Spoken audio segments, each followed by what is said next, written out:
all of this work has been done to launch this on behalf of the profession. Mr. President, sir.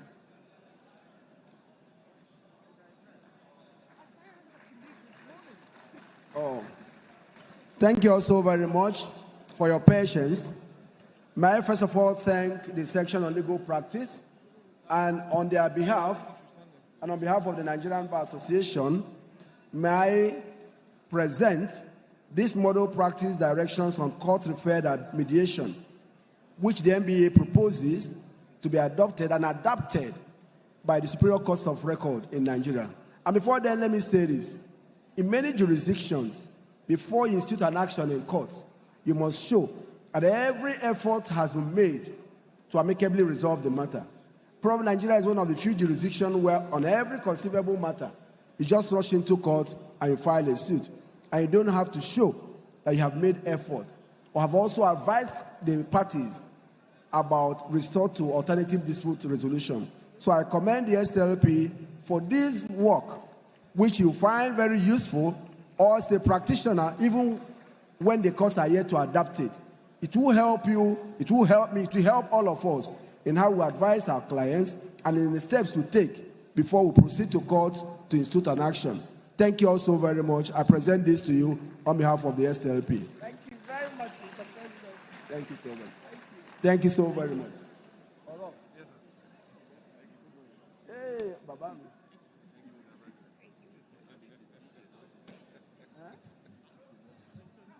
Okay.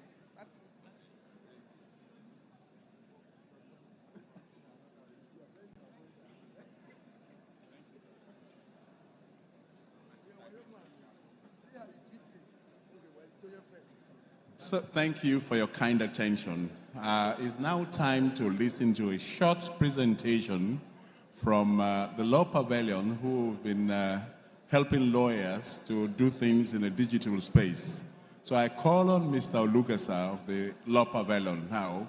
Mr. Olugasa, you have our kind attention, please.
Okay. Good morning, Your Excellencies, President of the Nigerian Bar Association, ladies and gentlemen.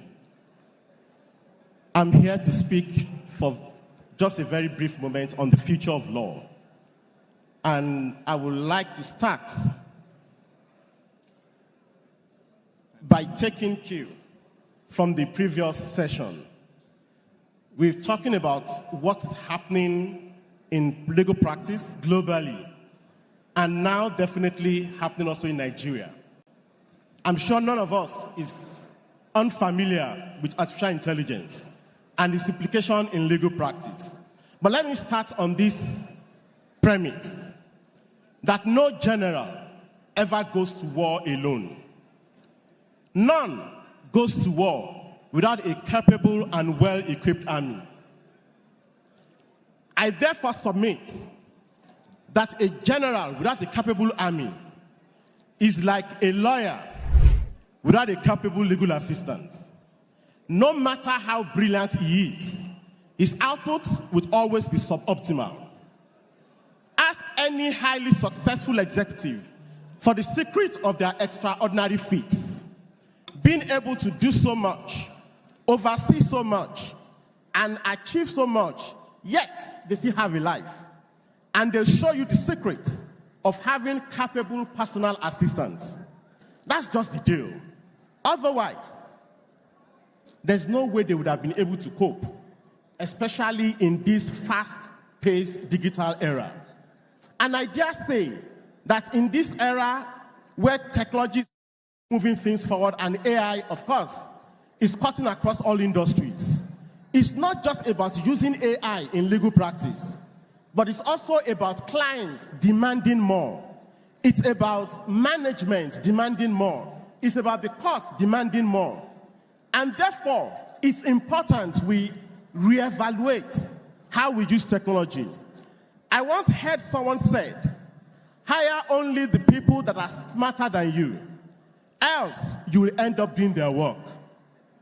Needless supervisions, iterative reviews, endless corrections, etc. When you should have spent your valuable time, which incidentally is part of your lifetime, on strategic thinking and highly important engagement. These of us are above the pay grade of your personal assistant. So I ask, what is the quality of your personal assistant?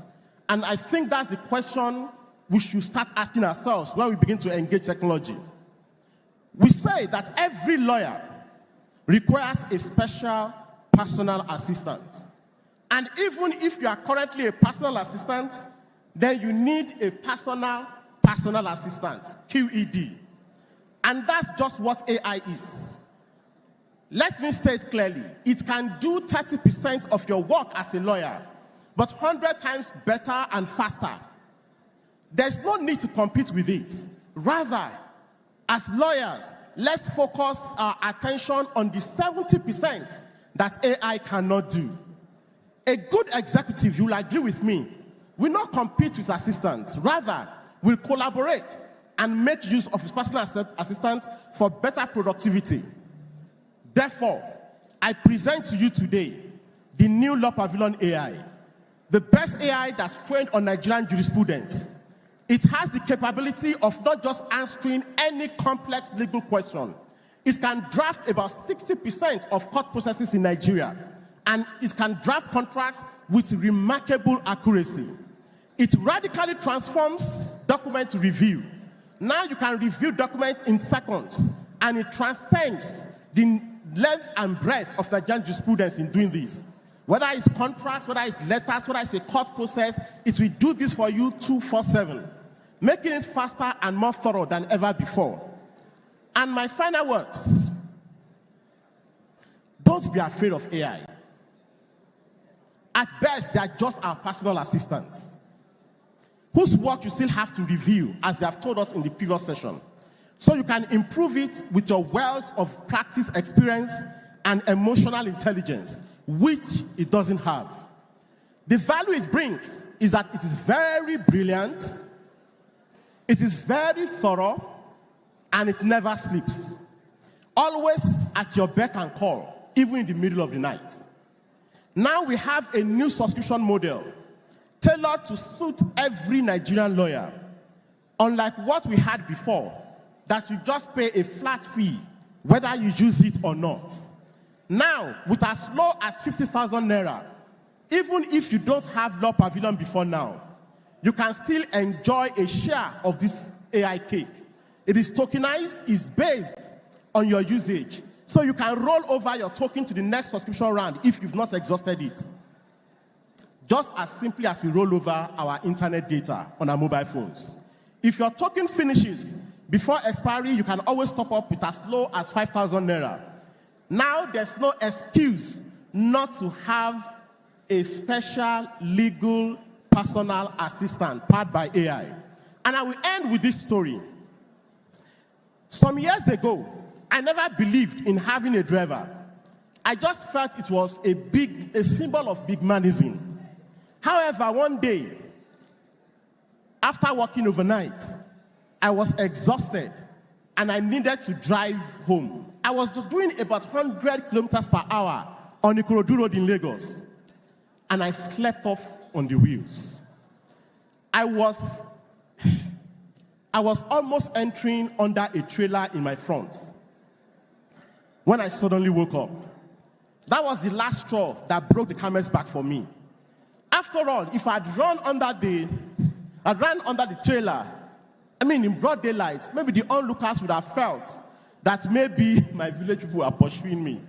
So I immediately asked my office to get me a driver, and I could walk while he's driving. But that's not all. At the time, I got a peculiar driver.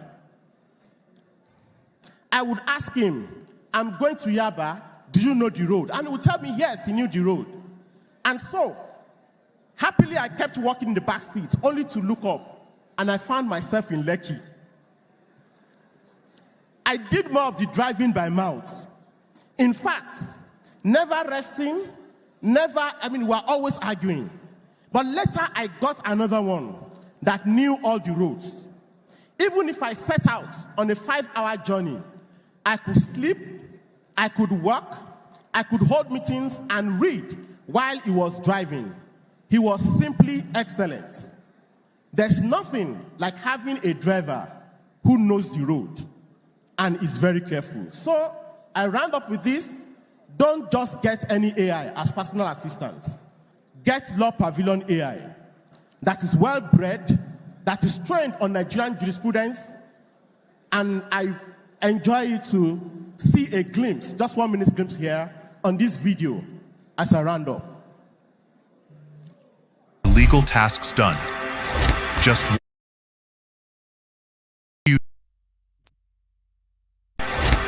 one. Introducing Law Pavilion AI, your all-in-one AI solution for document review, legal drafting, and legal research. AI Document Review.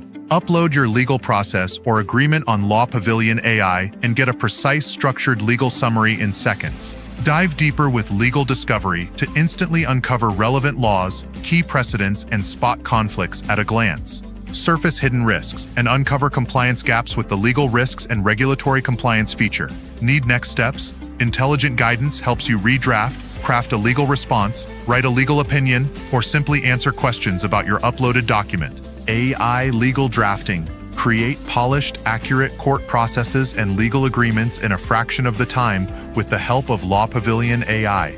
Select the appropriate document, fill the necessary details, and then generate legal research.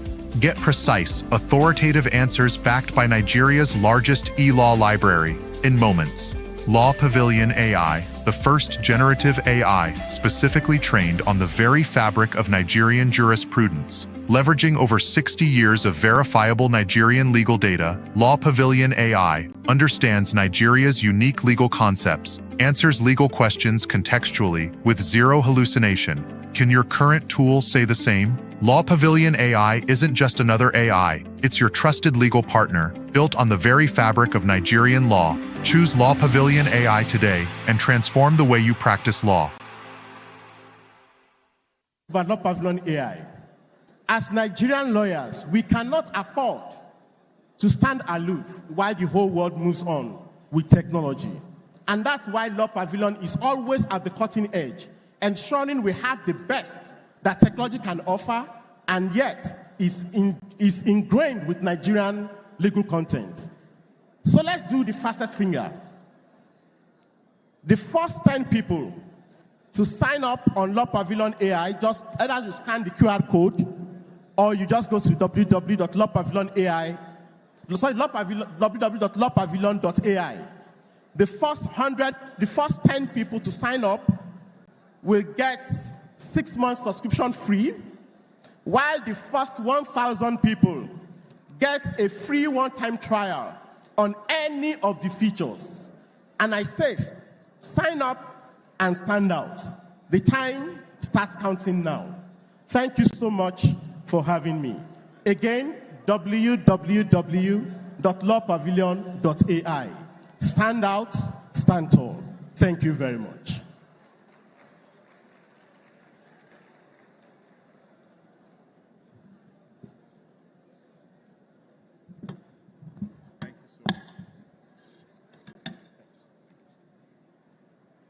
It's actually been a delight to have Mr. Lucas of the Law Pavilion. It's about time our minister is here. We're going to take the next session in a few minutes from now. By my count, less than 2-3 minutes. But before the minister comes and the next session begins, you could just do well to stretch your feet. You could just stand up, stretch your feet, because they say if you sit too much, they say it's not good for us. That's what they tell us. So please, just stretch your feet for like 2 minutes. You don't have to go out, actually. You could just stand up and just move your waist, because in the next 2-3 minutes, we'll start the next session. And Mohammed Adelodun will be the manager for that session. So I call him now so that he can start the session once 2 minutes or so expires. Thank you, gentlemen.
Good morning.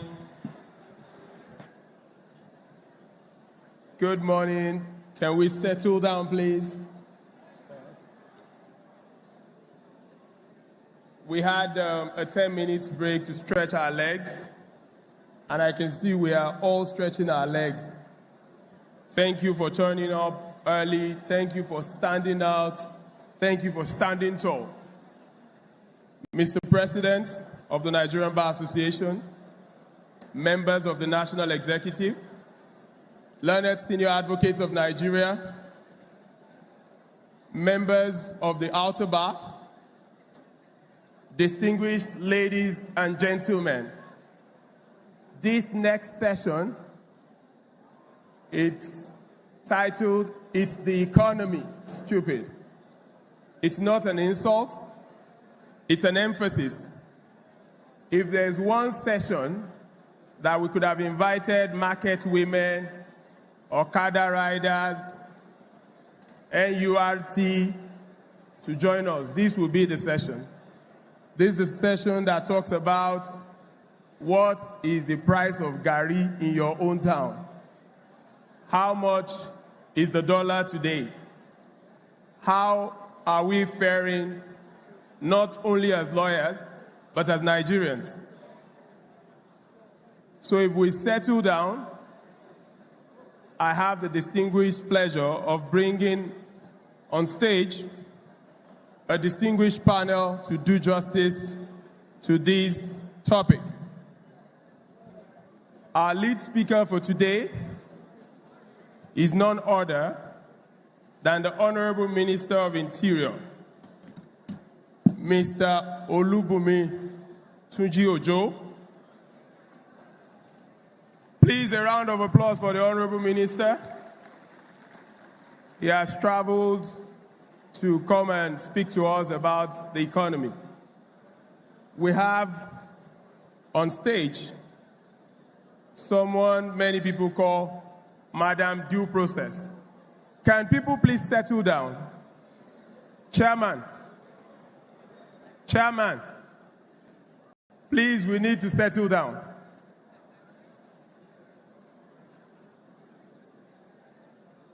Hello? Can we please settle down? If the ushers can help us settle people down.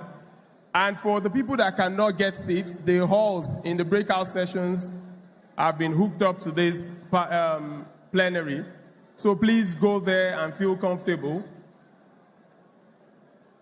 Please, we need to settle down to be able to listen to the speakers. Having introduced Honorable Minister, we also have someone many Nigerians call Madam Due Process. She has blazed a trail of excellence for herself. She's popular within and outside Nigeria. She has excelled in all that she has done. And with a round of applause, please welcome Madam Obi Ezekwesili.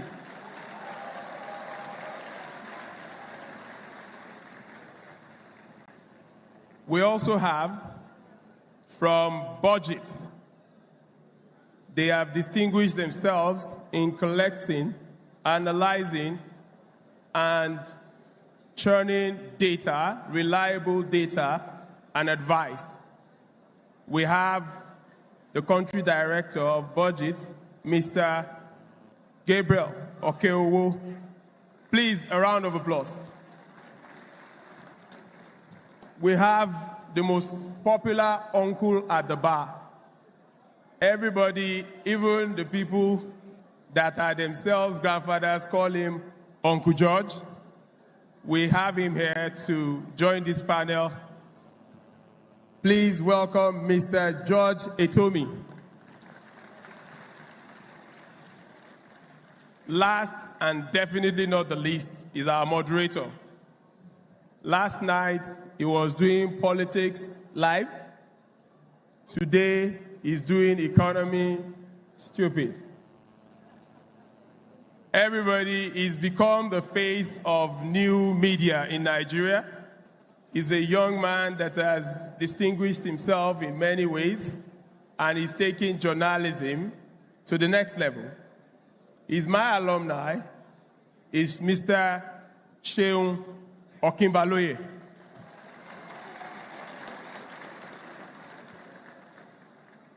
Please, I would invite Mr. Sheun to come to the podium, to speak from. I'll hand over to him as the moderator, and we will get on with this session. Thank you, everybody, and thanks for listening.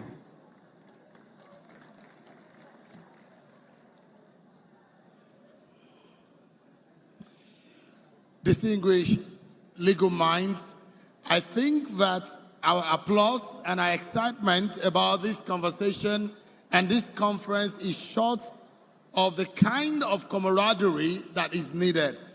Distinguished lawyers in the building, ladies and gentlemen, if you are glad and you are happy this morning, can you please rise on your feet and give yourself a rousing applause for being a part of the greatest gathering of professionals that ever exists in the history of our dear nation, the gathering of legal minds, the lawyers of our great nation.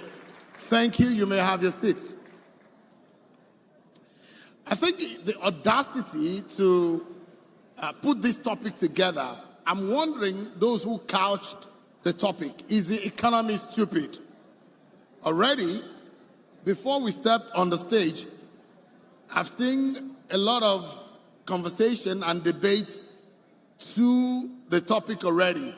And I'm imagining what this plenary will look like.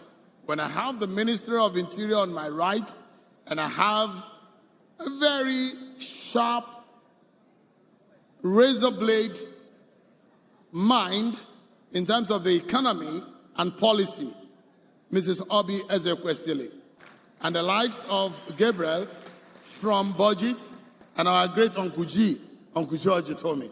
Ladies and gentlemen, it's my pleasure to first and foremost allow a few people to speak on this panel.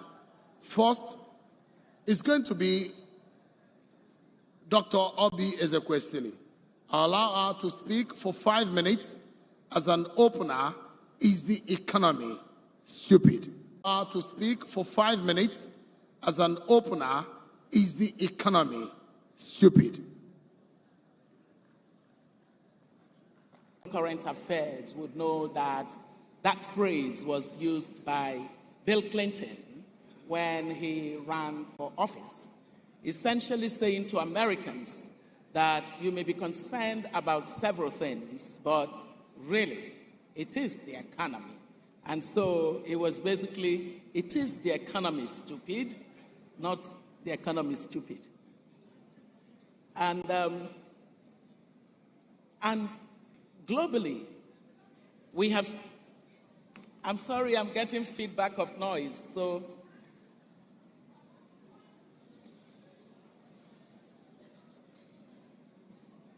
Thank you very much.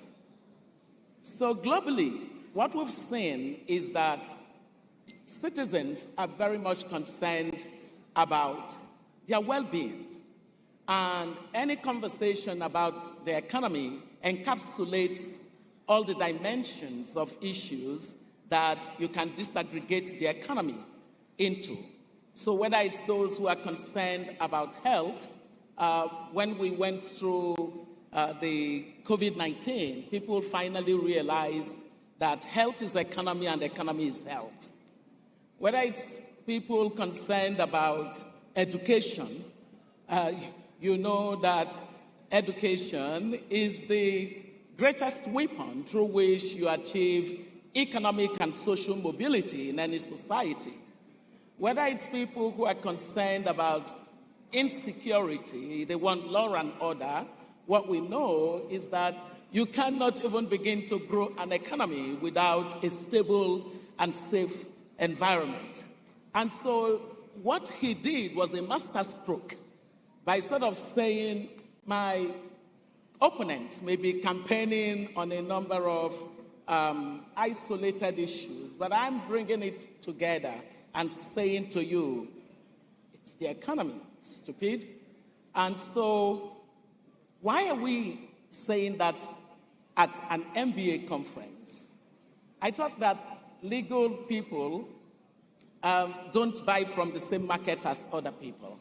So I am quite surprised that this is an important topic for you at your plenary. And I can simply, in one stroke, say that it is so because, Sheung,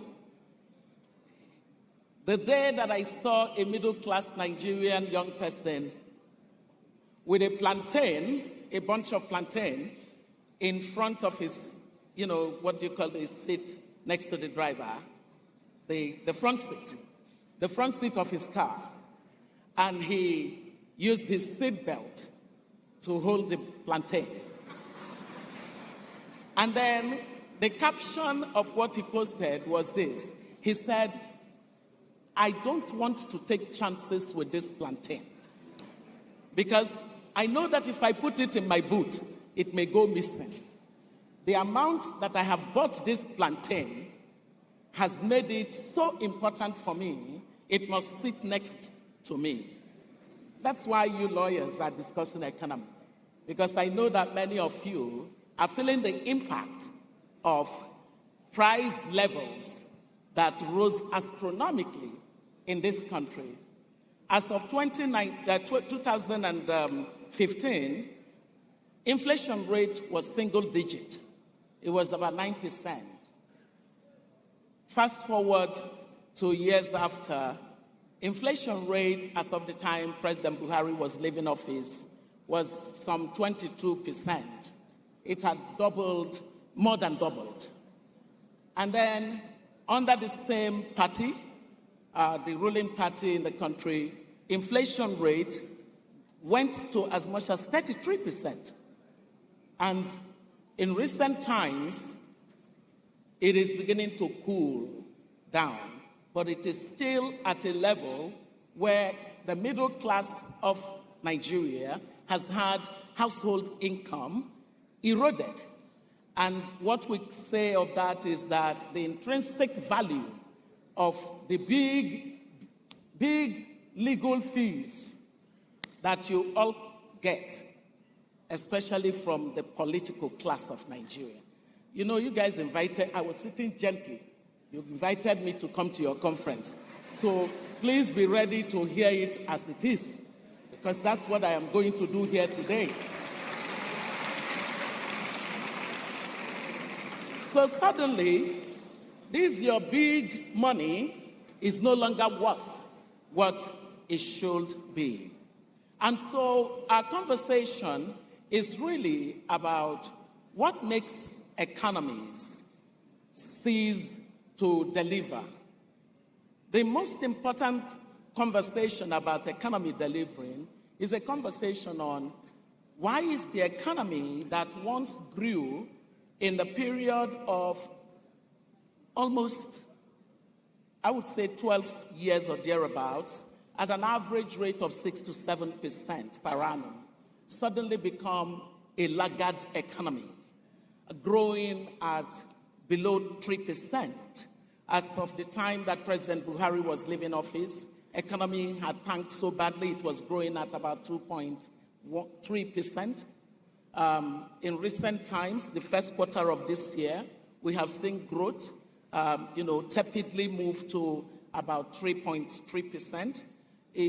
So when you look at that and you compare it to 6 to 7%, we're still far from where we used to be.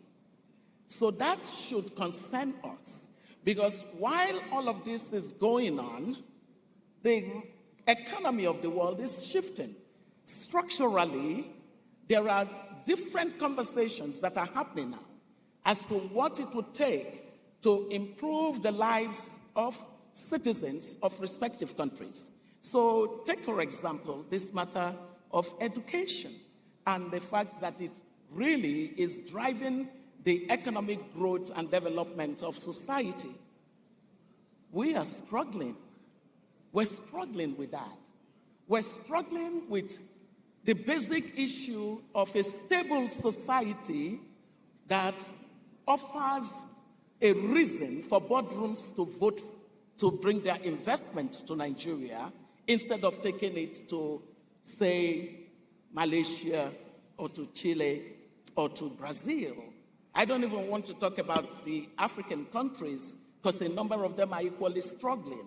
So clearly, our conversation on the economy will not be complete without the lawyers who form the elite class of our society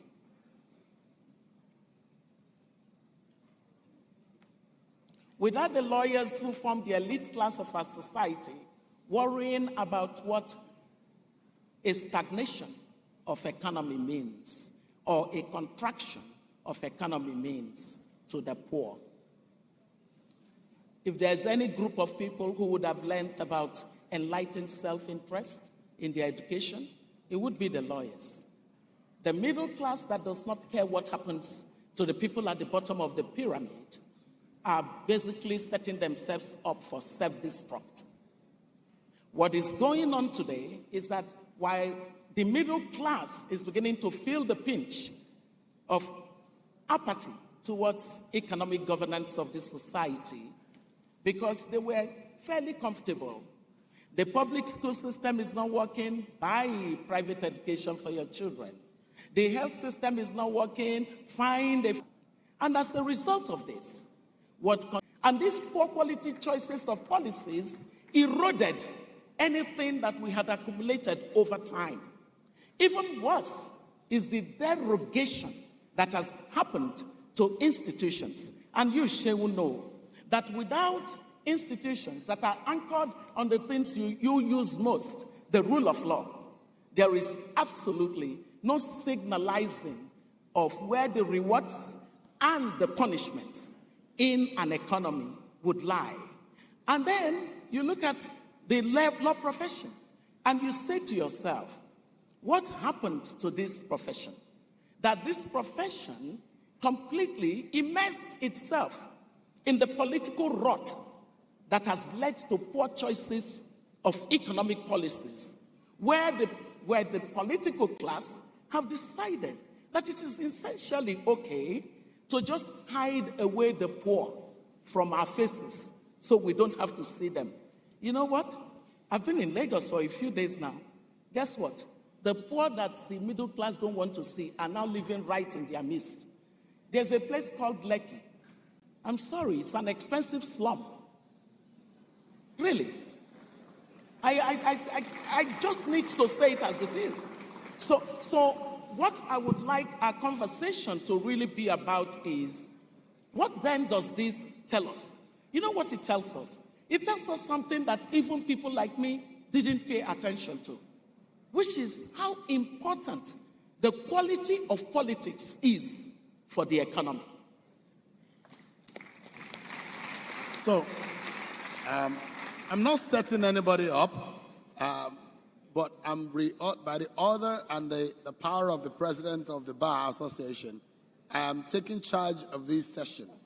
And I'm making the lead speaker to respond in his lead speech to the submissions and the introductory submission of the rest of the panelists. So I'm not setting you up, Honorable Minister, but it was important for you to be able to listen to the average Nigerians on this seat, so that when you're delivering your lead speech, you might be able to, on behalf of the Nigerian government, respond appropriately, whether or not the economy is really stupid. Let me allow Mr. George Utomi to give his opening thoughts.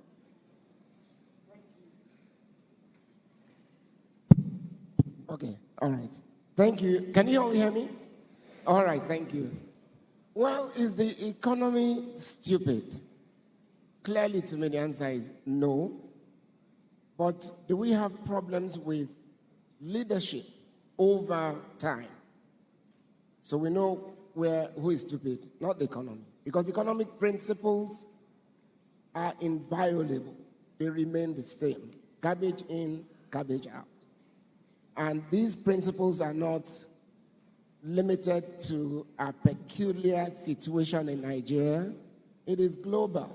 And so if you spend money you don't have, you will pay for it someday.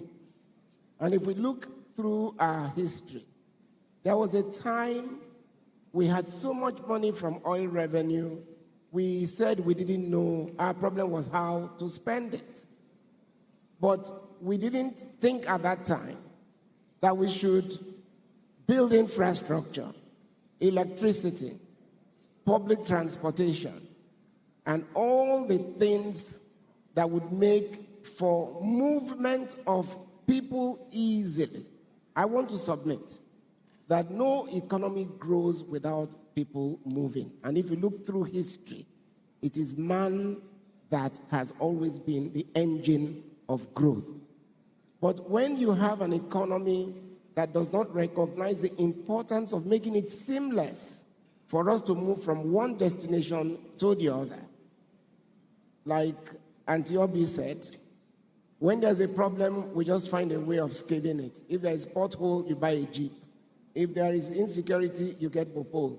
You get that? We miss the point. So many of us are guilty of not planning or not making hay when the sun shone very brightly on us in Nigeria. And today, we are paying the price. So the discussion would be, all right, haven't learned some bitter lessons. How do we then get out of it? I always liken ourselves to a car that's going downhill. Before you come back up, you've got to hit rock bottom. I want to believe that at this stage we've hit rock bottom, and we're now going to start the very difficult climb back up, which means, hopefully, we would have learned a lot of lessons from the things we ought to have done and didn't do, and the things we should do. And it cuts across all spheres, even to our revered profession. Time was, when I got called to the bar, I don't want to frighten you guys, 48 years ago, we were only about 200. Today, we're calling about 10,000 every year. What have we planned for them? What have we planned for them? With the best of endeavors, all the ministries of justice put together, all the law firms put together, I want to submit that you cannot absorb up to 10% of those numbers every year. Then what happens to the remaining 9,000? Whether or not you like it, they are baristas. You know how our society loves titles. So they become your local government chairman tomorrow. If they have the right connections, they become your House of Rep, and yes, they still belong to your profession. But what are we getting? We're compromising quality. So even amongst us, the lesson here is that planning is everything about a nation. When you miss planning, you fail. But when you fail, you must stand up. And I think we're at that stage where the challenge to every one of us here is to stand up. And already, I'm sure when we go deeper into the session, we can begin to look at those things we can all do to ensure that we rise up. Because I want to end this, my first intervention, by saying that it is elite interest that drives progress in any society. In other words, if the elite don't agree to an irreducible minimum of what we think a standard of living should be, and we allow mundane issues, politics, tribe, religion, affect what we know will not take us anywhere, we will pay the price. And we see that every day in our lives. So for starters, we as lawyers, we are privileged in any society. Anybody listens to us anytime we want to talk. What have we agreed should be the irreducible minimum of behavior, standard, we ourselves should hold ourselves to, and then begin to transport it to other spheres of our society. Let me start. Thank you very much. I know it's a provocative topic, but it cannot be done with emotions and theatrics. Figures and data matter. Mr. Okeowo, can you give us your opening thoughts on the topic? Thank you very much, Shil. Thank you for inviting me here. And I think some background has been laid already about the topic. I mean, the phrase, where it came from, is a political statement, right? And so it will be difficult to separate it from the politics, particularly in the context of our own nation here, Nigeria. And the clear answer is that the economy is not stupid. And one way I can paint an analogy will be the runoff to the 2023 elections, where at that time, we actually thought we have hit the rock bottom. But you know, new administration will come in and then we'll go further again. We are hoping that we'll begin to climb and it will be an upward, movement right now.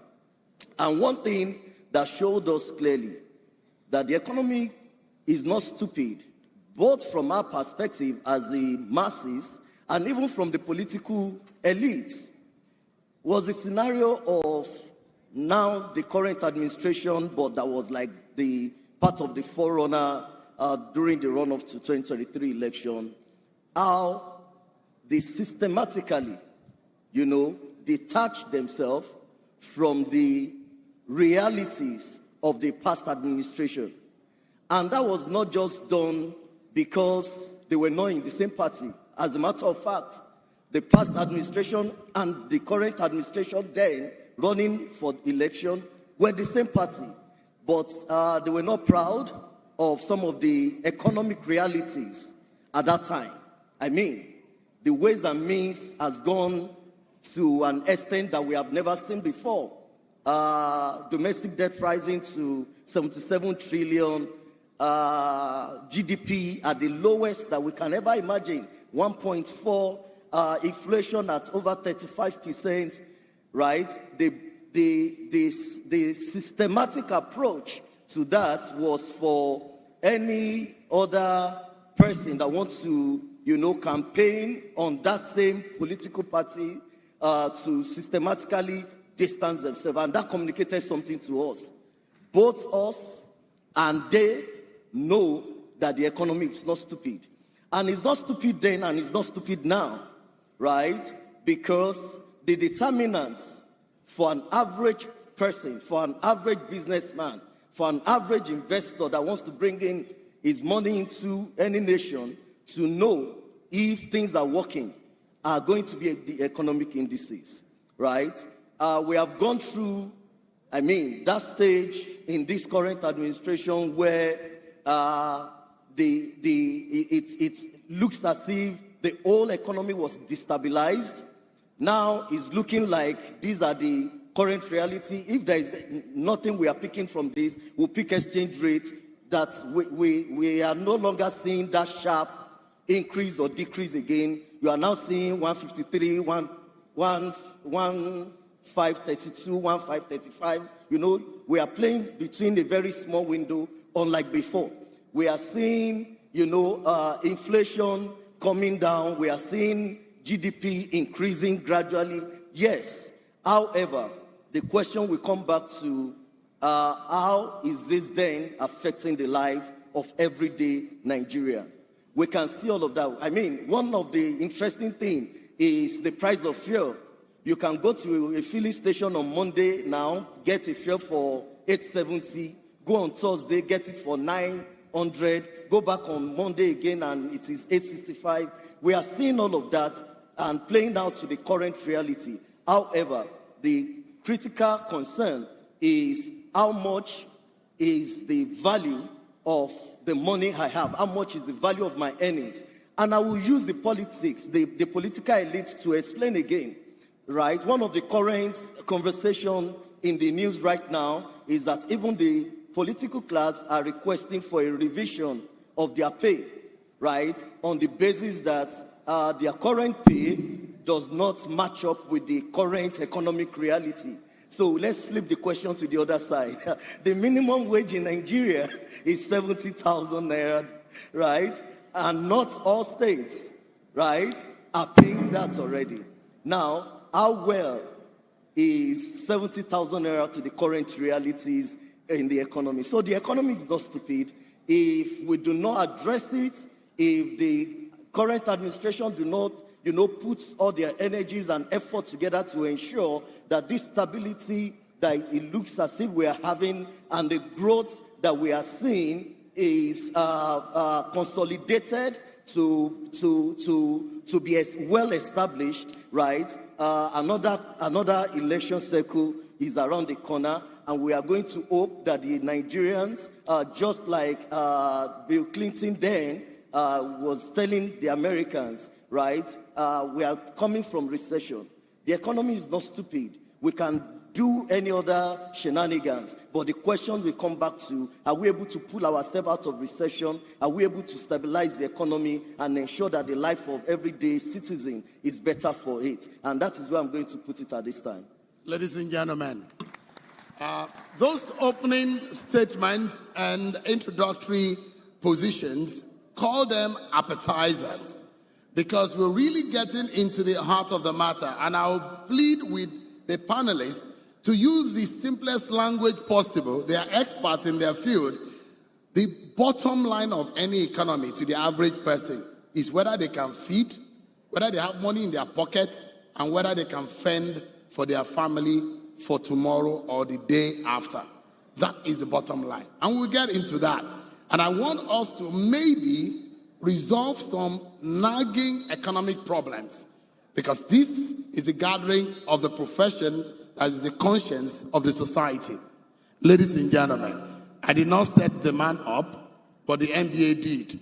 The Minister of Interior is the lead speaker in an economic topic, but I've allowed everyone else to speak.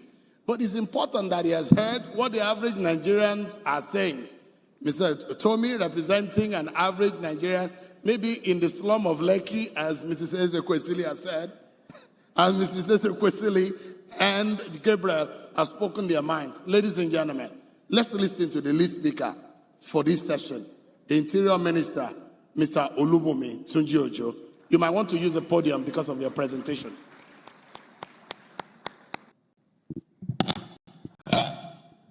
Thank you. Let me start by recognizing my brother, the president of the Nigerian Bar Association. I wish I'm a lawyer, Barrister Afam, SAN, and please permit me to recognize, it's important, I recognize few people. In the political balance, we say my leader. At home, we say my Egbon, that's Tokunbo Kayode, SAN, sir. I recognize you specially. And please let me recognize Barrister OCJ Okocha, former president of the bar. I recognize you specially. And apparently, my mother, my spiritual mother in the church, and somebody who I've had the privilege of learning a lot from while growing up, somebody who has been a mentor for years. It will be very odd if I do not publicly recognize you. That's our own due process mommy, Obiese Kwesilima. I recognize you specially. Thank you. Don't worry, she's my pastor in church. And let me recognize all distinguished lawyers here. Let me say this. Please, you will have to take me for who I am. One, I'm speaking as Bumi Tunji-Ojo, Minister of Interior, not as Minister of Finance, not as Minister of Information. And let me say this clearly. I'm not a lawyer. I'm not good at winning arguments. Why? Because I am an engineer by training, so I'm not an economist. But we'll try our best to do justice to what we think is everybody's topic. Economy, issue of the economy, is something that deals with each and everybody. I'll start by saying this very clearly, that when we look at the economy, we have to imagine within the context of where we are and also the context of where we're coming from. It's always easy when for instance, when President Obasanjo left, I think he left the economy, the growth rate was at about 7% or thereabout. But that's when President Yaradua came on board. But when President Bola Ahmed Tinubu came, we know what the growth rate of the economy was. So you compare an apple to an apple. You don't compare an apple to mango. Having said that, I would like to give us some small statistics before I forge ahead. In 2022, that was the year preceding the president's arrival. It's important for us to know that we had a budget of 17.12 trillion naira in year 2022. 17.12. Why I'm going back is this. We need to appreciate where we're coming from to be able to appraise ourselves of maybe we're making the right progress or not.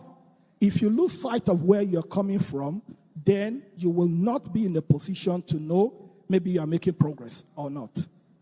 In 2022, Nigeria has a budget of 17.12 trillion. Out of that 17.12 trillion, only 4.89 trillion was on capital expenditure. Only 4.89. And of course, that budget had revenue projection of 10.13 trillion with a deficit of 6.26 trillion naira. That was the budget of 2022. In that same 2022, I'm using the 2022 because that is the year preceding the arrival of this president. As I said, I'm not trying to do the job of the Minister of Information. But as a member of the Federal Executive Council, I think I need to lend my voice to this debate. In year 2022, Nigeria spent 4.39 trillion naira. That is $10 billion on fuel subsidy. That is according to the NNPC. That same year, Nigeria spent 6.2 trillion, which is about $15 billion on forex subsidy. That same year. So what it means is that in year 2022, either via corruption or not, but officially on the records, on subsidy, either forex or fuel, Nigeria spent $25 billion on subsidy. $25 billion in year 2022. And guess what? Nigeria spent less than $10 billion on capital infrastructural expenditure. That same year. Now, that same year of 2022, we have to understand that in the 2022 budget, 96.3% of our revenue was spent on debt servicing. 96. I was a member of the House of Reps as at that time. I was chairman of the committee on the Niger Delta Development Commission. I was in the National Assembly. So I'm talking to facts. We spent 96.3% of our revenue on debt servicing. Meanwhile, a year earlier, in 2021, Nigeria spent 83.2% of its revenue on debt servicing. When you have a country over the years that spends more on debt service, when you spend 96% of your revenue to service debt, what do you have for capital expenditure? As much as you're spending over 96% on debt servicing, you are also spending $25 billion on subsidy and now spending less than $10 billion on capital expenditure. This was the scenario, this was the situation of what this particular government inherited. Of course, I will stand here and say this very clearly. I'm not making excuses because as the president will always say, he was never voted in to provide excuses. He was voted in to provide solutions. But it's important for us to understand where we were. And as my brother spoke about, we know that the Ways and Means was in a state of crisis as at that time. We had exposures. We had forex money to be cleared. We had a lot of issues on ground. Here came the administration. So when you ask the question, is the economy stupid? As a layman, I'm not an economist, I'm saying this clearly, but as an engineer, we're trained to deal with empirical facts. As an engineer, the first thing I see is that the economy today is the accumulation of our choices over the years. That's the truth. You don't build an economy overnight. You do not build an economy overnight. While other countries were busy spending money on infrastructure to enhance production, we were busy spending money on consumption. And this is not a problem of 4 years. It's not a problem of 2 years. It's not even a problem of, I would say, maybe 10, 20 years. The only time we've had that growth from my layman perspective was when industries like the telecommunication industry under Obasanjo was opened up, when a lot of other industries started coming in and the economy started growing. But where are we at the moment? The key issue is, I keep saying this, when a man has tumor in the brain and he has headache, the solution is not to continue to give paracetamol or Panadol. Sometimes surgery might be the option. And in going for that, there will have to be difficult but very needed solutions. And that is part of what we've done. I'll give you part of the example I think is a problem. When you look at, after this session, when you have your phones, please, I would just want you to confirm these facts. You will realize that the five biggest economies in the world, 4 of the 5, they are the highest spenders on R&D, research and development. That's the truth.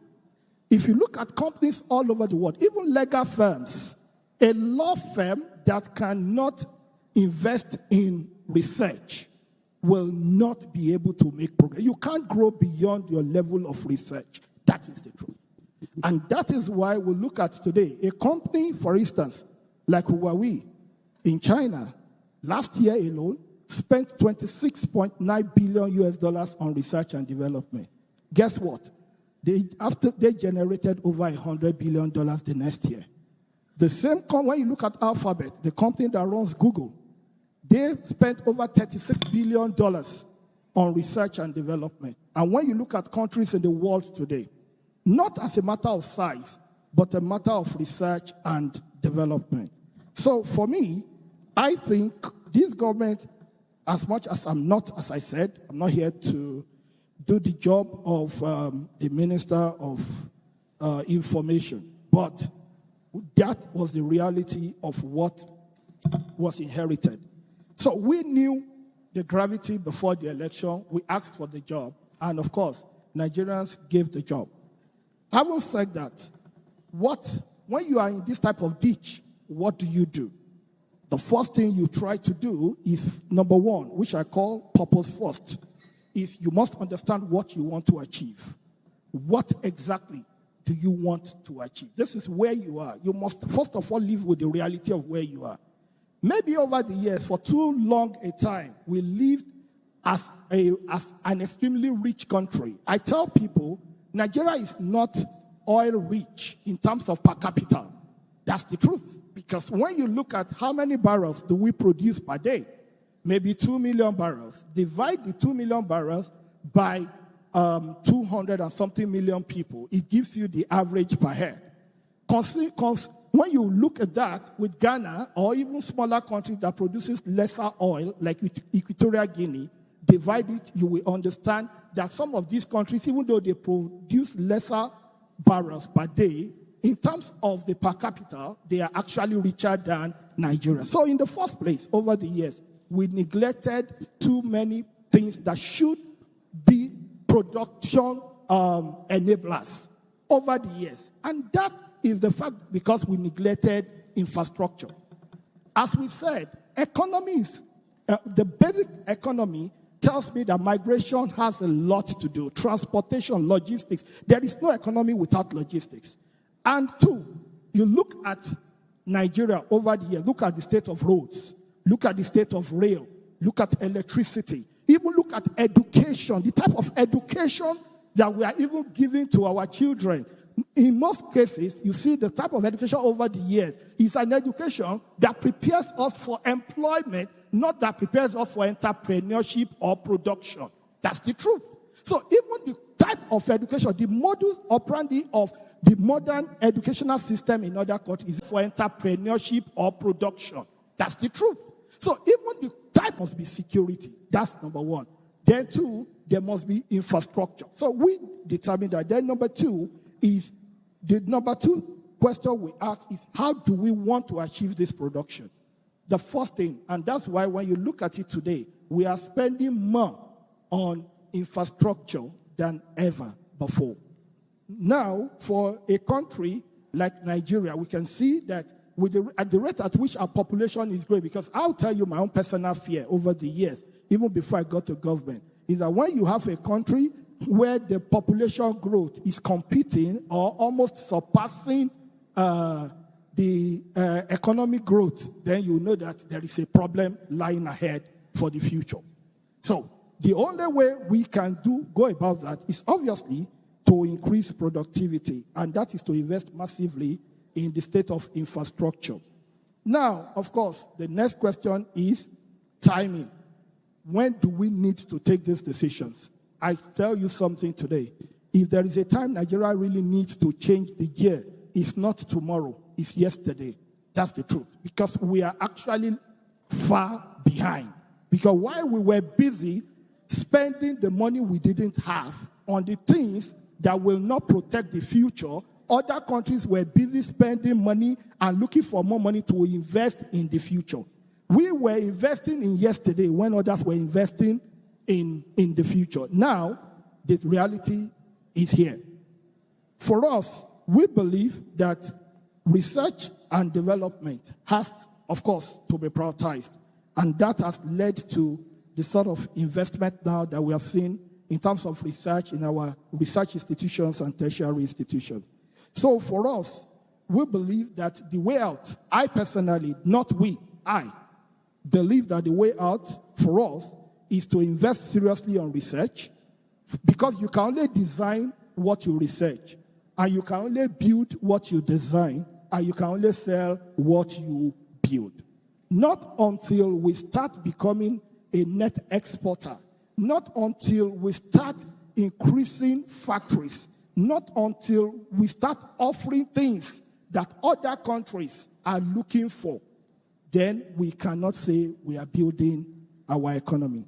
The Ministry of Interior is a case study. When we came on board, we inherited, on passport alone, we inherited debt, and I mean debt of about 28 billion naira as debt on passport. And the first question I asked myself is, were people collecting passport on credit?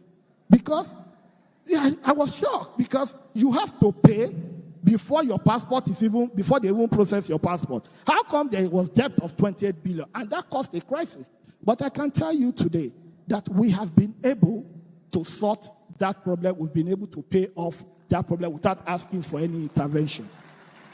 Having said that, we also realized that when we came on board, we had over 204,000 passports unprocessed. And I asked myself, why must somebody have to pay 500,000, 400,000 to get a right? It is your right. That government is giving you a passport. It's not a favor. It is a right. And at the end of the day, the same set of people, without buying any new equipment, without buying a single equipment, without changing the same people, it was just a standing instruction. I want these things done in 2 weeks. And in 2 weeks, 3 days, the entire 204,000 passports were cleared. The same set of people, the same equipment, but with a different mentality. So for me, that's why when I say this very clearly, that when you look at the best brains you have seen, they are Nigerians. That's the truth. The most important thing is just somebody to be able to give them that particular drive. I'll give you another example. Not even in interior. If you get to Abuja today. Look at the road network. No matter what anybody says about this government, you can't deny the fact that when you get to a road network in Abuja today, it's not what it used to be. That's the truth.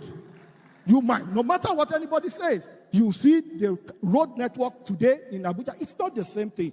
But don't forget that it's the same ministry, the same civil servants, but a different leadership. Having said that, I will also say this very clearly. When we also came on board, we realized that the security of Nigeria, because for your economy to grow, you can see that with what the United States just did, you can see that visa, what we call visa that we see as just a means of migration, is an economic enabler. You can see the way they use it to manage migration. By using it to manage migration, it's also to use it to manage the economy. When we came on board, we realized that all the systems were not talking to one another. For example, somebody is coming in with a visa, he's not talking to the landing card. From the landing card, he's not even talking to the SEPAC in case you want to get your residence permit. It's not talking. So it's not even talking to the ministry. So it goes to a stage that more than 60% of quota people were displaying were fake quota because what's it called? The immigration, they have no way of confirming how genuine a quota is. So they were not talking. And a lot of jobs were going to people that were not documented and were not in the system. But today, I'm happy to tell you that all our solutions from the time you apply for your visa to the time that you come in, which is your landing and arrival card, to your SEPAC, to your business permit, they all share an integrated database. So that's why when some countries, I don't want to mention the names, when they were about giving Nigeria the big hammer and they called for it, we just said, look at the data, look at how it works. And immediately everybody retreated. So you can imagine if these were things that, all these things are things that other countries like Ghana and Co., they've done years back. But that's why I said, if we are asking when is the right time, yesterday, we're actually lagging behind. And I will tell you also this, which is very clear. When people come into Nigeria before now, people used to come, there was no way the Nigerian Immigration Service could even confirm the records of people coming into Nigeria. That was the scenario. Because what we were doing was what we call subjective profiling. Somebody comes in, they say, oh, where are you coming from? Where are you going? Where have you been? Well, you don't even know, maybe the person is lying. Officers don't have laser in their eyes. But meanwhile, as far back as 2006, the United Nations Security Council had a resolution that every country must have what they call advanced passenger information. That is to say, before a passenger comes, you would have known. They would have checked all the criminal records, checked the database, flight profile, everything, all over before you take a decision. Maybe the person can be admitted into your country or not. Because somebody has a visa does not mean he can enter your country. That's the truth. By virtue of our laws, it is only the immigration officer at the point of entry that can say, come in or go out. That you have a visa is provisional entry permit. It's not that you can enter. But Nigeria never had it. But today, to the glory of God, for anybody coming into Nigeria, we know your record. We know where you have been in the last 2-3 weeks. We know your pattern of travel. We know what you call the pattern of life. And we can now decide maybe you can come in or not. This was what we never had. Also, let me also say this. All right. Nigeria, before we came on board, was this close to being blacklisted by ICAO, International Civil Aviation Organization. ICAO says passport personalization should be from a centralized point. As big as the United States of America is, they have only 2 passport personalization centers. One in Philadelphia, the other one in Washington. The one in the UK has only one, which is in Croydon. If you apply for a British passport in Nigeria here, they will print it in London and bring it to you because it's a document of citizenship. But guess what? ICAO said, centralize it, maximum 2. China has just 1. Guess what? When we came on board, Nigeria had 96. 96. That is 54 in country, 42 out country. 96. That is why when I see people say, oh, in UK, Nigerians are criminals, that a lot of these people, some of these people that were carrying Nigerian passports, guess what? They're not, I'm sorry to say it. And we have caught a lot of people that prosecutions are in court as we speak. Yes, because the person, you go to the embassy in the UK, the person who enrolls you is the same person that vets, is the same person that approves, is the same person that issues. That's a single line of failure. No country does that. Because once you carry the American passport, you carry the United States in your pocket. That should be what our passport should be. But immediately today, as I speak to you, get to the NIS headquarters. We have the biggest in the entire Africa passport personalization center, which will take effect from 1st of September. All right, Minister. Minister. And we were able to deliver that costing over $30 million without a single kobo from the pocket of government and without awarding any new contract, but by renegotiating existing contract and making sure that contracts begin to work for government.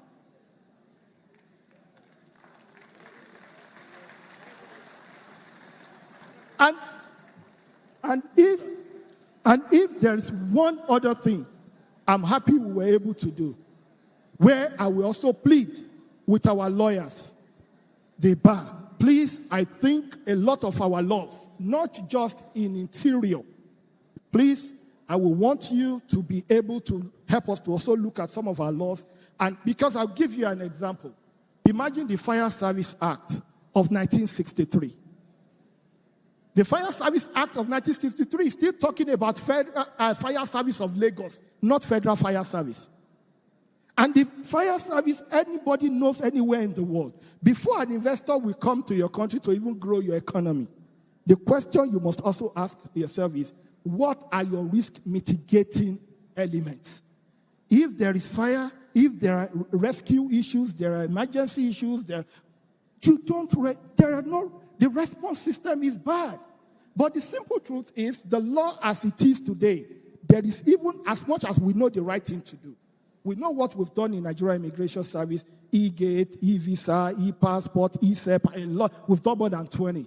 We've done a lot even in NSCDC, a lot that we have done. The mine marshals, we were having problems with our mining fields because to me, Nigeria is more solid mineral, or is more of a solid mineral country than an oil country. But the simple truth is, go there, it was just a basis for crisis, bloodletting, and etc. We came up with along with the Minister of Solid Minerals. And we said, we have to introduce the mine marshal. We don't need to create a new arm. But that's what civil defense is meant to do, protect critical national assets. And at the end of the day, we gave special training with the military to the civil defense, we created it as an arm. And I tell you, the revenue from solid minerals last year was 3 times the previous year. And today, the level of violence recorded in the solid mineral sector has gone down. So for us, the law allows us to be able to do these things. But in the case of fire, which I believe should be able to employ nothing less than 500,000 of our youth, that is the truth. Not by government paying, but because I'll tell you in so many areas where you have emergency situations, if there is a rescue officer, because the responsibility of fire service all over the world is not to combat fire. It's not just fire. It's fire and rescue. Emergency medical service is a function of fire service anywhere in the world. So if the law does not give you the power to do something, even though you know the right thing to do, it becomes illegal if you do it. So we will also want to appeal to the bar to help us to look at that. And another area which we also think of is area of correctional service. Part of what we did when we came on board, we looked at the system. We realized that about 5%, which is 4,000 and I think 32 inmates. Honorable Minister, sorry, your time is over. So for me, there's a lot we can do. And to answer the question, back to the question, is the economy stupid? I'm not an economist. But I want to say the economy is not stupid, but our choices over the years had been stupid. I'm sorry. That's the truth. The choice of prioritizing consumption ahead of production is a stupid choice. And I hope we are doing our best now to correct the odds. Thank you. Ladies and gentlemen, our keynote speaker for this panel, do you agree with me that he spoke at the right time? Are you understanding me? All right. If anybody is sleeping in the auditorium, this is the time to wake up. I want to conduct a quick public opinion research. And I will ask 3 questions. Quick one. So if you agree, you will say yes. If you do not agree, say nay. My first question, I've not even asked the question yet. Are you a member of the ADC? Because the minister just spoke now, I assume that you are an opposition person to the government of the day. So the question is this, and please think carefully before you answer. Is Nigeria better today than 2 years ago? All right, hold on.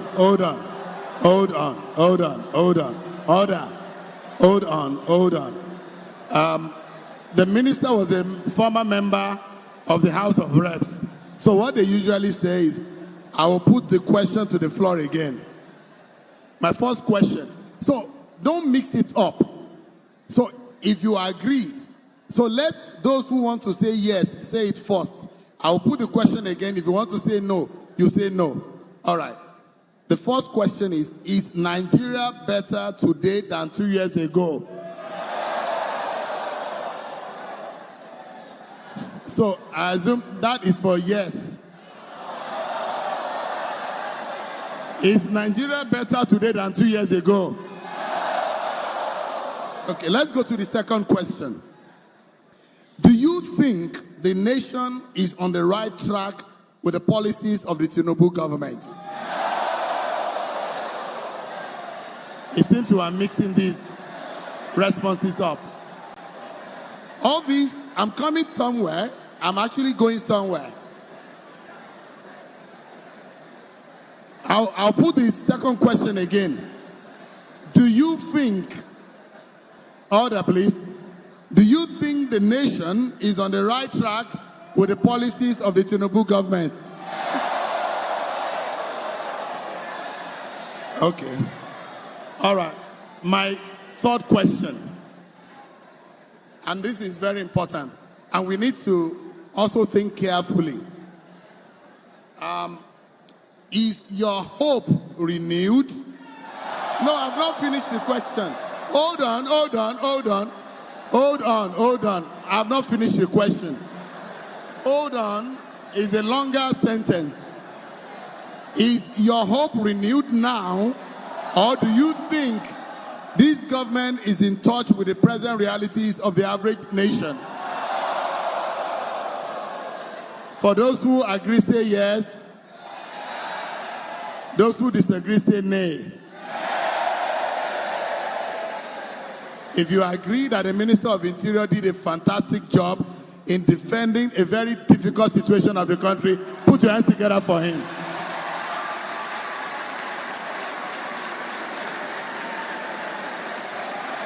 If you truly think the Minister of Interior did a very good job, please stand up and clap for him.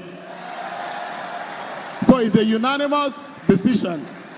All right. On that note, the yes have it. Can we have our seat? We will quickly try to go to very important discussions. Now, he gave a caveat.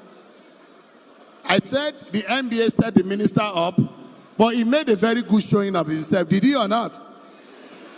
Now, when you have Obi Ezekwesili seated, you need to be careful when you are talking about the economy.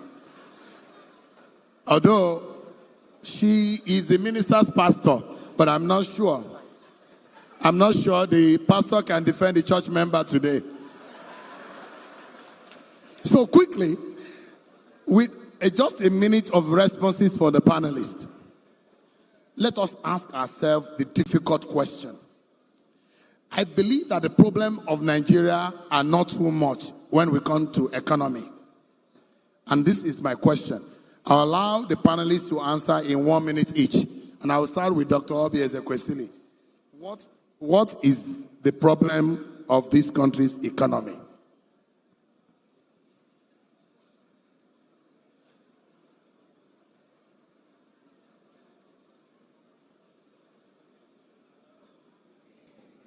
So, what you would normally do as somebody's mom is to say how brilliant this child has been. But Tunde is not a child.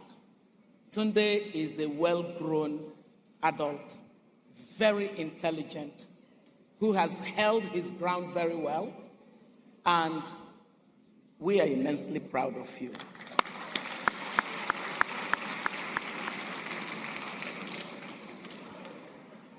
It's a tough job to have to defend some of the things we see in terms of the governance of our country. I think that the number one issue that we need to understand is that you can do the right policies, but if you do it the wrong way, you will create a problem. A significant issue here is you're trying to realign prices in an economy. And that fundamentally is why we talk about price levels, right? So we know that exchange rate had become an issue for us. What was going on was a parallel market situation where the incentive went toward being able to have the telephone line of a certain person known as the governor of the central bank, something we had forgotten about. The economic reforms that we drove when I was in government as an economic team under President Obasanjo was one that realigned the incentives so that you couldn't get this distortionary effect of an administrative type exchange policy. Once we went in the other direction, where the central bank governor and the president could determine allocation of foreign exchange to winners while there were losers, you completely distorted the economy. And so realigning that would require the kind of market-friendly approach and policy that they are trying to drive. But alongside that policy direction was the mainstay of the economy, which is the petroleum sector, which, as you rightly said, the subsidy was skewing factors of production for us as an economy. Now, realigning those prices was important. But guess what? Doing it the wrong way was going to create the kind of distortionary effect that then became the galloping state of inflation that subsequently followed. So factors of production being realigned according to getting the pricing system correctly was necessary. But there is a how to do reforms that missed the boat. So, what in totality am I saying? The foreign exchange rate reform was very important to do because the discussion that was coming from discretionary allocation of exchange to people who had the phone number of the governor of central bank or people at the villa was a discussion to the economy. So you didn't have efficient allocation of an important component for production. It was okay to just know the central bank governor or people who knew him and to make a lot of money. We had gone past that. And then the second thing was this matter of the petroleum pricing. What we normally advise, because liberalizing and getting market pricing of a commodity like that to be appropriate actually does need to happen. Otherwise, it skews the economy. But what would normally happen is that you would make sure that you have prepared for that reform. That reform was not prepared for. So what we ended up in that situation was a good reform done in the wrong way. And because that good reform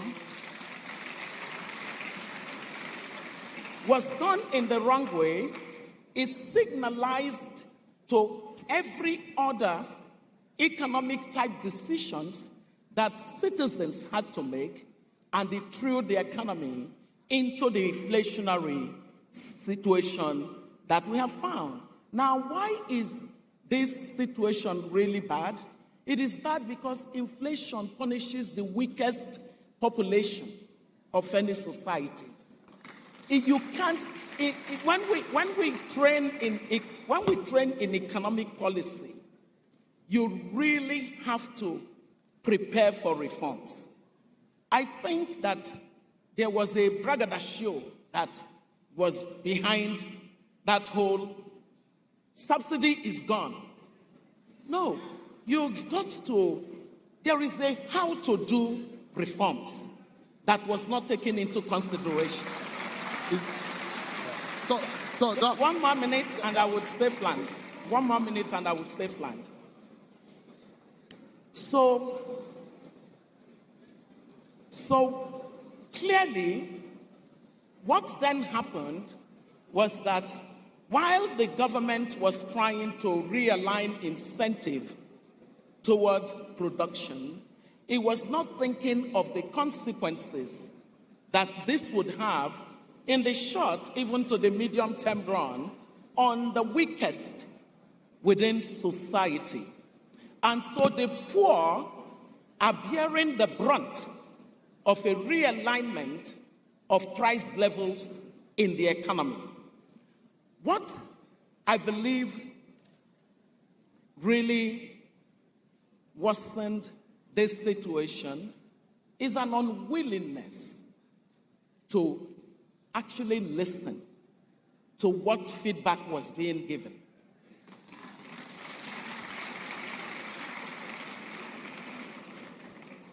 Are the reforms well-intended? To realign the factors of production in the economy, that's a very sound way to look at economic reforms.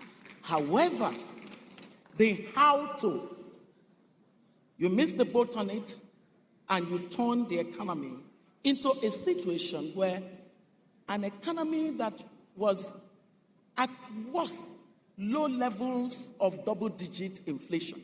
I mean, you had single-digit inflation, 9% before. Who is that? Pardon?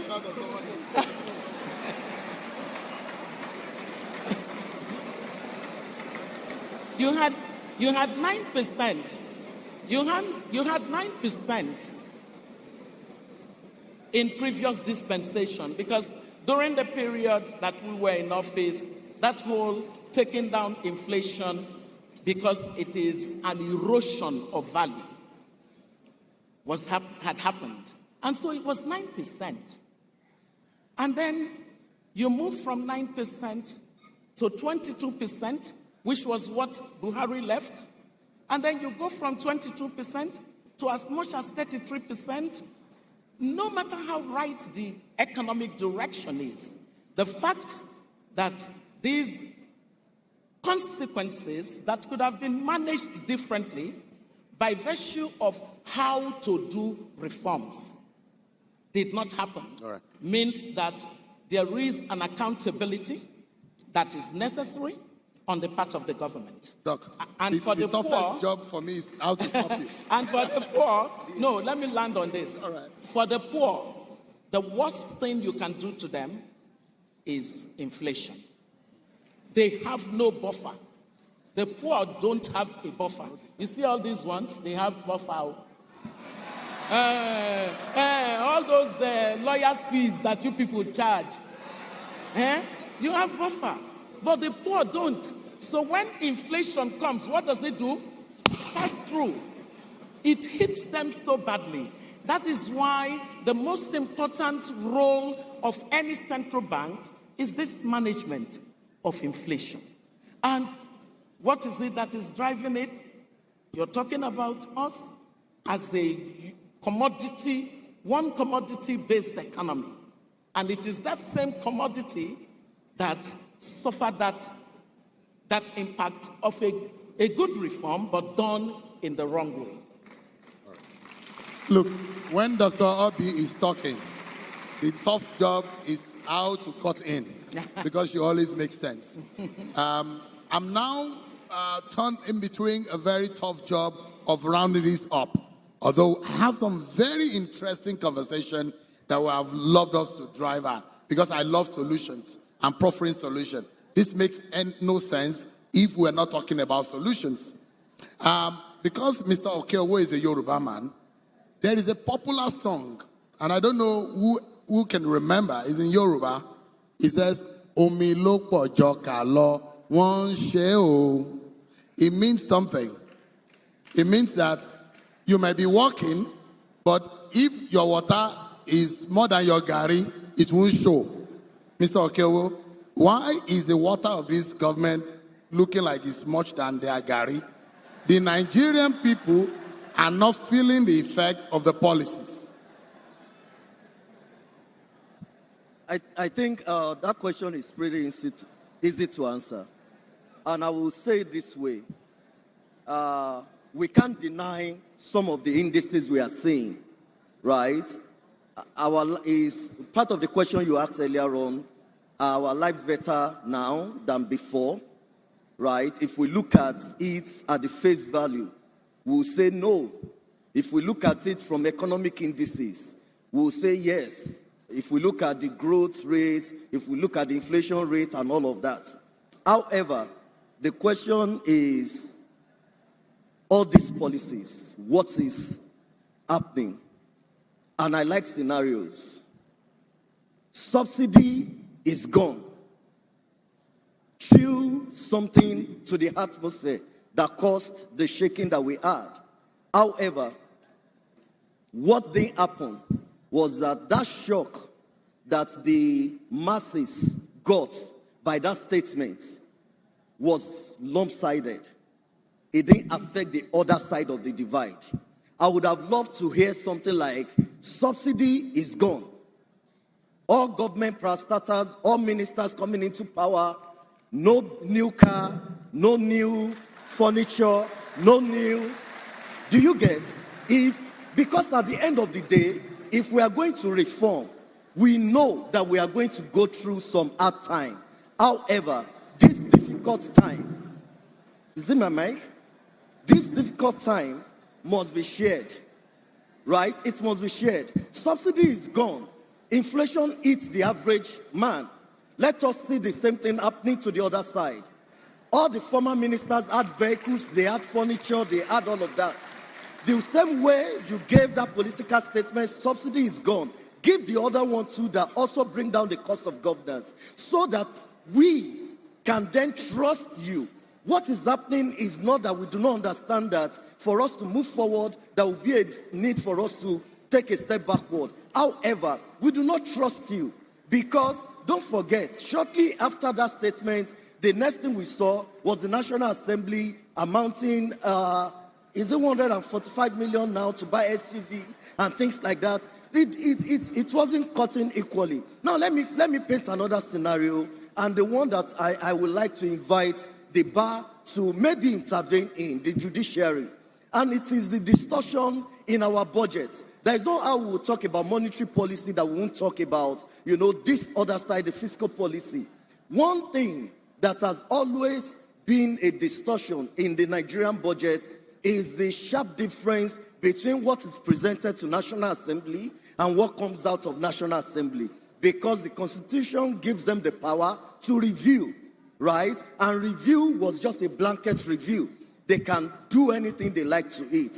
However, there is a provision made for National Assembly members to take something back to their representative, 100 billion zonal intervention project. And the National Assembly had relied or stood behind that 100 billion to distort the budget. And I will paint it this way. 100 billion is small. We now know that 100 billion is small. However, the question is, why are we not, if we really want to play economy, why are we not talking about increasing the 100 billion allocation rather than leaving 100 billion with the note that it is small, it cannot go around what we need to take back to our people. So because of that, we now need to go into MDA's budget and insert what is not. And I'm grateful for the Minister of Interior being here. We analyze the budget. That is our work. We break down Nigerian data. I would say not so much is seen around the Ministry of Interior and all of that, but there are some ministries, mother ministries, agencies in this country that are notorious, right? Notorious for, you can see a proposed budget of 400 million that is coming back with 42 billion. How do you want to justify that? So what is making the water to be too much or more than the gari is because the political elite, right, are not committed to what they say. All right. So now, because I really need to round up, I will skip you, Minister, so that the line of fire will not eat you as much as... So, Mr. Etomi, you will shoot us out of this panel. Where do we go from here? If you were President Tinubu and this government, what policies could help us refocus and get the nation on track? For me, and I'm going to be speaking to my constituency, the very foundation of any democracy is the rule of law. For me, and I'm going to be speaking, it's frightening. It is very frightening. Yeah. When I was in law school and you were told stare decisis meant that you could place your hopes on a decided case, I don't know what the new lawyers are learning today. There is a problem. And for all those who participate in politics, if they do not understand that this vehicle called democracy, which they are abusing today, there are no guarantees. It is important that you safeguard the well from which you drink. Talking about that word, Gary and the water, you need to save it. Because apart from water, you could have urine inside. So we must protect the judiciary. And we must amongst ourselves, and even to our colleagues, the lawyers, who give fuel to some of the things that are going on, I think there's a time for introspection. We have for too long enabled the abuse of our democratic guardrails to the point where 2 years to an election, we cannot even discuss anything but the election. No governance is taking place now. Everything is guarded at 2027. And without any guarantees that you get free and fair elections. How do you then begin to work an economy through a system that nobody trusts, even foreign investors? I want to end on one note, which is a little, again, for us lawyers. There is something, an act of parliament was passed called the Business Facilitations Act of 2023. Please, all of you, it's our responsibility. What that act has done is that it has placed the responsibility on agencies of government, regulators. When you apply for a license, when you apply for everything, in their regulations, they must state the time frame within which that thing should be done. If it is not done, then there's the assumption that they have approved it. And if they reject it, they must give reasons so that those reasons can be looked into. It is one area I find that lawyers have not given effect to, because it will help support those who are planning to invest to come into this country. Anybody who wants to invest anywhere asks 2 questions. How do I get in? How do I get out? And we too are asking ourselves this question today. Nigerian democracy, how did we get in? And no, we can't get out of it. But let's stay put. Thank you so much, Mr. Itomi. It's going to be right for me to give the minister the opportunity.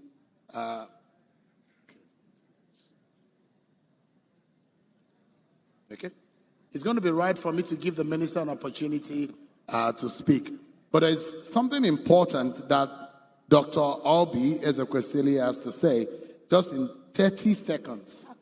30 seconds. All right.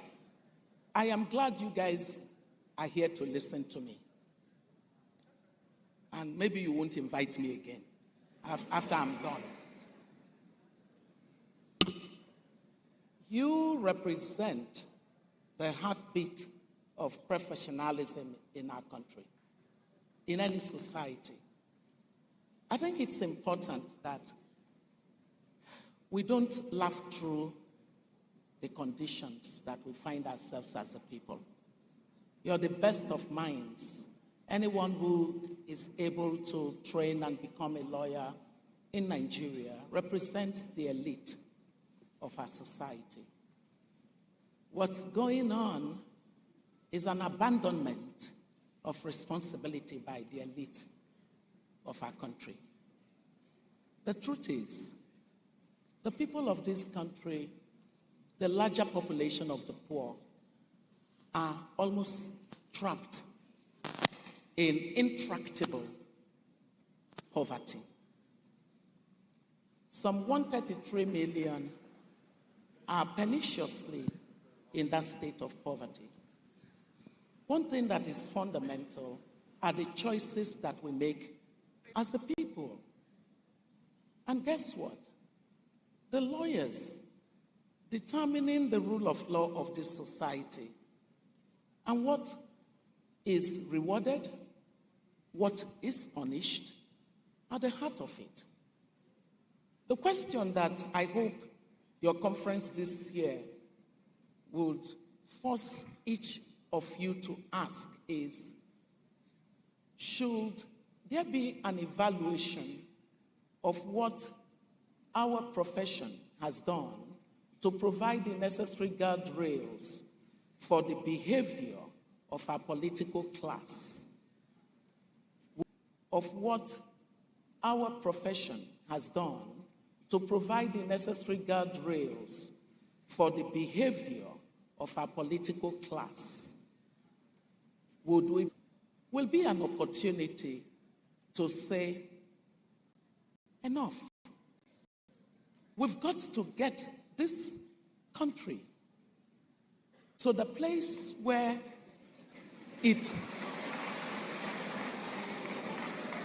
something is happening behind me. What is happening behind me? Okay. All right, just give me. I'm going to be through. It has to be that you recognize, please, just one more minute. It's got to be that we, as the privileged class, for as long as you're educated, you're a privileged class, we need to understand that this society lays prostrate for the poor right now, some 133 million of them, that a distorted incentive society is making it impossible for them to actually have a quality of life that is close enough to just being normal. And therefore, I am praying that as the legal profession, you can agree that there is serious discussions that are making it difficult for incentives to align in the direction where hard work is rewarded. This country has to go back to rewarding hard work. This idea that politics is the pathway to becoming wealthy is an anomaly.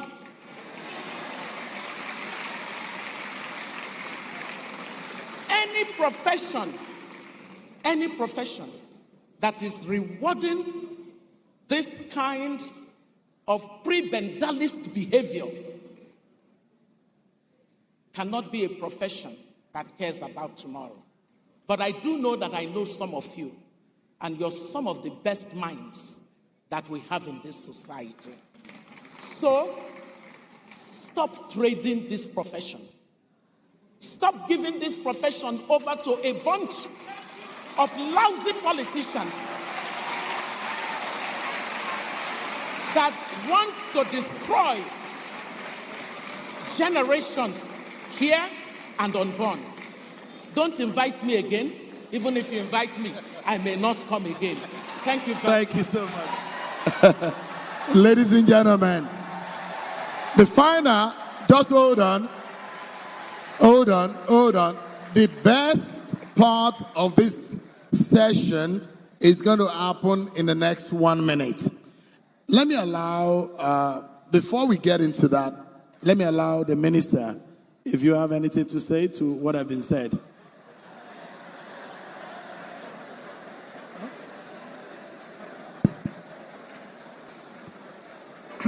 Thank you. Let me say this.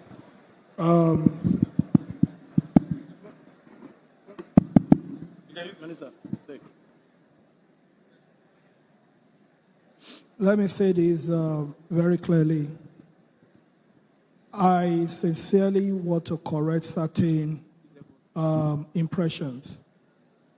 And number one was the idea that, subsidy is gone.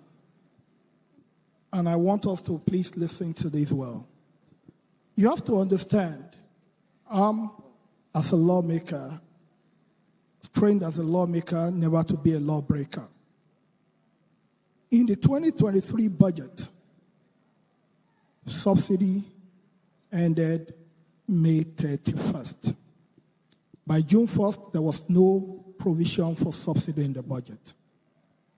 And asking the president to keep the paying for subsidy when there was no budgetary provision for that would have been illegal.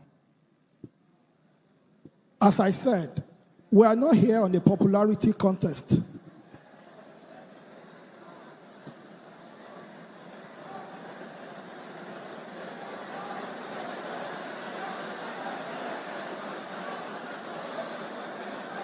Please, we are out of time. Let's listen to the minister so that we can conclude quickly. Go ahead, sir. Order, please. And number two is the fact that I always say this. For this government, we should be judged by where we were May 28, 2023. And I'll say this, do I believe that the expenditure of this government is in the right direction in terms of infrastructure? I sincerely believe this government is putting a lot into infrastructure. And I'll say this once again. I sincerely believe that the economy is not stupid. We have accumulated wrong choices over the years that is being corrected.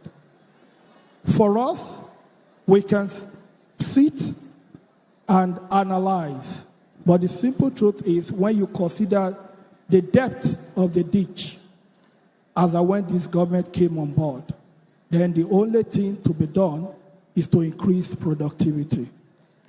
Of course, there's only one way when you are down, is to increase productivity, increase production, spend yourself out of recession.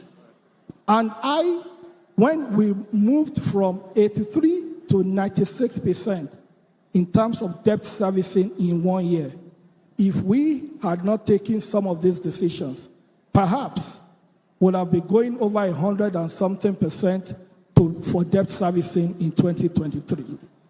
So for me, as lawyers, you are trained. I'm not a lawyer. I've never been one. I hope I'll be one in the future. But of course, I'm not one now. And you are trained to deal with facts, not emotions. The difference, what distinguishes you as lawyers from me is because you are more knowledgeable in terms of facts than me. So, I deserve 2 minutes. People are on my back. No, I deserve 2 minutes. So I think for lawyers, I will want you to not just rely on some of these emotions. Let's look at facts. Let's look at where we were. And let's look at where we are going to. Thank you. Ladies and gentlemen, we have successfully come to the end of this session. I planned one thing, just for a moment. I allotted a good time for responses so that this can be very interactive. But unfortunately, we may not be able to do that. But there's something that we will do before we go. Dr. Obi Ezekwesili said something. This profession is for societal re-engineering. We are the conscience of the society. This conference should not end without practical steps in changing our society. There are millions of people who are not in this room, but we need to make them feel that they missed something. And that's why, Mr. President, sir, Mr. President, I know the bar is a digital conscious bar, isn't it? So today we are going to practice it. And I'm going to create a hashtag. Hashtag a new voice of reasoning. That is what you are. That is what you are. That is what you are. That is what you are. In this conference, I need us to take charge of conversation on social media. I'm not sure there is any lawyer here who doesn't know how to use the social media. Let's bring out our phones, everyone. Let's bring out our phones. You don't use phones. You don't do what? No network. Okay, so this is what we do. We are smarter than the network. Some of us existed before the network. So you take a picture and you post it later. But when you want to post it on Twitter, on Instagram, on Facebook, the hashtag you will use is hashtag new voice of reasoning. Let everybody know that a new Nigeria is rising and we are the new voices of reasoning. I'm going to take my video. Okay. So if you are in this hall and you want to be popular in 1 second. All right. Are you the new voice of reasoning? I can't see the new voices of reasoning. Are the lawyers in this room the new voices of reasoning? If you agree with me that a new Nigeria is rising, say yeah. Let's put our hands together for ourselves. Ladies and gentlemen, NBA President, the Nigerian Bar Association, thank you so much for inviting me to moderate this panel. Let's put our hands together for Mr. George, Mr. Okeowo, Gabriel Okeowo from Budget, Dr. Obi Ezekwesili, former minister, the Minister of Interior, Dr. Olubunmi Tunji Ojo. Give him a very resounding round of applause. And our very own uncle, George Etomi. Ladies and gentlemen, that's our time. Thank you very much. We will come to that. We'll come to that. Thank you very much. Please sit. Please sit. There was supposed to be a question and answer session, which we will not be able to take, but we have time for one question. And the question is, do you believe that this panel has done justice to this topic? If you believe so, say aye. The ayes have it. Now that we believe so, can we stand up and stand out and stand tall to give a resounding applause to the panel? Please. We will now invite His Lordship, Honorable Justice Segun Bello of the Federal High Court, representing the Chief Judge of the Federal High Court, to present the plaques for the panelists. Please. No, just. Thank you. Please remain seated. And please. Yeah. Well, I do not stand here wearing my own garb. I wear the garb of the Chief Judge of the Federal High Court of Nigeria.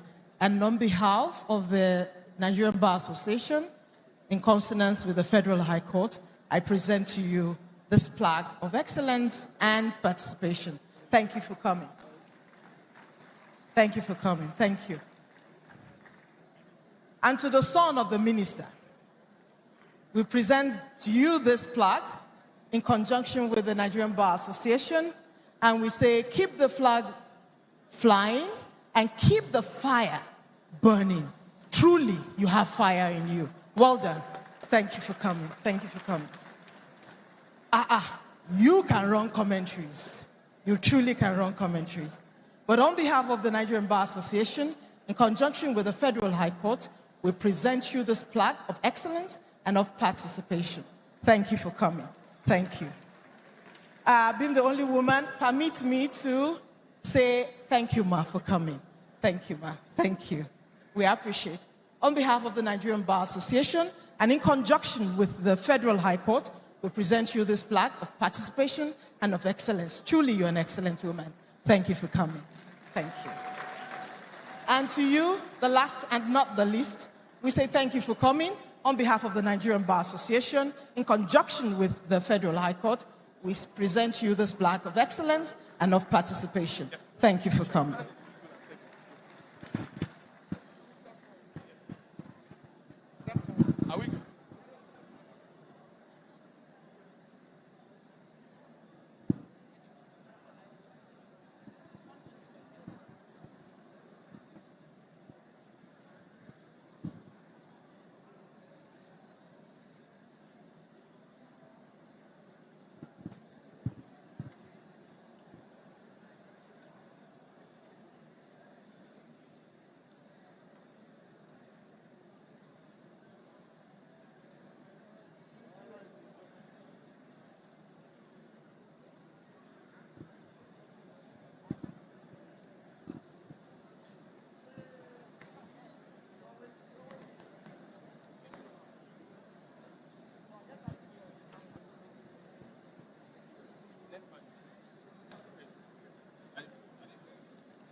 the younger generation will know when I say party after party.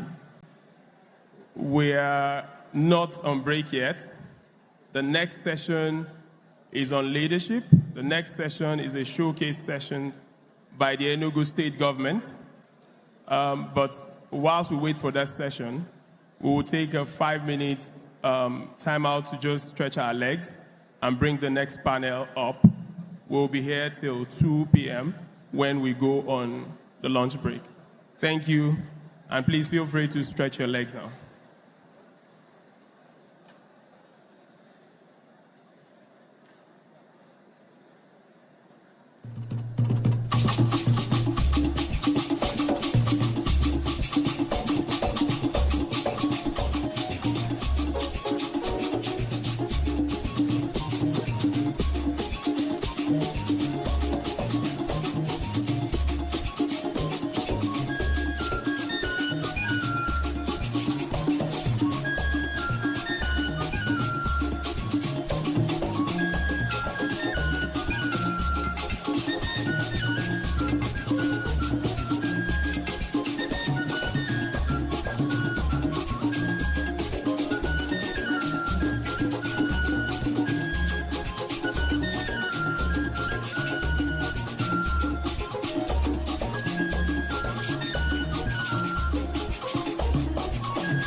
Ladies and gentlemen, the governor of Enugu State is with us, and we'll be proceeding to the next session, which is a showcase session by Enugu State.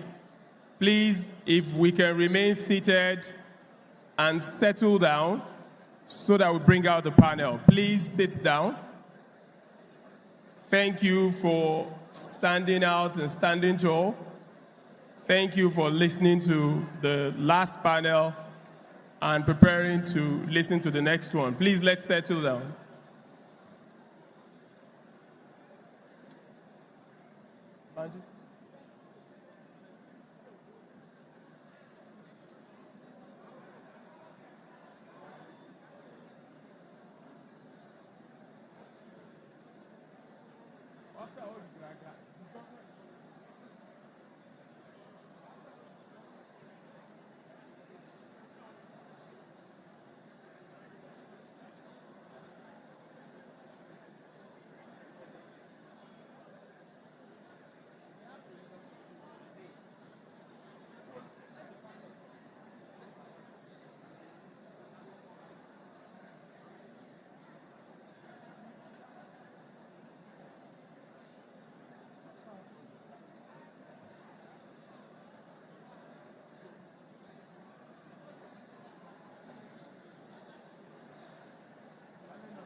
Please, can we welcome the governor with, national anthem.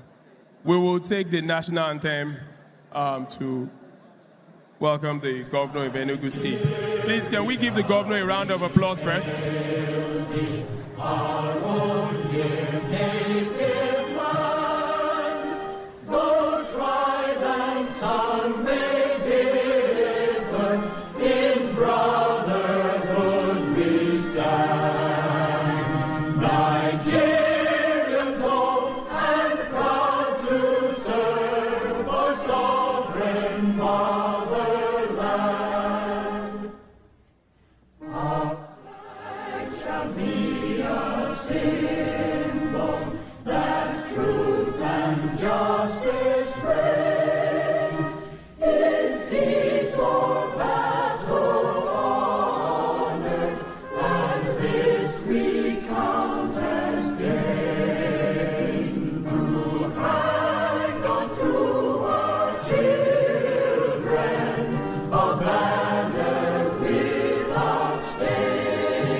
Please, we can sit.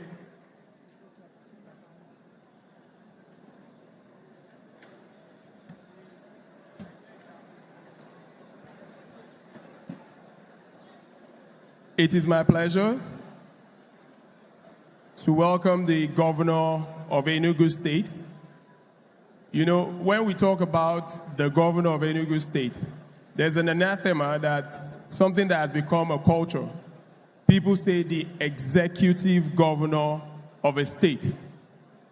The position of governorship is a constitutional position. The Constitution says the governor. The same way there's no legislative governor, there's no judicial governor. The same way we don't have the legislative Senate president. The governor is the governor. Please let us welcome, by a round of applause, our host, the governor of Enugu State. Please, let us show our gratitude to our host. It is my pleasure to welcome the governor, Mr. Peter Mba.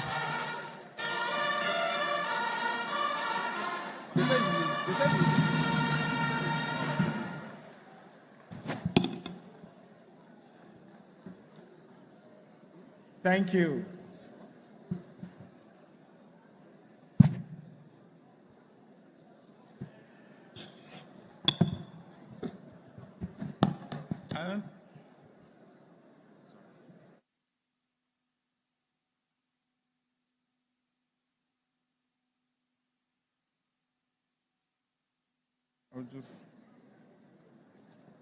Thank you very much.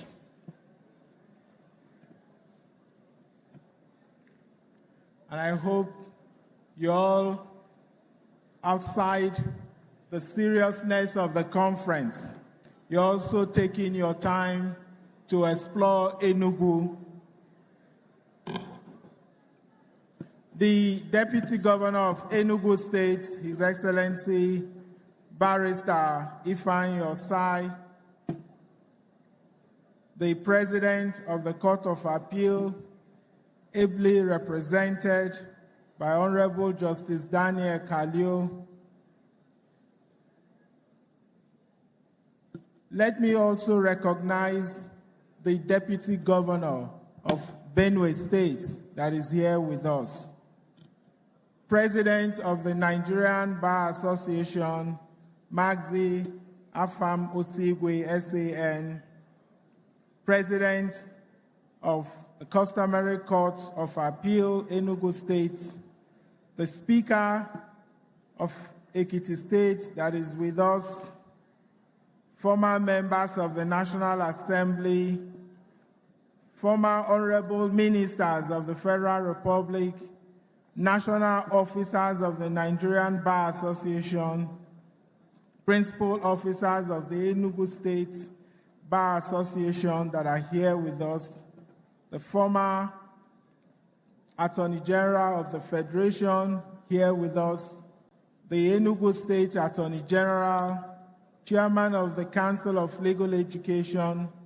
members of the Enugu State Executive Council, past presidents of NBA that are here with us, President of African Bar Association, Chairman of the Local Organizing Committee, revered royal fathers, clergies, distinguished guests, ladies and gentlemen. It is a true privilege to stand before this assembly of some of the sharpest legal minds in our nation. The law at its heart is about order, justice, and fairness. Leadership at its best is about channeling those same values into building systems that uplift people. Today's subject is transformational leadership. When we speak of transformation, we often use the word too lightly. We talk about reforms, adjustments, or new policies. But transformation is something deeper. It is not management. It is not tinkering at the edges of what already exists. Transformation is when the landscape itself changes so completely that the world you see after is unrecognizable from what came before. The ancients spoke of transformation in the language of alchemy, 7 stages through which matter itself was purified and transfigured. Each stage essential in breaking down the old and separating the elements so that new could emerge. Transformation then is nothing less than the courage to allow one order to fall away so that a higher one may take shape. The heart of transformational leadership is not about moving pieces on the chessboard. It is about changing the board, a quantum leap, a reimagining of what is possible with integrity, innovation, and critical thinking as compass points to guide the way. When I assumed the responsibility of leading Enugu, the people who voted for me were not asking for the moon. They wanted running water. They wanted reliable public services. They wanted a modest, secure income. In short, they wanted to look no further than some dignity in their daily lives. But as I look at the state, it was clear that incremental improvements as things stand would never deliver the future our people deserved. The first spark of true change lies in the imagination, the courage to see beyond the limitation of the familiar. Too often, past disappointments dulled our hope and left us trapped in the poverty of imagination. Short-term thinking became our horizon, and we settled for less, clinging to this familiar even as it failed us. But transformational leadership demands the audacity to envision beyond our low expectations. For us, that meant grounding our work in three essentials: vision, values, and a disruptive strategy. Our vision was to grow Enugu's economy from $4.4 billion to $30 billion, to reduce the poverty headcount to zero, and to make Enugu State the preferred destination for business, for tourism, and for living. We imagined a state that within 8 years would be completely unrecognizable from the one we inherited. But vision alone is never enough. It must be anchored on values. In an age when politics too often becomes self-serving, we insisted that integrity, accountability, and inclusivity would define everything we did. Our care for the weakest among us would be the measure of the strength of the whole. We would balance political force with soul force. Only then could we move to strategy, designing not just for the next month or the next year, but for the next century. Our first strategic step was to build a foundation of accountability. We launched a citizens' charter barely 2 hours after being sworn in. My first executive duty was to sign Executive Order 001, which is the Citizens' Charter, a public commitment that allows people to measure us against our promises. Next came our cornerstone of financial sustainability. That meant ending the leakage within the critical civil service and tracking the flow of every penny. Every transaction was digitized, saving millions that once slipped away. We expanded the tax net, not by raising tax rates, but by ensuring more people contributed their fair share. We unlocked dormant state assets and turned them into new streams of revenue. With this stronger footing, we invested into critical infrastructure and services like water and roads, because without those basics, nothing else could move. We promised to restore water to people's home within the first 180 days, and we delivered. By the 2-year mark, we had built and refurbished over 1,000 kilometers of roads. We have attracted investors by building trust through a secure, transparent, and partnership-oriented environment. With our one-stop investment center, every investor experiences the ease of doing business from start to finish. No bureaucracy, no hidden barriers. This model combines the stability of public ownership with the dynamism of private partnership, creating seamless flow of investment where risks are reduced and the rewards are fair.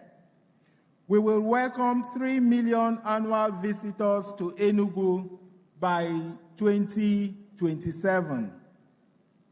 That vision requires infrastructure worthy of the goal. The hall you sit in today wasn't here a year ago.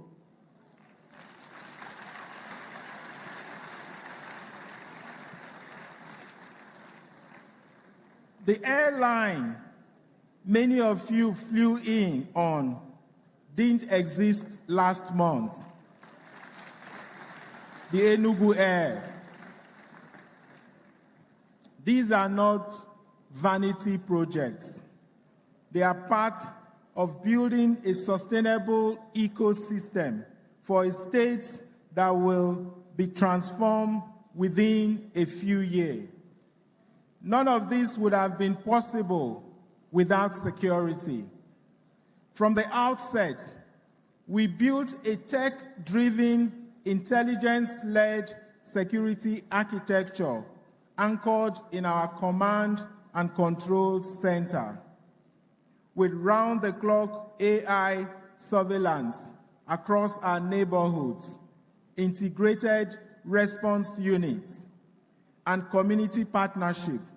Enugu has recorded an over 80% reduction in violent crime.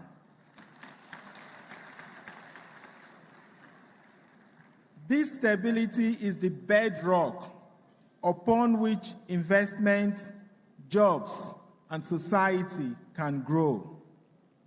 Education is our next frontier.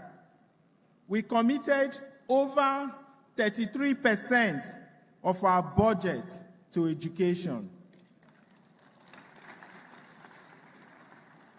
A decision some thought was reckless, but we knew it was essential. Our greatest asset is in the head, the hand, and the heart of our people. Refurbishing classrooms was not enough. We had to completely reimagine education for the digital age and the future job market. Next month, we launch 260 smart green schools. One for every ward in the state.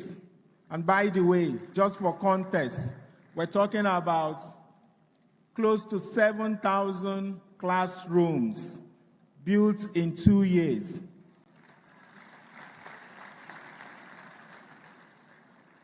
These are integrated, tech-enabled, future-facing institutions that prepare our children not just to learn, but to create, to innovate, and to compete in the fourth industrial revolution.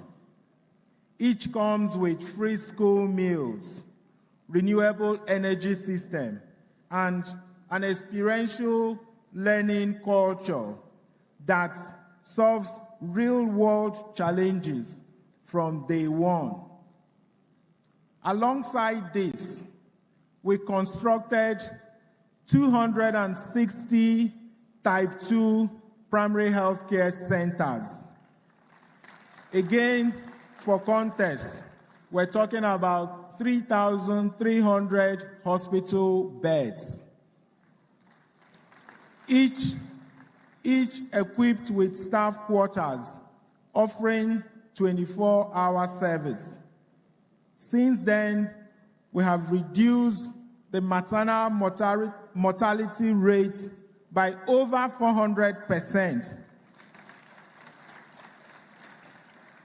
compared to the inherited national average. Farmers now enjoy more than just market access. They are connected to industrial agro-allied centers that deliver credit, processing, and export opportunities. These centers form the backbone of an ecosystem that advances food security, expands livelihoods, and positions Enugu in the global supply chain. Agriculture now contributes considerably to Enugu's GDP, reinforcing its vital role in our state's economy and placing us among Nigeria's most agrarian states. We have also just launched Farm Estates, a 200-hectare initiative across the various wards conceived to scale up production. These are not scattered interventions. They are the thread of a single, far-reaching vision, with more than 2,000 projects already in motion and many more on the horizon. This is about building a new reality, a state where governance is judged by results, accountability. It's non-negotiable, and the future is owned by the citizens. Now, I know I'm speaking to lawyers, and I know that the law and governance sometimes meet each other with tension. But at our best, are we not doing the same work? Building systems of fairness and opportunities for all. That tension between the state and the bar is potentially what keeps both sides honest. This necessary pull in different directions is, in truth, an accountability partnership, each holding the other to principles over personalities. For this to work, we must lean into dialogue, yet sharpen each other's standards. Despite our differences, our common charge is never to settle for less than a shared devotion to service and a society where the rule of law stands taller than the rule of man. So, I invite you, as partners in this broader project of transformation, to ask, what is the deep change you're called to make in your profession, in your institutions, in your own practice? Few things in modern times have profoundly impacted our lives as much as AI, artificial intelligence. I can see the bar is already rising up to that challenge, trying to figure out just how the deployment of AI might disrupt or enhance the profession. As I mentioned earlier, Transformation is not tinkering at the edges. It is a reimagining of what is possible.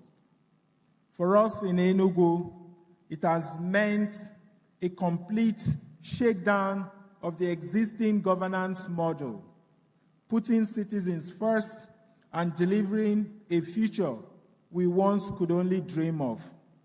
So, as we move into the plenary, I urge you, consider our shared quest. What old assumptions must dissolve? What new possibilities must take form? And how can we, the government and the bar, as partners in service of a safe, secure, and soulful society? The future of Enugu and of Nigeria depends on this shared spirit of transformation, bold rather than cautious, principled rather than expedient. Leadership and justice alike demand vision, courage, and integrity.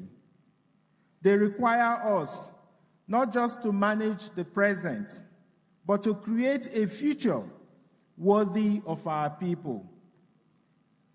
Distinguished colleagues, this is not a monologue section, I suppose. It is meant to be interactive. This is an opportunity to engage and gain insights on what we are doing and the philosophy that derives them. On that note, I yield the floor. Thank you very much.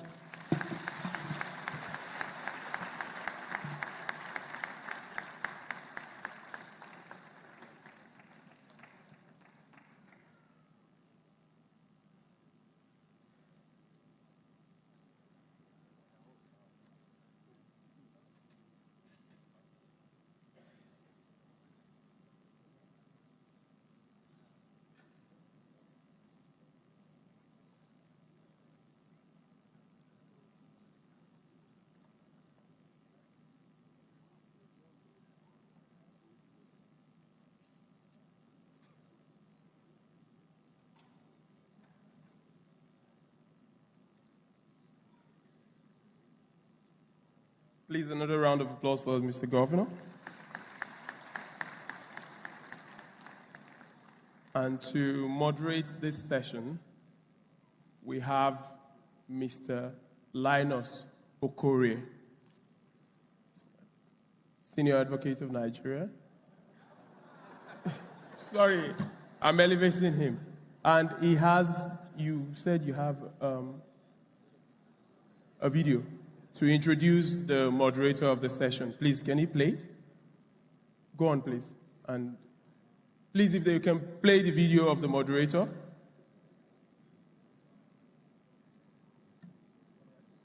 Huh? Please, I'll just hand over to the moderator to take over this session. Thank you.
Hello, my name is Brian Tracy, and I'm a professional speaker and management consultant.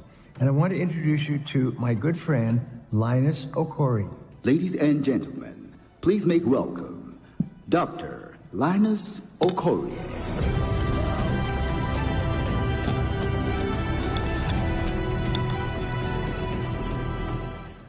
Your Excellency, the great transformational leader, as the leadership coach, I can tell you he is right now. The deputy governors from Enugu, Benue, and of course the president of National Bar Association of Nigeria and all the stakeholders of NBA here present. My job today is not just to moderate, but I wanted to lay a little foundation on this subject matter. Your Excellency, you recall something transpired between us just before you were sworn in. His Excellency had given me a promise that he was going to visit our leadership center. That morning, I called him. He said he was on his way for another meeting at the airport. And the next thing is, we concluded he was not going to come. But I was surprised. He called me and said, I'm a few minutes to your office. When he arrived at the leadership center, I asked him, I said, why did you insist to come? He said, leaders must learn how to keep promises. That was my first impression of him. Then he said to me, Linus, as soon as I'm sworn in, I will organize a retreat for all my cabinet members. And I want you to come and spend some days with us at Nikki Lake. I thought it was another promise. As soon as he was settled in, he invited me and my team. And we came to Nikki Lake. He has assembled the best of minds from all over the world. Your Excellency, recall when you showed a vision of what Enugu was going to look like. In fact, they knew Enugu. It was mind-blowing. And that day, I spoke on transformational leadership. When I was done, I started tracking progress. Ladies and gentlemen, 2 years after, I want to say with every level of modesty and sincerity that you have not disappointed me, Your Excellency. And so, transformational leadership is not just what anybody can infer to. In fact, many years ago, I had the great honor of hosting a gentleman called Dr. Miles Monroe. Dr. Miles Monroe, one of the biggest names in the world on leadership. And as that foundation began to grow about definition of the subject matter, he said there are over 5,000 definitions of leadership. And he said the one that excites him most was this, and I quote him, because it's relevant to the conversation we're going to jumpstart this moment. He said leadership is the ability to inspire, motivate, drive a group of people towards a particular direction by inspiration, not intimidation or manipulation.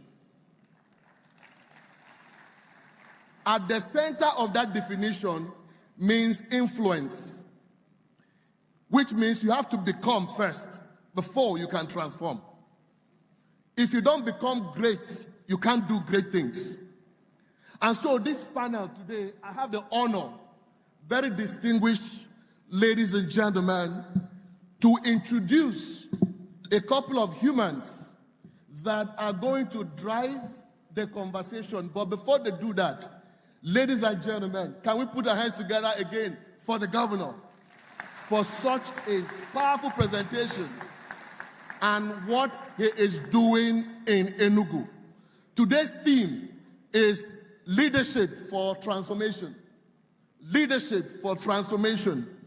And those that are on this side that will drive the discussion today, support system to the governor, the first person is Dr. Kingsley Tochi Udo Esquire, Honorable Attorney General and Commissioner for Justice. By the way, I call him the SAN designate. Well done. The second person that will be leading the conversation will be Chief Sam Obu Nwobodo. He is actually the Honorable Commissioner for Trade and Investment in Enugu State. The next person is Mr.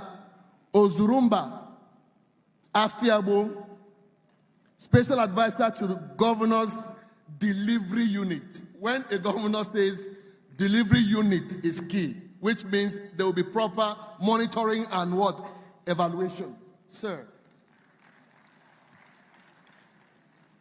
Dr. Chinyere Onyishi, the only woman in the room, right here on the panel, Special Advisor to the Governor on Education and Innovation. And we have Sir Ike Chukwu Onoma, SAN, Managing Partner of.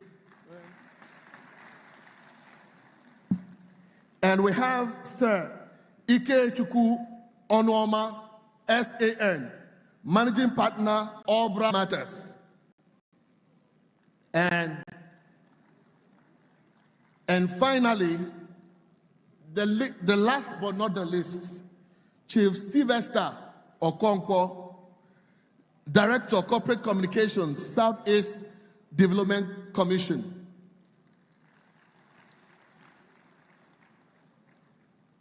So everywhere you are is now considered a panel. Ladies and gentlemen, the first question to jumpstart this conversation will be, I'm going to be starting with Dr. Kingsley Tochukwu, the Attorney General. I'd like you to talk about your office is a central point for all of the MOUs, of all of the documentation of what is going to make anybody who signs a deal in Enugu State not to be afraid of the future, the uncertainties of the future, as happens in Nigeria.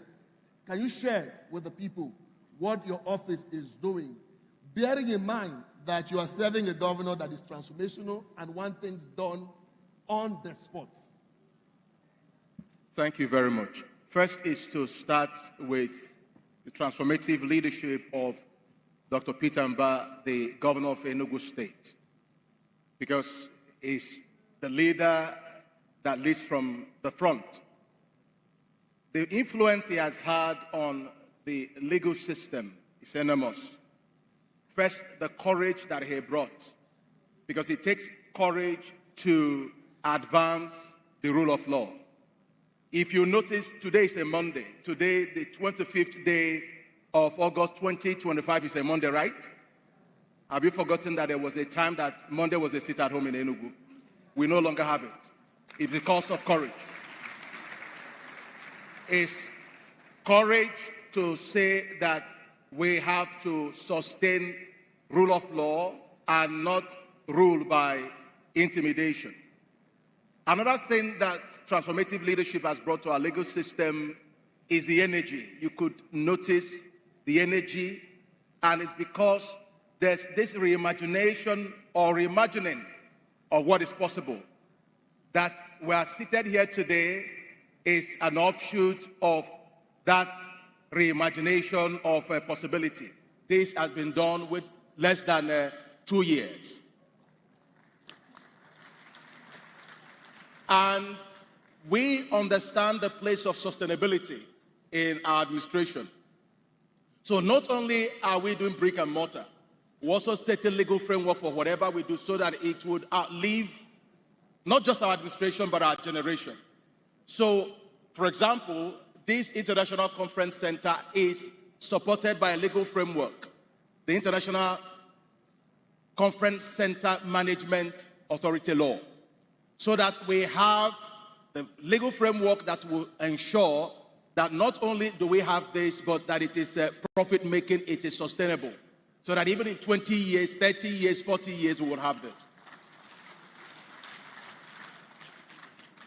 You know, law is made for man and not man for law. So the hallmark or the imprimatur of His Excellency's leadership in our law would also be seen in his belief in doing what you are postponing to do tomorrow, doing it now. And that is actually the mantra, tomorrow is here. So immediately we entered office, he began to talk about the Enugu Air.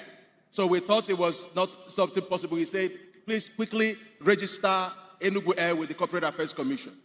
And not only just register Enugu Air with the Corporate Affairs Commission, ensure that you register 6 aircraft as a going concern, yes. So each of the aircraft we have under Enugu Air is registered as an entity separate from the state. So that even if there's anything, for example, a Ganishi that, or, FIFA, rate of FIFA, you can't detain Enugu Air aircraft because it's registered as an entity different from the state. And so we started working on Enugu Air, creating the legal framework for Enugu Air, even when we didn't see it coming. It was not then with us over a year ago. And here we are. Many of the participants to this year's MBA conference flew Enugu Air. And that's because of vision, and that's because of the consciousness that time is of essence, sense of urgency. Then another thing that you see also, the character of the governance principle on our legal system now is vision. So we have the new Enugu that is not this Enugu that we're seeing, that is ongoing.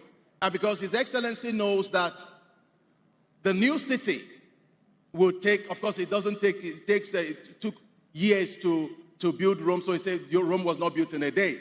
So the same for the new Enugu city that will be built. But he said to sustain the vision of having a new Enugu city, which would parallel any modern city in the world, beat Dubai, beat what you can see in China, that would have to set up a legal framework. So if you want to clap, you clap well. So immediately he said, AG, quickly do a bill to the House of Assembly. The work had not started then, but he said, let's build a legal framework on the new Enugu City Development Authority. And immediately we did that. Then the setup for what we were now building, the new Enugu City, came on board. And with this, you discover that even when we're not there, the structure that will sustain the development of the new Enugu City is there. Another thing that you will notice, the quality of transformational leadership that is sitting upon our legal system now is the attitude of pioneering, being the first to do things. We mustn't wait for, we're not even talking about Nigeria now, we're not even talking about Africa. We're going beyond Africa to look globally. So he said, for example, that there will be a need for us to create an electricity market different from the general electricity market that we have in the nation. So we immediately, the amendment that allowed government to play at the various value chain of our electricity came on board. We didn't wait for any state. Immediately we passed the Enugu State Electricity Law. That's the first in the country. Honorable Commissioner, I could feel your passion, because if you allow you go on and on and on. Now, there's something I'm going to change right away. I would want this session to be the most interactive you can ever imagine. So what that means is that everyone that is, I'm looking at you right now, start preparing your questions, because after this first round of conversations, we literally would hand over all of the next questioning to you. Is that a good deal? Beautiful. So, Commissioner for Education and Innovation, the special advisor on innovation and education. My question to you will be, education is the foundation for transformational leadership in that context, because leadership flows to the one who knows. I'd like you to share a little bit of light on what you personally understand about transformational leadership that is already going on, and what are the new dynamics that are going on in that ministry called Ministry of Education in the context or education in Enugu. Okay, thank you very much. Transformational leadership is rooted on value, and it's also very important for us to know that transformational leadership is rooted on value and powered by innovation, technology, and today's world, education has shifted from content memorization to creativity, critical thinking, and problem-solving approach. And it became very imperative that we must follow the trend, the technological trend, looking at what is happening in the world. The exponential technological change is rendering so many things obsolete. What our children are learning in schools are becoming obsolete. As they are seated in the class, the content is already outdated. So it became imperative that there should be a change to move education to a certain level. And that is what Enugu State has done. Because Enugu State came up with the vision of Smart Green School Initiative. And that vision is actually going to bring solution to all the challenges education is facing. When you look at educational challenges holistically, you think about what is happening in the school, high rate of out-of-school children that are supposed to be in school, you see them ending up at the street hawking because they lack education. But the state government said no child will be left behind in Enugu State. Irrespective of your location and your background, you have to get quality education. We also look at infrastructure. It's also one of the major challenges we face in education today. You look at the methods teachers are using to teach. When you also check the curriculum content, it's not moving in line with the trend. So all these things have been challenges that surround education. But Enugu State have adopted a system to transform education and ensure that education will change everything. We are grooming children that will compete with their contemporaries anywhere in the world. And in Enugu State, we're not just building smart school. We are building 260 smart schools in different political wards, and also 8 vocational and technical schools in 3 senatorial zones, and 17 senior secondary schools in different local governments. We're also reforming the tertiary institutions through the policy statement, policy direction on experiential learning pedagogy, which is the new approach we have adopted in Enugu State. Yes. Teachers are using method to teach, lecture method most often, and when they engage students with lecture method, they end up in memorizing the content. But today, it has changed from content memorization to creativity. We are now grooming our teachers to follow the trend and also make use of 21st century skills. Skills that they can take the student to the next level. Skills that they can produce students that can compete with their contemporaries anywhere in the world. One of the essential skills needed is the digital literacy skills, and teachers in Enugu State are undergoing several training on digital literacy. Currently, we are training the teachers in different skills, digital literacy on the basic level, intermediate, and advanced level, and 21st century skills to enable the teachers know that they can collaborate effectively, they can communicate, they can apply critical thinking and problem solving in the classroom. And the student they are teaching will now understand that it is no longer to memorize content. From memorization of content, we have migrated to creativity, critical thinking, problem solving approach. Students see themselves now as innovators, and we can now integrate other things that can solve societal problems. We have integrated SDG, Sustainable Development Goal, in the curriculum. We have also tried to make our curriculum to be reformed and also ensure that it's not just reforming the curriculum, we integrated other new skills that can help the students to grow, to take the global stage. Skills like robotics, artificial intelligence, virtual reality, augmented reality, artificial intelligence, virtual reality, augmented reality. We use drone to train the children how they can use the drone for media, train the children how they can use virtual reality to take them to virtual tour. Our students can now visualize in a massive environment and see what is happening as a pilot, see what is happening in aviation, see what is happening in the space, see what is happening in Mountain Everest with the VR headset. This is the future, and this is where we are going. And Enugu State is bringing in transformation in the system. Thank you. And at the heart of this transformation is our teachers, because they are the driving force, they are in the forefront, and every day, Enugu State is thinking every possible thing, every possible way to position our teachers to be able to produce students that will be great. Thank you. Thank you very much. Thank you very much.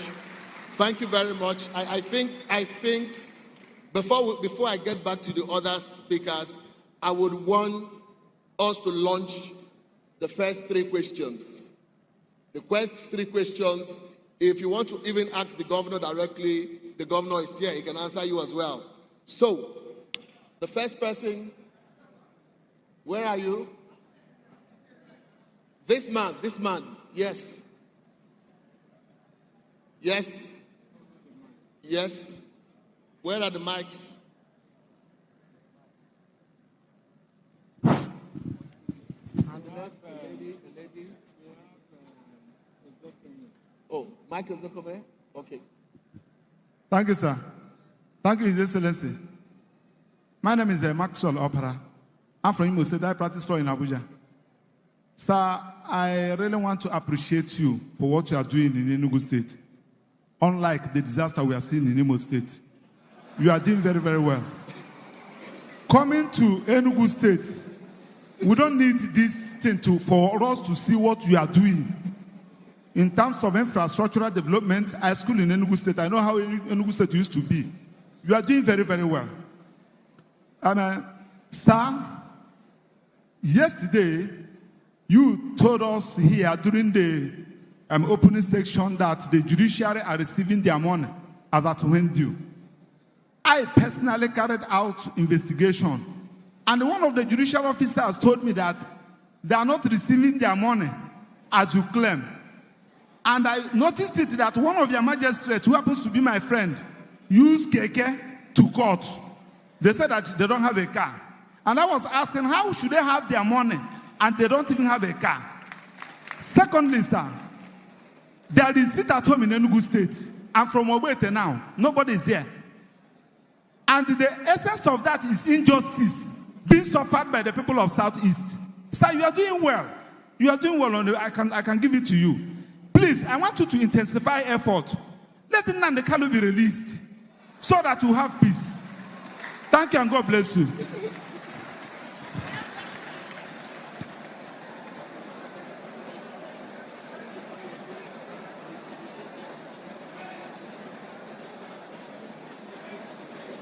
Yes.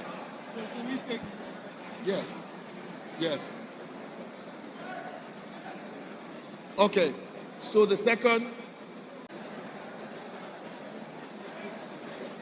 Yes. Yes. Yes. Okay. So the second.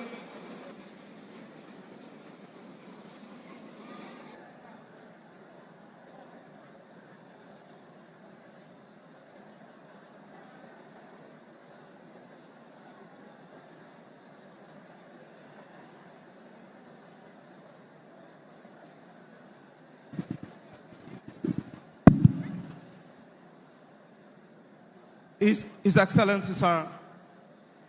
My name is Letam Nzide from the Port Harcourt Bar. You have taken time, you and your lieutenant have taken time to reel out so much of what you're doing in several sectors. But as he said, charity begins at home. I'm a bit concerned about the judiciary. I want to know, because there are some governments that build houses for judges, buy cars for judges. They take a little of what belongs to them and do all of these things for them. So I want you to tell your colleagues, what's the extent of financial autonomy of the Enugu State Judiciary? Thank you, sir.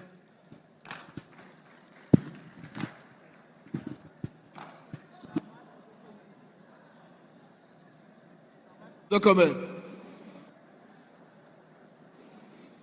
You have the mic.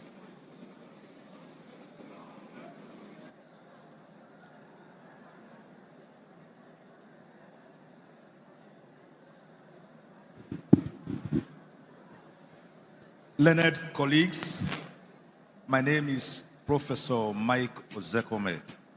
I'm a senior advocate of Nigeria. Just one little question. The governor. I come to Enugu very often, so I'm not a stranger at all to Enugu. But it will be difficult for me to deny that I have not seen some ground-breaking changes. To do that will even be sinful, and I don't want to be a sinner. Now, the question I want to ask, based on this theme of transformational leadership, a theme I have written extensively on, how are you able, or have you been able, in a highly politicized environment, an environment that is sharks infested by political buccaneers,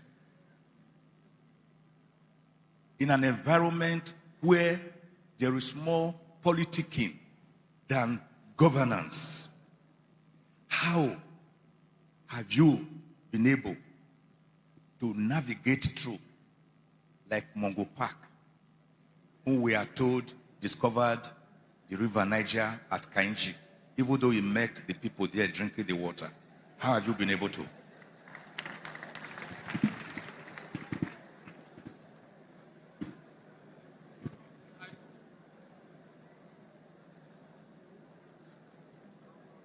All these questions.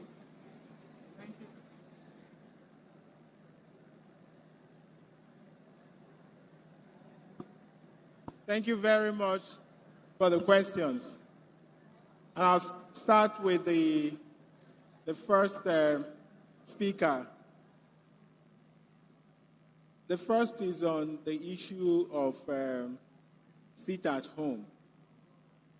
When we came into government some years, 2 years ago, the situation we met on ground was one where everybody, whether you wanted or not, you were compelled to sit at home. And if you did not, it means that you're going to have a violent attack either on your property or on yourself. So that was the situation we met on ground. But I can tell you today, even in the Obete you just made reference to, those who want to come to work, who want to trade on Monday, trade there in peace and in safety. And of course, you're a lawyer. You're not going to compel somebody who, due to his own, some political undertone or his political leaning, decides to stay at home. It is not my job to compel that person to come to work. But I can assure you for free that if you do want to come to work on Sunday and operate in a safe and secure environment, you're free to do so, and it's happening everywhere in Enugu. And today is Monday. We don't need to, you can just do your survey and do your assessment. That's on that. For us, with the judiciary, given our background, we take the judiciary very seriously, okay? We are we respect the autonomy of the judiciary. And everything that we do with the judiciary, we go through a budgetary process. And once those items are captured in our budget, we implement them to the latter. They actually get their funds from the state consolidated revenue funds. And that's what happens here. Okay, and they determine what they have budgeted. So if indeed there is issue of vehicles, they need to, of course, by now we have started the budget review committee is already set up. And the cost circulars have all gone out. So it's expected that all the various ministries, all the different arms of government would be able to bring in their budget, and it will be debated. Once those items are captured in the budget, they are then implemented from a frontline revenue position. And I think that addresses that. The next question was on... so I think he talked about the judiciary. Okay, so we've addressed that. Nnamdi Kanu. No, so I'm sure some of you followed my position about Nnamdi Kanu immediately I was sworn in. I guess my first visit to the president was the discussion on Nnamdi Kanu, and I came out and granted an interview about what I had just discussed with the president. So I still believe that the right thing to do is to release Nnamdi Kanu, and hopefully that would happen soon. Then again, we do not, just as I mentioned in my opening remarks, leadership is not rocket science. First of all, it starts with imagination. And you have to talk about, once you're able to imagine, looking at the trends and looking at the pattern of growth we inherited, if that had been what guided our projections or our vision, then we wouldn't even be where we are today or even getting close. We felt that even though that model of growth may have served us to where we are today, but in order for us to build on what we have, to get to where we want to take our people, where we believe our people ought to be, we needed to think outside what we were already familiar with. So let's take the growth projection. If we looked at our trend, our growth rate had been it oscillated between 2% and 4% in the last 20 years. And we came in and said, we're going to grow the economy sevenfold. We're going to grow it from $4.4 billion to $30 billion. That in itself is disruptive because you're talking about 27% compound annual growth rate. So how do you reconcile that? You could have the critics or the naysayer challenge that, but we then immediately added that we're going to deploy disruptive innovation. Disruptive in a positive sense. It means we have to interrogate the status quo. We have to basically do things differently and do a quantum leap, which is largely what we have done, because we cannot build the infrastructures we're talking about if we don't have a revenue model that supports that. So we needed to also even disrupt that model. We said we want to achieve a 0% headcount rate in our poverty index. That also meant that you're moving from 58% poverty headcount rate that we inherited to 0%. The trend did not support that. So it also means that you needed to deploy disruptive strategies, okay, to achieve that. And then you want to make Enugu State the preferred destination. Those goals are in themselves intertwined. If you want to grow your economy, you need to be able to, on your own as government, you're unable to achieve that. That means you need to attract private sector. And in order for you to bring in private sector, there are fundamentals that you must have, and which is why a lot of the projects we're executing, they are all connecting the dots towards leading us to that $30 billion economy, towards ensuring that we achieve a 0% headcount. And for us, this is just the beginning, because we're just laying the foundation. And there are still a whole lot to come where, $30 billion economy is not a child's play. And we understand what it takes in order to achieve that. That's why we're targeting achieving a 3 million visitors in 2027. And we're not just wishing that into existence. We're also putting in place the structure to attract that number of visitors. And so we're pushing. We haven't done anything crazy in terms of the things we have accomplished. One of the things we're also very excited about is what we're doing in the education sector. I mean, you tend to see the conference center, where it's beautiful, it's nice. But the truth is that the real funds we're spending as a state is going to education, is going to healthcare. 55% of our total budget is dedicated to social services. And that is where we see this poverty thing, how we can lift our people out of the poverty pit. We're building 7,000 classrooms within 2 years. Not just classrooms, but making sure that each classroom is equipped with modern digital facilities. So it is thinking outside the box. Thank you. Wow. You know, the wife of the former president of Argentina in 1948, Evita Perón, simply made a very powerful statement. She said, "My greatest fear in life is to be forgotten." My greatest fear in life is to be forgotten.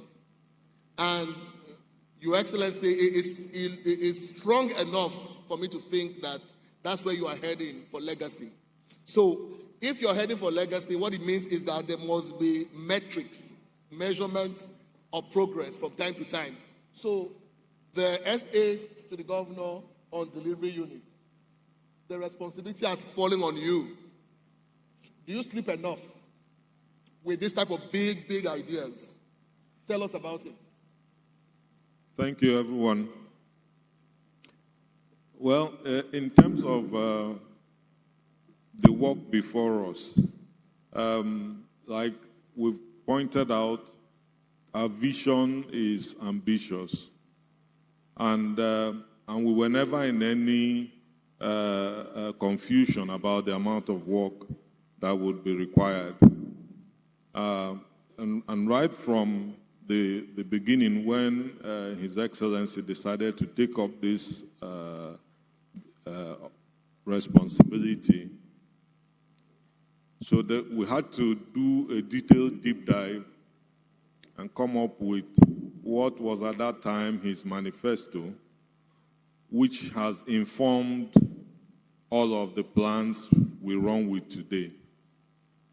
And so it's important to note that every single thing we see today, and many more you are yet to see, were carefully planned out.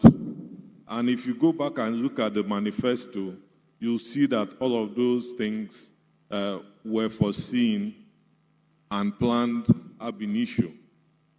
So for those of us who are, I would say, opportuned to be part of this great drive this drive that we see turning around not just Enugu State, but indeed the Southeast and the entire country. We're just happy to be part of this drive, this government, and to put in our best. So sleep, I think that's a luxury. Thank you. Thank you very much, Your Excellency. Again, it looks like, remember when Sheikh Mohammed Ahmad Toum Sr. of Dubai simply said he would like Dubai to be a center for trade, tourism, and investment. At the time he said that, a lot of his cabinet members were not sure about how that will happen. For Enugu to be a center for trade, investment, and tourism, to attract all manner of people, you said 2027, how many million of people? 3 million people, right? That is possible. Commissioner for Trade and Investment, where are you? Oh, okay, great. So, Your Excellency, please, I want you to share more light on that then.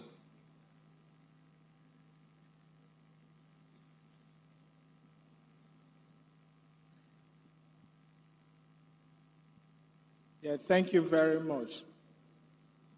So we knew that the scale of ambition we had expressed to the people, and at the time we did that,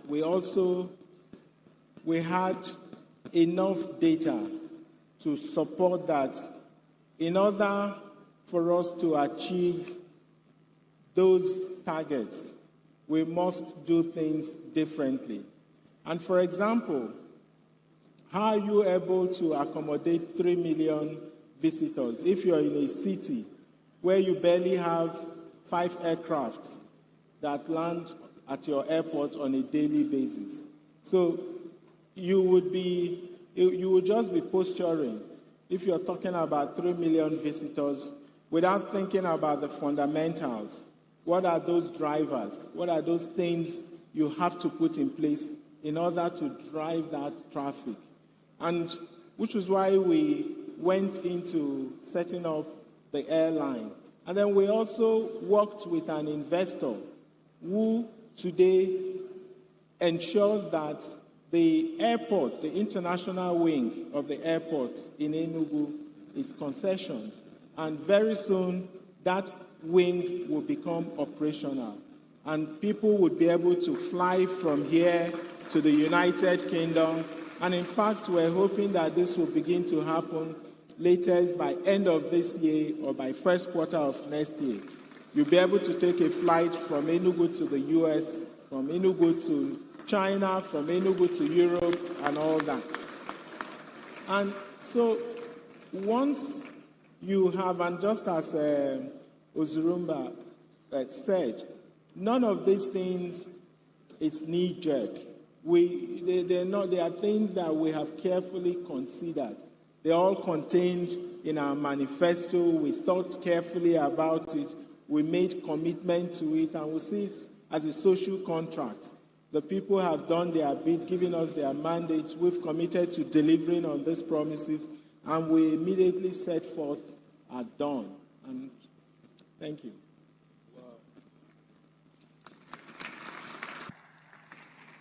So again, I would like 2 more questions from the audience as we begin to bring to a close this great panel. I would like a female. Is there any female? Where is the female? Excellent. So let's go with you. Yes. Okay, please. Take the microphone to her. Yes, please, you should. You should take the question. You should round up. Yes. All right. Your Excellency, sir, distinguished members of the bar, I am Adeze, Chairman Oyamado.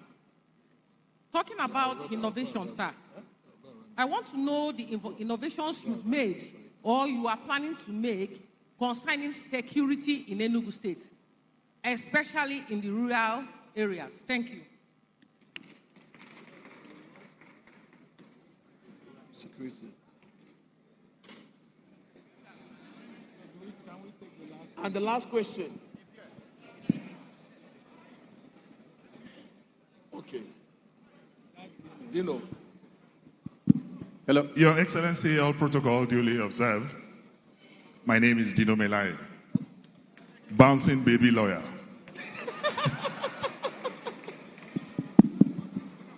I will quote myself, if you speak the truth, you will die. If you lie, you will die. So I've chosen to speak the truth and die peacefully. I want to start by saying that I am personally particularly impressed with the governor of Enugu State. Because if all this is done in 2 years, we would have been very grateful in Kogi State if the boys' quarters of this building, this one outside there, is constructed in my state. I would have been appreciated, my governor. So with what we have seen, honestly speaking, I was in a place yesterday called the Cultural Center, and I appreciated that because it's thinking out of the box. Why I am particularly impressed this afternoon is Your Excellency's recruitment process in appointing your political appointees. The intellectual sagacity displayed by your Attorney General and the elegantly attired lady, honestly speaking, gives me hope that if other governors, and even at the national level, will work on recruitment process, because I've interacted with some Attorney Generals in some states, this means there's no nepotism. You are not giving carpentry job to tailors. And maybe it's the reason behind the successes we are seeing. So please, Your Excellency, maybe you tell your colleagues in the Nigerian Governors Forum, organize a retreat and teach them how to recruit how to recruit appointees. Square pegs in square holes. Because that is one of our fundamental problems in our state and even at the national level. In the history of this country at the time, a lawyer was the group MD of an NPC. You cannot give carpentry job to tailors. But from their presentation this morning, it shows that your recruitment process is... So I encourage those who are discouraged to continue to encourage you, because honestly speaking, I believe that democracy is about development and it's about the people. And from your presentation and what we are saying, that is what is taking place here. Congratulations. On that note, ladies and gentlemen, permit me to say a big thank you. Let him say something. No, he doesn't have.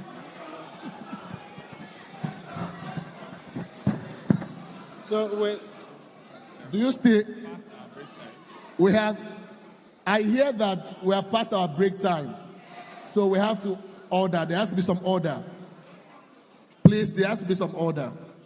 Thank you very much. On that note, ladies and gentlemen, permit me to thank His Excellency for accepting to even sit at the panel after his delivery. And all the panelists, including those who didn't share their thoughts today. I want to say thank you very much. It was Abraham Lincoln who said, I do not care about who my grandfather was. I only care about who his grandson is going to become. The mistakes we have made in the past is gone. We now would have to build a new set of leaders that will reshape Southeast, that will reshape Nigeria and make Nigeria work. Yes. Thank you very much. Thank you, everybody. Please, can we have a standing round of applause for the panel? A standing round of applause. The Enugu State government has said they will supply the government email for your feedbacks and your questions, and they have promised to answer them.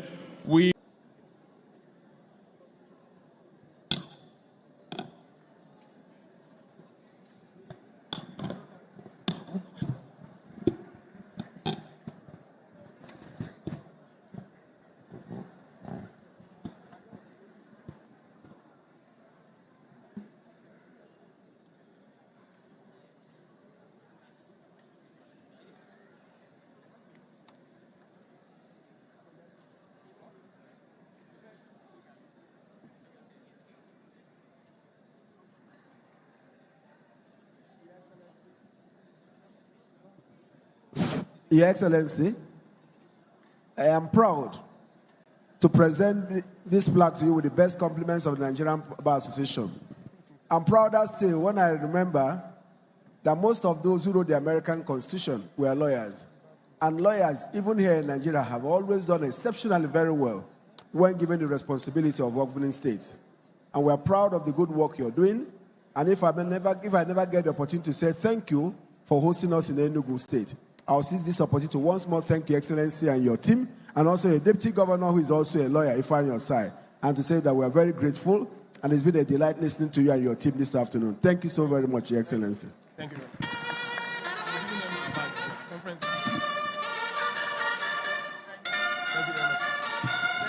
Thank you. You to the other panel.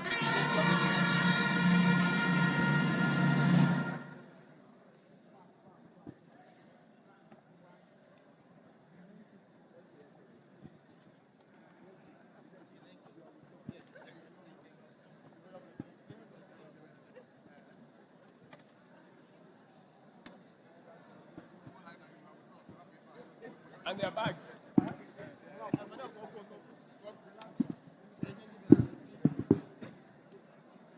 Thank you, everybody. With this, we've come to the end of the showcase, the plenaries.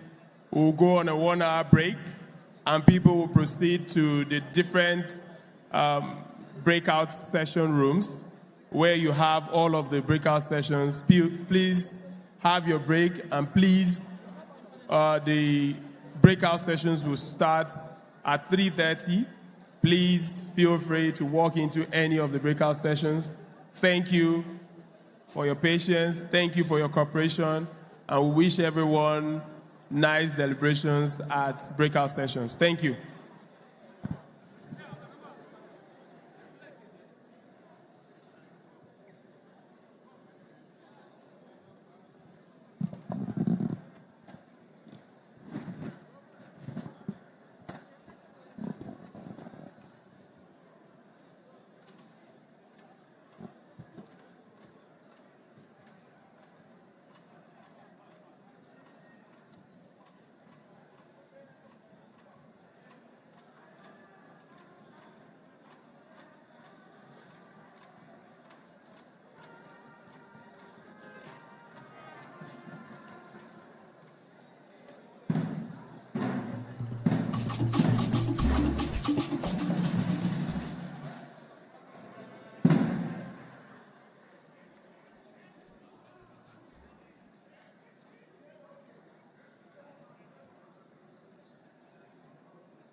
Just by way of announcement, the breakout session on disruptive artificial intelligence will be happening in this hall.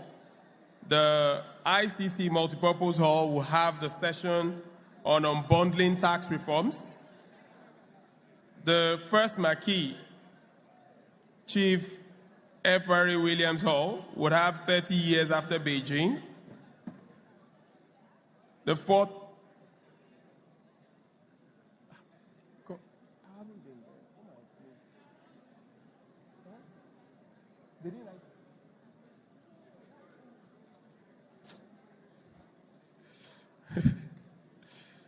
The fourth marquee to the left, Chief Adetunji Fadairo would have the session on infrastructure, deficit, funding, and development. The fifth marquee in the middle will have dirty money session. And the sixth hall in the middle with Chief Bola Ajibola Hall will have owning in a changing environment. Please find your breakout session rooms and attend.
Yeah.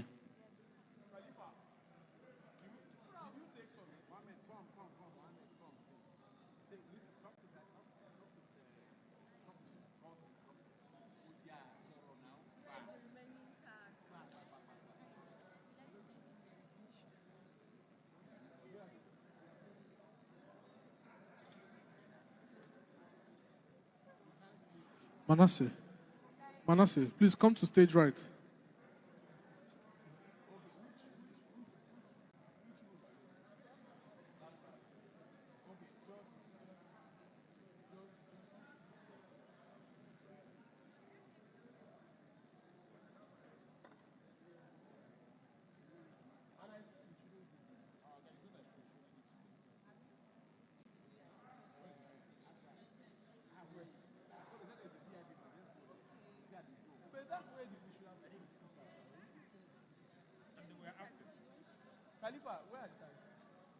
Check. Check. Check. Check. Check.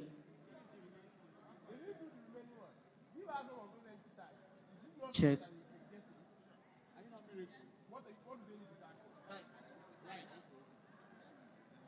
Check. Check. Check.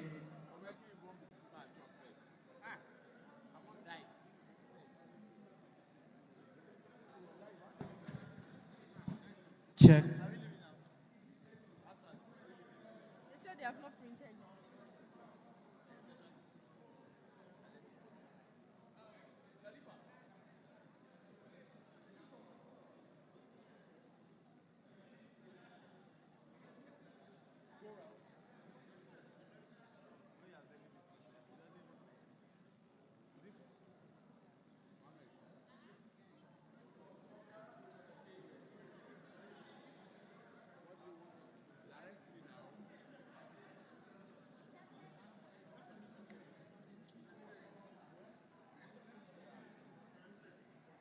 So, Mommy, what would I tell them? Sorry. No, they can't come in. They can come in. Where are they? But I've made all this time. They're not. Bar block here. She wants to get. Joe, let people know. Please sit. I'll try and get your card. Where's Khalifa?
Sim.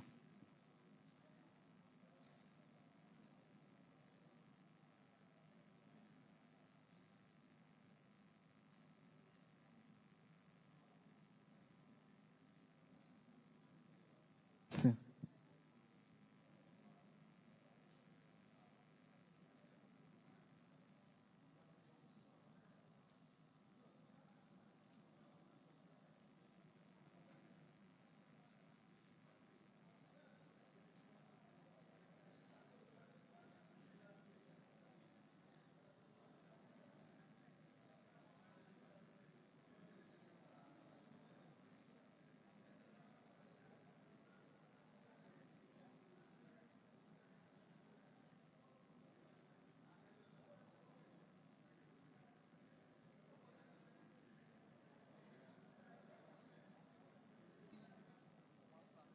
Fact.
Sim.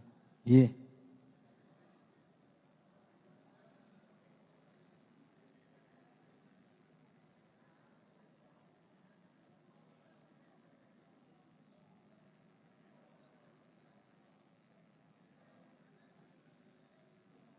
Sim. Yeah.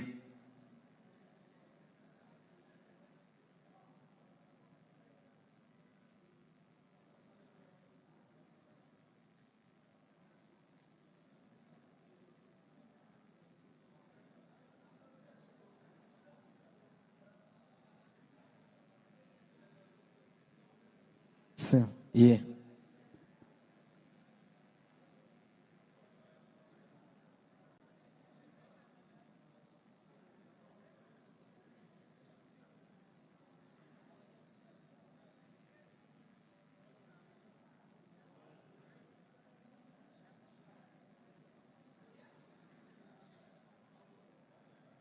Sim.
Good afternoon, everyone.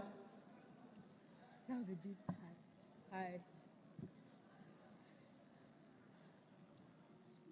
Welcome to. Yes, it's 3:30. I just want to assure everyone that the speakers are here, and we're just waiting for our colleagues to join us in the hall. You'll be officially welcomed in a minute. Thank you so much. Disruptive AI, disruptive artificial intelligence. Other sessions, you'll find them being circulated on our WhatsApp blogs. It's too loud, right? What's that? Which one? Oh, okay. I don't have that information, but I don't think he's holding today. Let me check my list.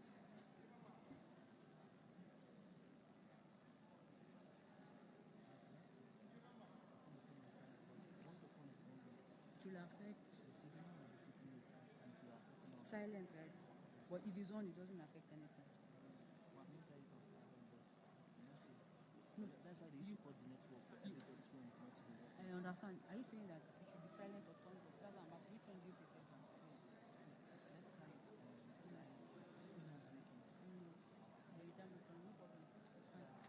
Just let me know. Just let me know. I'm coming.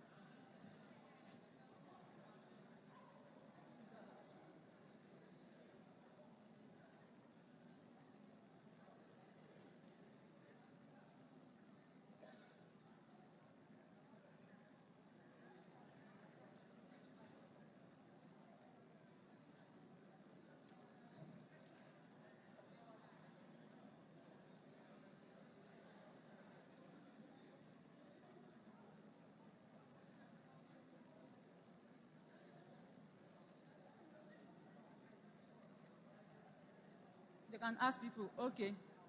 So, good evening, everyone, once again. The breakout session 1 is holding here. That's disruptive artificial intelligence. Unbundling tax reforms is in the multipurpose hall within these premises. But 3 to 8 are in Opera Square, so you have to go out of these premises to the other side. The topics. Let me try to help you get it.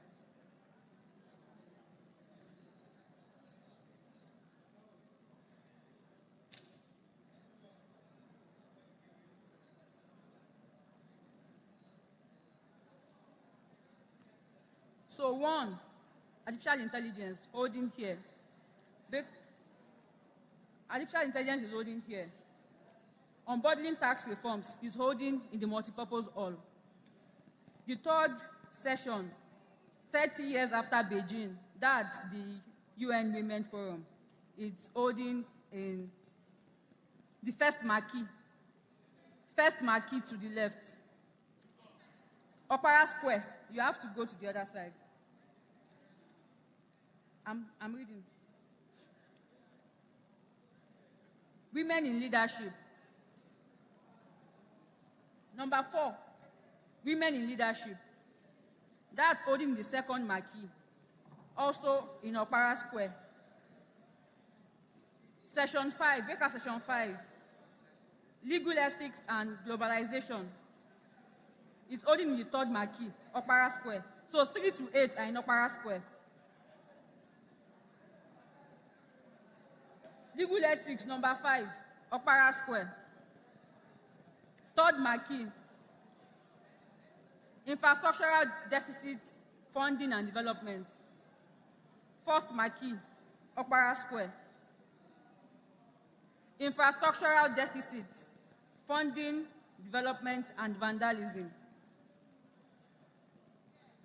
Then dirty money, 5th marquee, Opera Square. Then owning in a changing environment, 6th marquee, Opera Square. The other,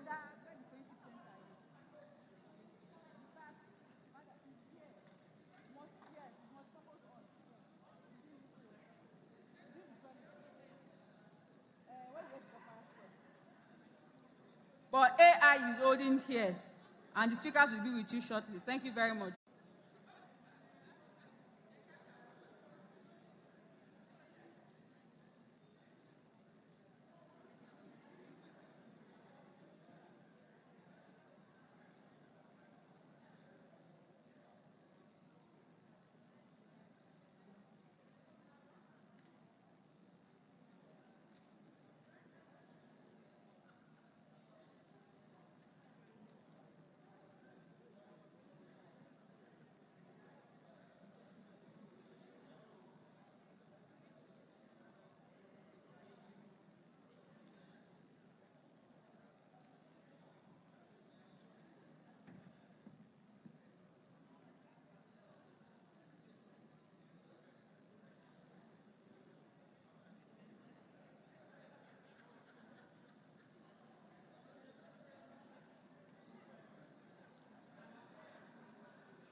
Good evening, good evening, good evening. Afternoon, evening.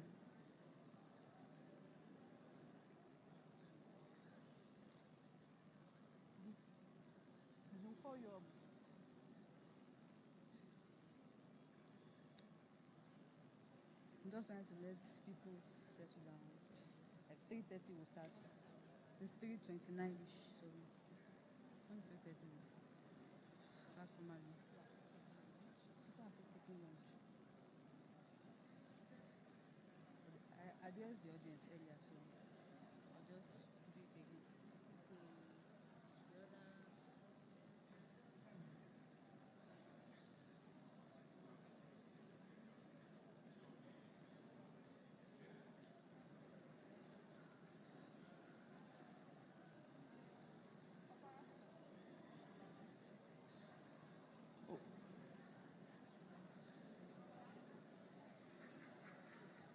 Good afternoon, distinguished colleagues. You are welcome to the breakout session on disruptive artificial intelligence. I welcome all learned youths here present, justices, judges, and magistrates of the Honorable Court of Nigeria. My name is Banky Ajede, and I will please implore us all to please get set for our panelists. They are here in the audience.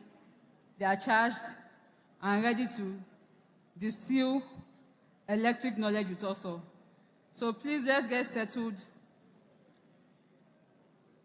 for an insightful session. Thank you very much. Once again, this is the breakout session for the disruptive artificial intelligence. The session will begin shortly. My name is Banky Ajede. I'm the coordinator of this session, and I welcome you all once again.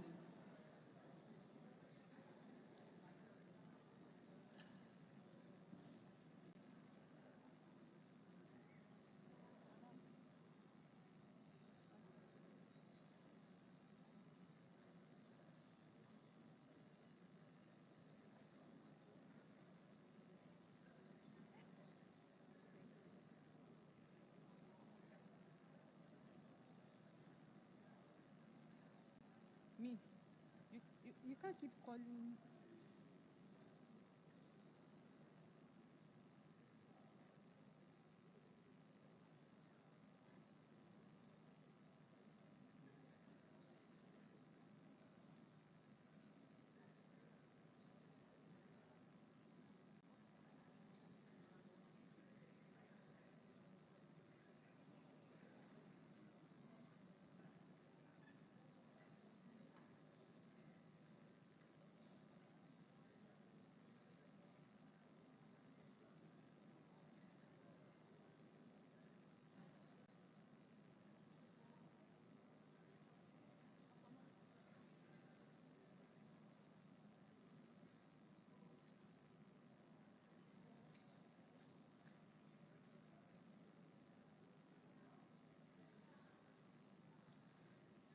Standing on the already established protocol, please permit me to invite the moderator of this session, Dr. Charles Omole. Please let's give me a round of applause.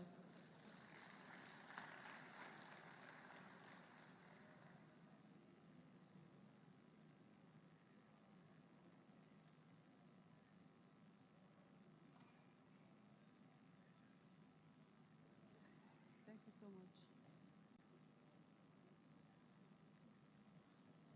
I'll briefly introduce him by reading out his bio. Dr. Charles Omole is a renowned jurist, security policy expert, and legal scholar. His submission today will examine the transformative power of AI on legal systems, national security, and judicial integrity. He's a lawyer and legal researcher of international repute. Dr. Omole obtained his PhD in international law and security sector jurisprudence from the University of Buckingham, UK, following earlier degrees in law. He served as a judge in the London Judicial Circuit, first in the Family Court and later in the Crown Court, while also lecturing law students in the UK. He has extensive contributions to the legal and national security reform. And which led to his appointments as the National Security Advisor to the Speaker of the Nigeria's 9th House of Representatives. Please, let's give me a round of applause as he comes on stage and then introduces other members of the panel. Thank you very much.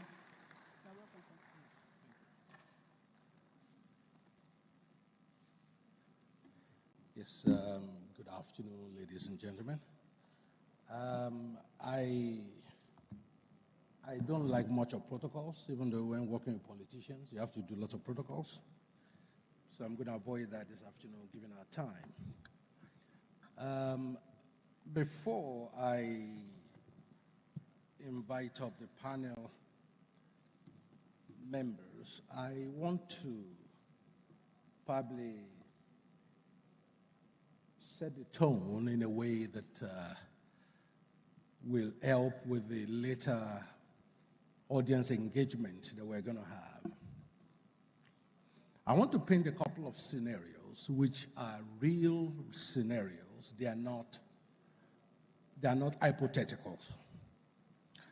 You know, in the United States, they produce a particular program called COMPASS, which stood for Correctional Offender Management Profiling for Alternative Sanctions. It was to help judges to assess risk of defendants reoffending. The intention was to bring objectivity and data-driven analysis to their bail and sentencing decisions. 2 years into the program, an audit was done. They found out that the AI used to drive COMPASS was actually biased against black defendants. And therefore, the tool was disproportionately penalizing black people compared to the rest of the population. That's just one example.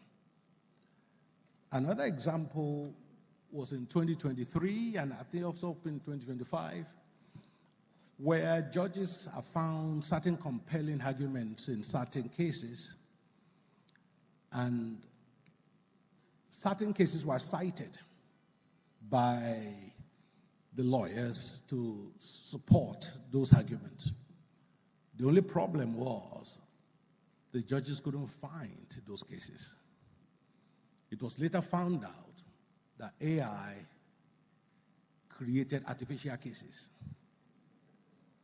Those lawyers were penalized, of course. But again, found out that some of them used ChatGPT to write their petition. Now, I'm still saving all this example to show you that while in our discourse, you will see some of the benefits of AI, but there are also plenty of pitfalls. And these examples I'm giving happened in the so-called Western countries with better infrastructure, better system, better procedures, if we are to, assess that. What will happen if we dive into AI in Nigeria the way things are?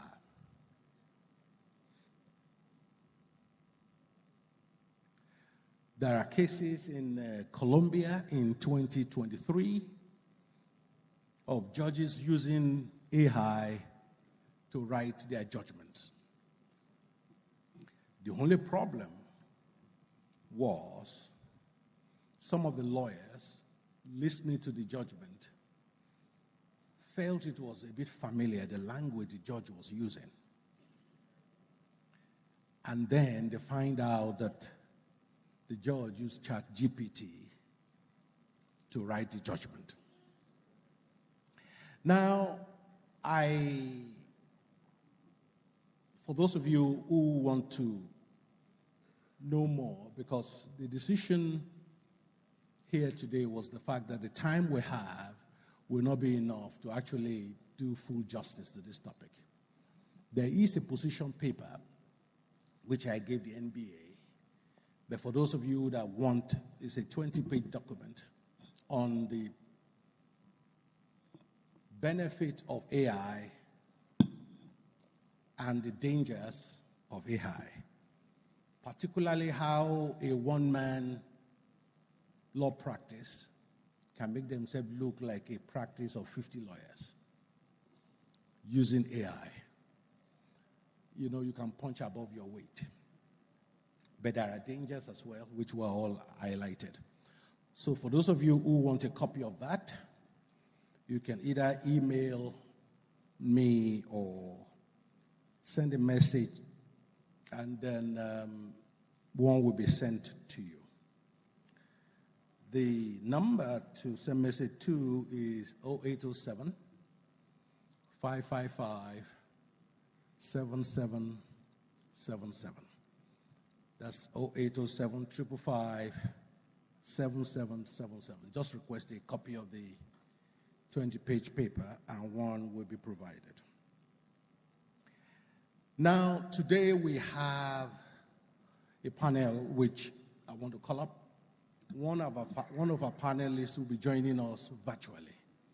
So we're hoping the technology cooperates with us today to make that happen. In no particular order, I'll call them up. We have here Mrs. Asana Barnabas Agbada. She is from Union Systems Limited. She's a legal practitioner with extensive cross-function experience in commercial operations, legal advisory, regulatory compliance, and much more. Please let's welcome her to the stage.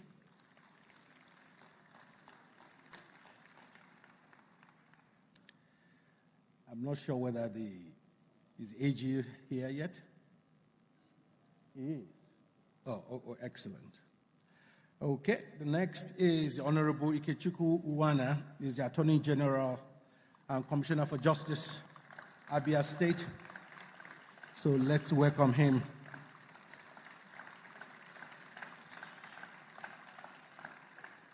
Next is Mr. Agbo Obinaya Godson. He's the CEO and founder of Case Radar, Africa's first generative AI legal tech platform. So let's welcome him to the stage. Then we have Ms. Obele Akinironye. Okay, I'm sorry if I didn't pronounce that properly. She's a leading expert in robotics law, literacy, and AI governance. A seasoned legal professional with experience running law firms in Nigeria. She's now a PhD researcher at the intersection of law and technology. Let's make her welcome. Then we have Mr. Rotimi Oguyemi, who is a technology attorney, where he leads the firm. He works in a law firm, a partner at BOC law firm, where he leads the firm's emerging and advancing technology practice. Let's make him feel welcome.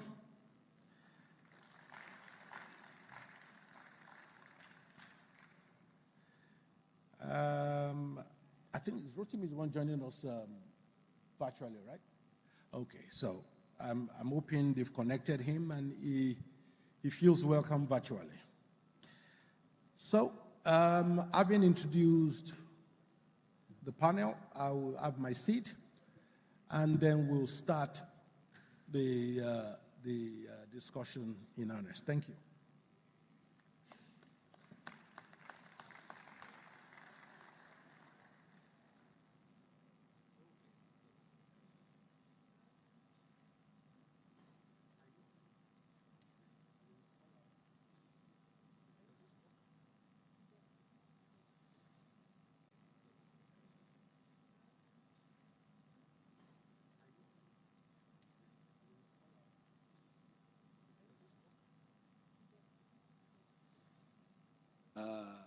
A lead presentation, Mrs. Asana Barnabas Agbada.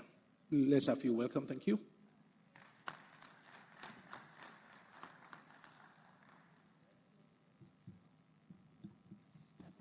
Thank you very much. Good afternoon, distinguished colleagues, members of the bar, esteemed panelists and guests. It's a real honor to be here today at the Nigerian Bar Association Annual General Conference, a gathering that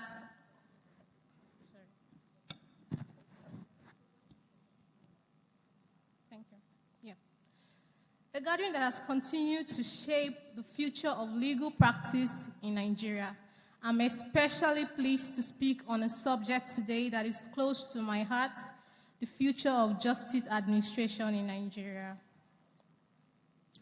A High Court judge once confessed to me that the hardest part of her job wasn't the law, it was the paperwork. She said, by the time I finish taking notes in court, I sometimes forget to observe the expressions of witnesses and their body language. That simple statement captures the dilemma of our justice system today. Brilliant minds bogged down by routine tasks, leaving little room for what truly matters, justice administration. Technology, especially artificial intelligence, offers us a way out of this trap. Let me again paint two pictures. One picture is of a courtroom where the registrar is shuffling through piles of paper, the judge is scribbling furiously, and the lawyers are waiting as another case is adjourned. In the second room is a courtroom where every word is recorded and transcribed in real time. Court lists are automatically generated and viewed digitally, and citizens can track their proceedings online. The striking part is both pictures are of Nigeria. One is today, and the other is possible today. Our choices about technology will decide which pictures becomes our reality. The big picture. Today, the Nigerian justice and legal systems stand at a defining crossroad, one where centuries-old tradition meets cutting-edge technology and disruption meets opportunity. AI is no longer theoretical. It is already shaping modern legal practice and justice administration. From legal research platforms using natural language processing to AI-powered contract analysis tools, predictive analytics in litigation, and even judiciary automation solutions. The profession is indeed undergoing a shift. The future of justice administration in Nigeria is no longer a distant dream. It is unfolding right before us. From the way we research law to the way we draft legal documents and manage court processes, technology, especially AI-powered tools, is reshaping the very foundations of our justice system. These innovations bring both remarkable opportunities and challenges, demanding that we reimagine the way justice is delivered to meet the needs of a changing society. For lawyers, technology means more time spent on strategy and advocacy instead of chasing endless documents and doing routine tasks manually. For courts, it means reduced case backlogs and greater efficiency. And for the general citizens, it means faster hearings, transparency, and improved access to justice. But this revolution also forces us to ask some important questions. How do we safeguard professional ethics and accountability? How do we prepare the next generation of lawyers and judges? How do we ensure that technology reflects our local realities rather than imposing foreign defaults? And the big question, will AI replace lawyers?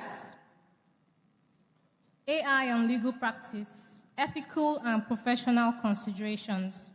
As we embrace AI in Nigeria's legal and justice system, it is important to remember that technology is not neutral. It reflects the choices and biases of its users.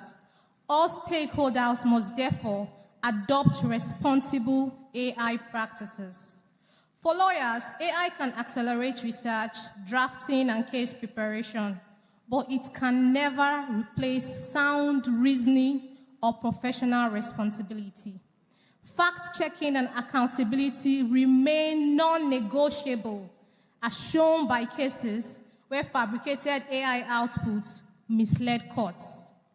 For students, legal education must also now include AI literacy. Tomorrow's lawyers need to balance efficiency with ethics, understanding issues like bias, hallucination, data privacy, and the role of human oversight. For other stakeholders, the judiciary, ministries, regulators, we must set clear frameworks and policies on data protection, validation protocols, and accountability mechanisms to ensure that humans and not machines control legal outcomes. On data protection, the Nigerian Data Protection Act 2023, the NDPA, sets the standard. AI tools in the justice sector must uphold lawfulness, fairness, and transparency, and data minimization. Sensitive litigant data must be encrypted, restricted, and never exploited. And the big question, will AI replace lawyers? No. But lawyers who ignore AI or use it irresponsibly risk being replaced by those who don't. The issue is no longer if AI will shape the law, but how and whether we ensure it is done responsibly, transparently, and with human accountability at its core. A Nigerian response. This is where homegrown technology solutions become essential, not just for automation, but for contextual relevance. They are built with our courts, our procedures, and our realities in mind, reflecting the way justice is practiced in Nigeria, not how it is imagined in another jurisdiction. One such solution is Courier, a legal and justice automation platform developed by Union Systems. I'm proud to say I was a business analyst on that team that developed this solution. It tackles the problems that frustrate everyone who encounters or interacts with our courts today. Delays from manual processes, misplaced case files, clogged schedules, poor communication among court staff, and limited oversight for administrators. When we talk about legal technology, we often think it's all about document automation or e-filing. But Courier goes beyond that. It has a single platform that connects and empowers all stakeholders in the justice system with the tools to work faster, smarter, and more securely. It manages cases end-to-end from filing to judgment and enables real-time communication. Judges can benefit from AI-powered recording and transcription. Lawyers can use its AI features to draft documents and find precedents instantly. Citizens can even track their cases online without visiting the courts. Looking ahead, not every technology is built for our legal realities. The wrong platform can introduce inefficiencies, compromise data integrity, or even fail to align with our Nigerian court procedure. That is why it is critical to adopt solutions that are purpose-built for our context. Yet, even with the right tools, the journey to AI adoption will not be without these challenges. Resistance to change remains a major hurdle. Many stakeholders are still more comfortable with paper files and manual processes. Infrastructure gaps, such as unreliable internet and power supply, limit the effectiveness of digital systems.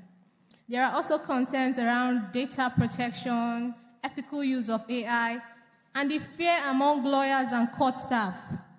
Machines will replace us. Finally, limited funding and lack of continuous training make it difficult for institutions to embrace and sustain technological reforms. Conclusion. AI is not the enemy of law. Injustice and inefficiency are. Justice systems that adopt AI responsibly we continuously outperform those that do not. The future belongs to legal professionals who are able to blend timeless principles with modern tools. As we stand out and stand tall, our task is to embrace this disruption with wisdom, protecting the soul of the legal profession while unleashing its full potential through innovation. Resisting AI means being left behind. Adopting it blindly risks harm, but engaging it critically and ethically marks a profession that is ready for the future. Thank you.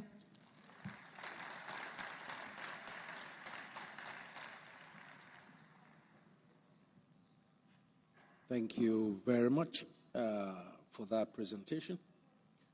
I have some questions I'm going to be asking our panelists to be able to, speak to the different areas of this important matter. I remember in my days on the London bench, towards the years I took, before I took the early retirement to come back home, the courts in the UK introduced iPads for judges. It was initially, you see all the paper files. Now you get to court, they just give you an iPad. On the iPad, all the cases for the day will have been loaded, and all the evidence will have been pictures, everything, videos, everything will have been included. Now, that was the innovation we thought in the judiciary at that time. But clearly, things have gone way beyond that. So my first question really to all the panelists, starting with Honorable Uwana, is, in just few words, what excites you the most and what worries you the most about AI's role in Nigeria's judicial system and law practice in the next 5 years? All right. And I think it's afternoon still. Good afternoon, ladies and gentlemen, colleagues. Thank you for the opportunity to participate in this session. Now to the question from the moderator, what excites me most about AI and what worries me the most? It's a tricky one. Excites me is the fact that you have a very good first draft when you use AI. And I'm not sure how many of us use any of the AI tools. I use one. So with the AI tool, you are sure that you have a first draft that you can start building upon. But what worries me the most is about what she spoke to earlier on and what you had hinted at when you were doing your introductory remarks about accountability and ownership. At the end of the day, a lawyer has to take responsibility for the work. At the end of the day, a judge has to take responsibility for the judgment. And no machine, no artificial entity can take that responsibility. So what worries me the most is that I've had a few times where I had to engage lawyers to say, this work was obviously done by AI, ChatGPT or something. Did you take ownership of it? Did you look at it? Do you think you can own the argument? And that's one thing that worries me because, yes, you have that first draft, but you need to now drill down to ensure that, for instance, there's no hallucination. The cases there are actual cases. You have to drill down to make sure that the arguments, you can own them and you believe in those arguments. So that's what worries me. Thank you.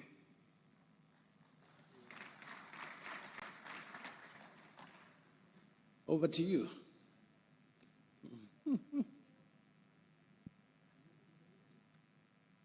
Thank you. Just very similar to what the Honorable Attorney General said, what excites me the most has to be the opportunities that come with the introduction of AI. I mean, lawyers can basically do so much right now. You can get a first draft, like he said. AI is coming to automate a lot of systems, even in the justice system, and so many opportunities. Like he said, Some years ago, technology and AI was just getting an iPad. Today, you can ask ChatGPT to draft a final written address for you, give it the relevant facts, and you're wowed. However, my worries, like he rightly said as well, number one is misuse. There's a huge risk of misuse. I mean, we've seen cases, recently I even saw in the news that a high court judge relied on a ChatGPT-generated case, and the lawyers in the case discovered that that case is non-existent. I mean, that's a clear example of misuse of AI. So with the coming or adoption of AI, lawyers need to know that you have to make sure that human oversight is not downplayed. So you must continually review and look at what these AI models have given to you before you rely on them. Thank you very much. In my own case, of what excites me the most is the possibilities are endless with AI and law. There is a particular project which I will just give the outline without going into details specifically. This is not in Nigeria, so it's not a Nigerian case.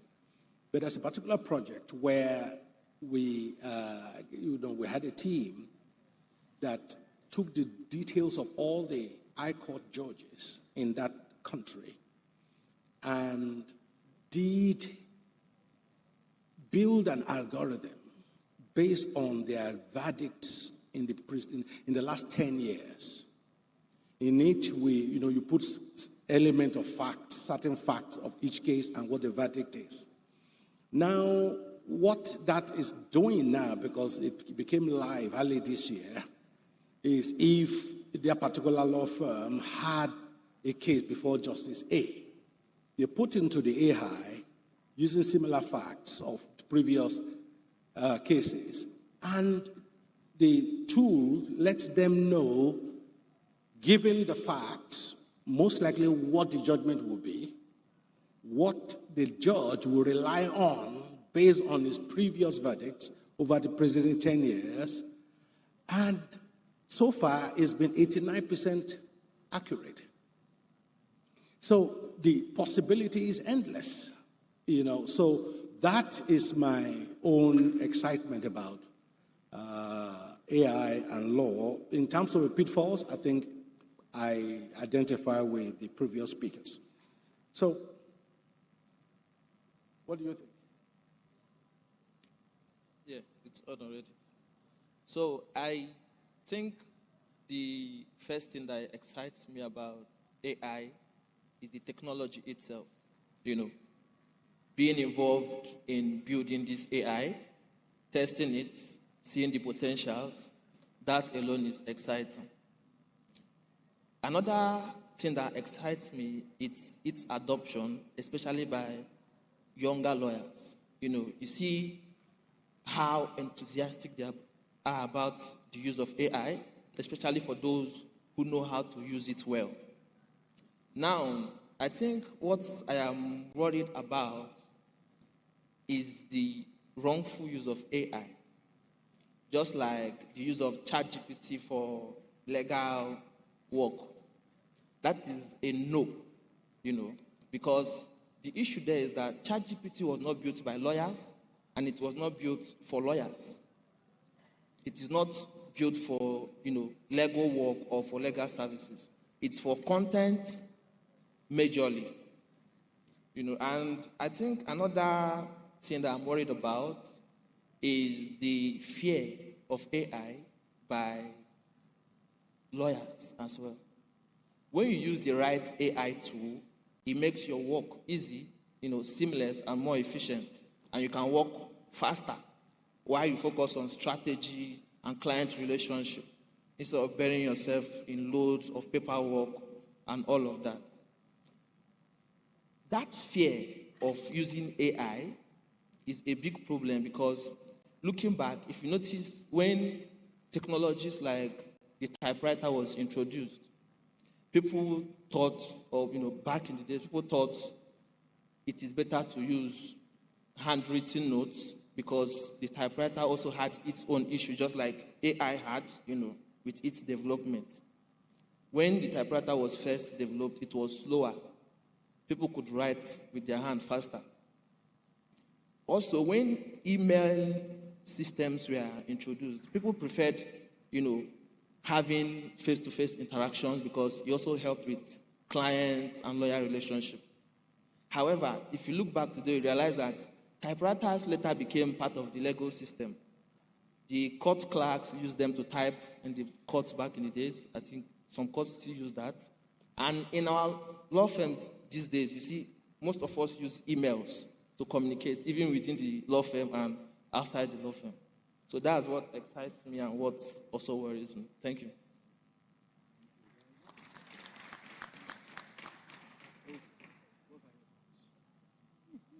Okay, my thoughts.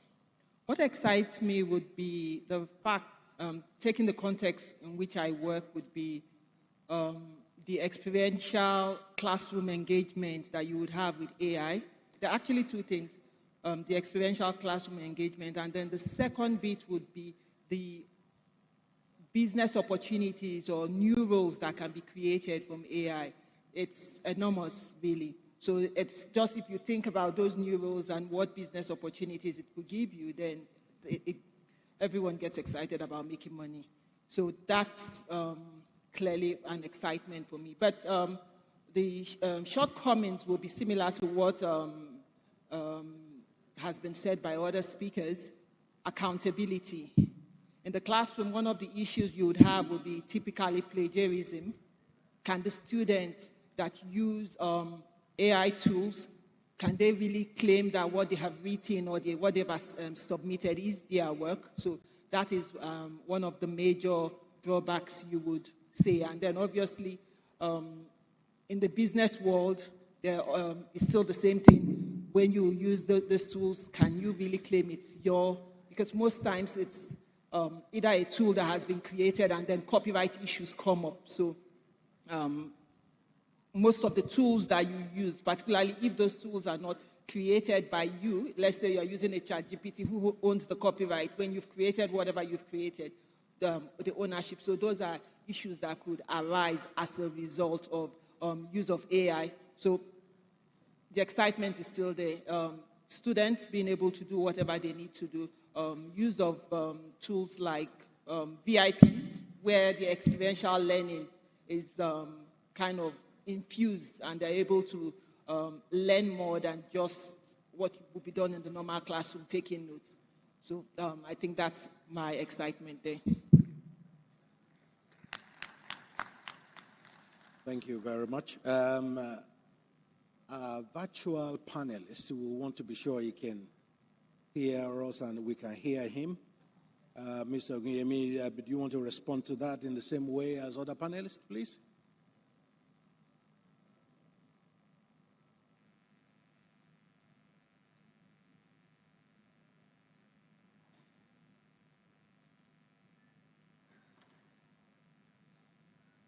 Okay. Okay. Just let me know when we can bring him on board. Now, the next question I wanted to ask, which I want to direct to Honorable Umana first, is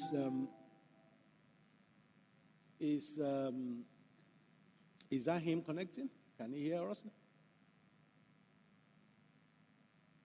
Okay. Let's proceed. We'll link up with him. Okay. Talking about regulation, governance, and national strategy around AI. We know the implication of AI for things around evidence, deep fakes. These days they can put your head on somebody else's body. And the deep fakes, they call them deep fake for a reason. That you need super experts to know that they are not fake. And these have implications for the legal profession and for justice as a whole. So the question is, do we need dedicated AI sort of rules or reform in the justice and legal sector alone by the government, or should Nigeria, should we do a cross-sector national act on AI, which of course will include the legal sector? What are the trade-offs between doing a cross-sector national AI legislation or procedure, or just focus on the legal profession? All right, thank you very much for the question. And if I understand it correctly, you're wondering if there should be a legal framework that regulates AI application in the legal sector, or do we wait for a regulation for the whole country? I think AI is developing at a very fast pace, especially in the legal sector, which I understand. There's a lot going on. You just talked about ChatGPT, but there are a lot of AI tools being developed daily, offline, online. I know Law Pavilion has one. We in Abia State, we are using Courier. We're adopting. There's a national act, or when they are getting ready to get a national act, we can't dovetail whatever we have into what is now being developed. But because of the risk, we've talked about those risks here, because it's fast-paced, because a lot is happening in the legal sector, we need to quickly jump in as lawyers and develop a regulation around it. Those are my thoughts. Yeah, and if I may just add to what the Honorable Attorney General just said, I don't know if we have members of the NBA SLP here, but the NBA SLP has actually developed guidelines. I think that was done last year. Very robust and rich guidelines on the use and adoption of technology in Nigeria, the legal system specifically. So these guidelines, they're about 4 in number. There's the one that addresses legal practitioners and law firms adopting technology into their practice, guidelines on how you must do that. There are guidelines that also address technology companies that are providing these technology services to lawyers, the judiciary, and the justice sector as a whole. So there are some guidelines already that the MBA, in fact, has started working on, has brought out, and lawyers can actually use in the adoption of AI. So I completely agree with the Attorney General that we cannot wait. We have to start now. Thank you. I want to direct a particular question to you. In terms of we've been talking about the spectrum. Pardon? Oh, okay. So, Rotibi, can you hear us? I thought I saw his face just now. Technology. Okay, can you hear us, Rotibi?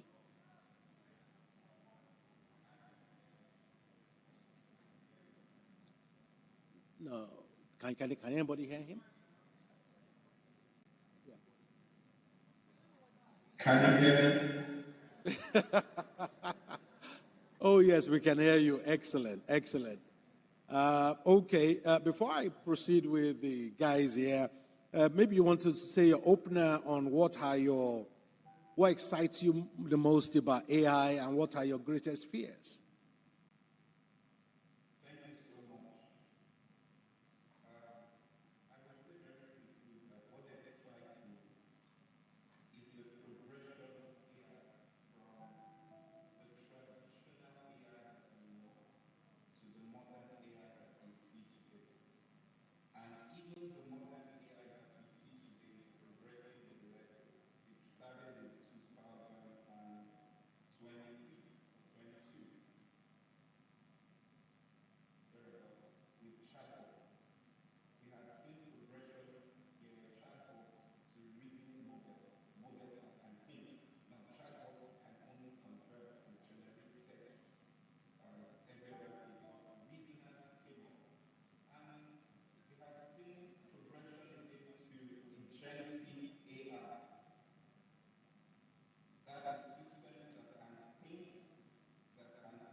Thank you for that contribution.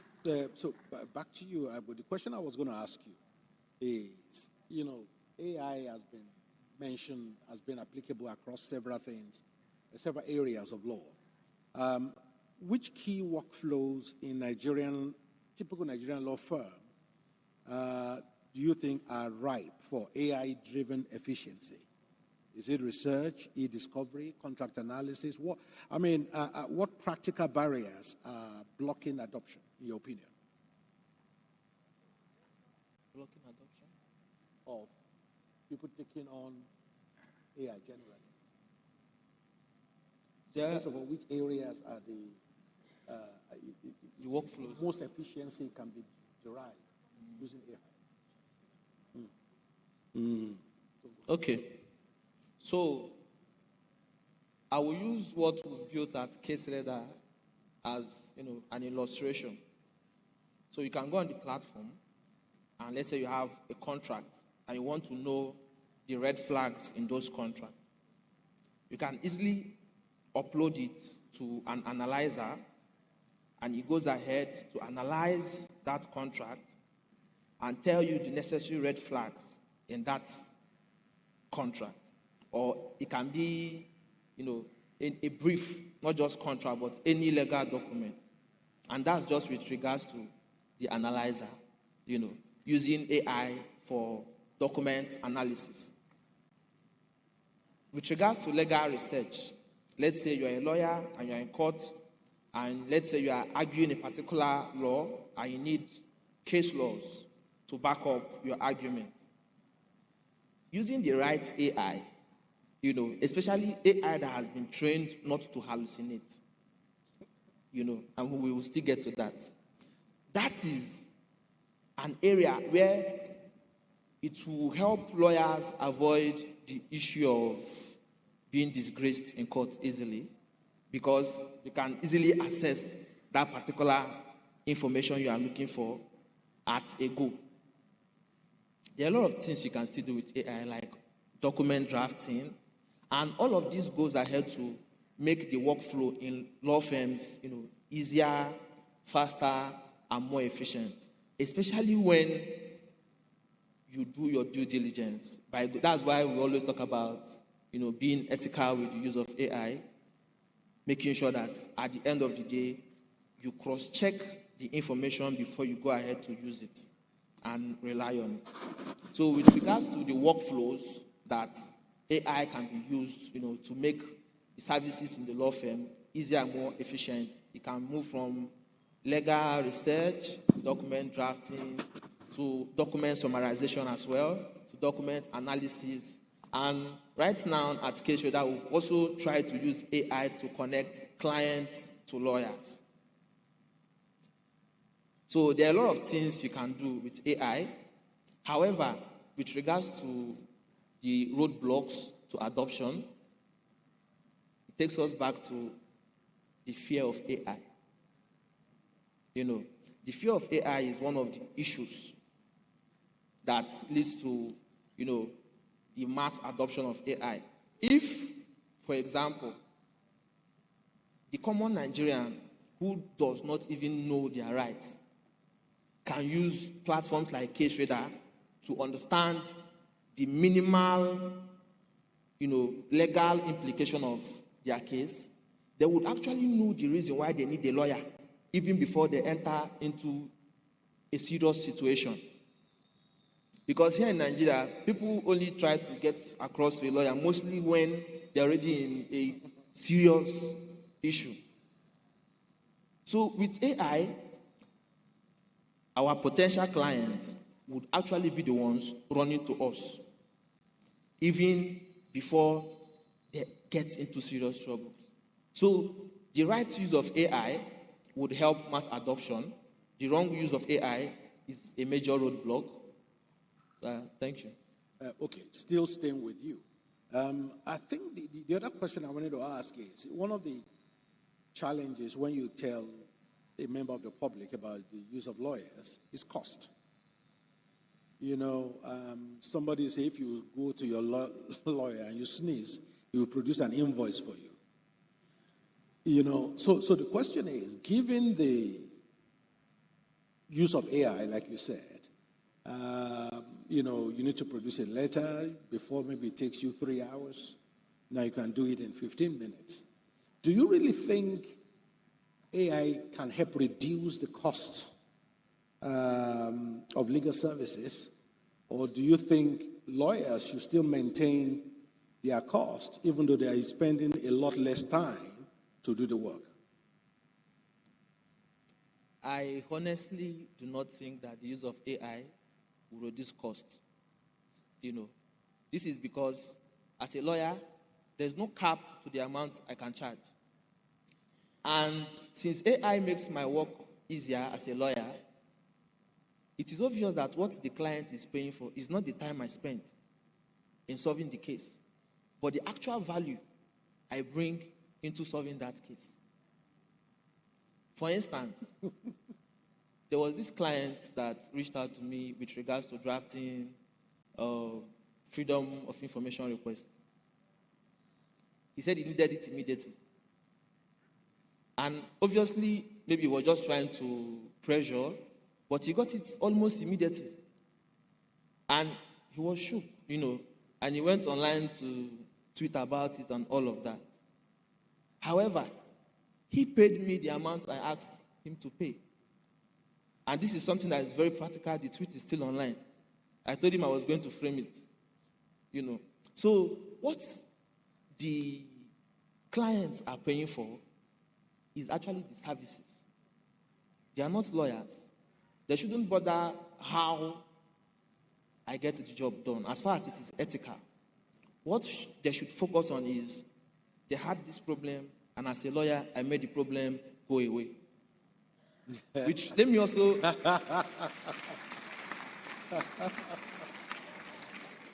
Let me also add, just like I said in another event, I said, our time as lawyers is worth more than gold. If I have a way of doing something faster, there is no reason why I should try to take so much time and dwell on that particular issue when I can cover a lot more things, and be more valuable and bring more results to the table. So let me go back to the question proper. With regards to cost, it is not just reducing, for lawyers, it will reduce costs, because when you talk about costs, you're not just talking about money, you're talking about time. So I think that answers the question. Thank you. Thank you very much. I mean, the audience will have opportunity to respond to all this in a moment. Coming to you, Opele, I mean, talking about legal education and professional competence, how should the Nigerian law school retool their curricula for AI literacy? What are the must-have competencies, you think? And also, is it the law school that should focus on it, or is it the law education at the university level, or both? Okay, so the Nigerian law school should clearly, there's a need, so it's not just at the law school level, it's also at the faculty of laws in the various universities. There is a need for them to come up with amended curriculums, and these curriculums need to be interdisciplinary in nature, to the extent that it's not just law degree. You actually have law. My daughter, for instance, went to Galway University and she did law and IT. So she came out with 2 degrees. She has a degree, a BA in law, and she has a degree in IT. She's able to code and she understands the law. She's doing the law school now. Now, you would imagine that such a student goes out into the world, the opportunities are numerous. They could work in a law firm. There's so many things they could do. So there's a need for the undergrad course to actually be amended. The curricula should actually be amended to incorporate all of these things. The law school also would need to do that.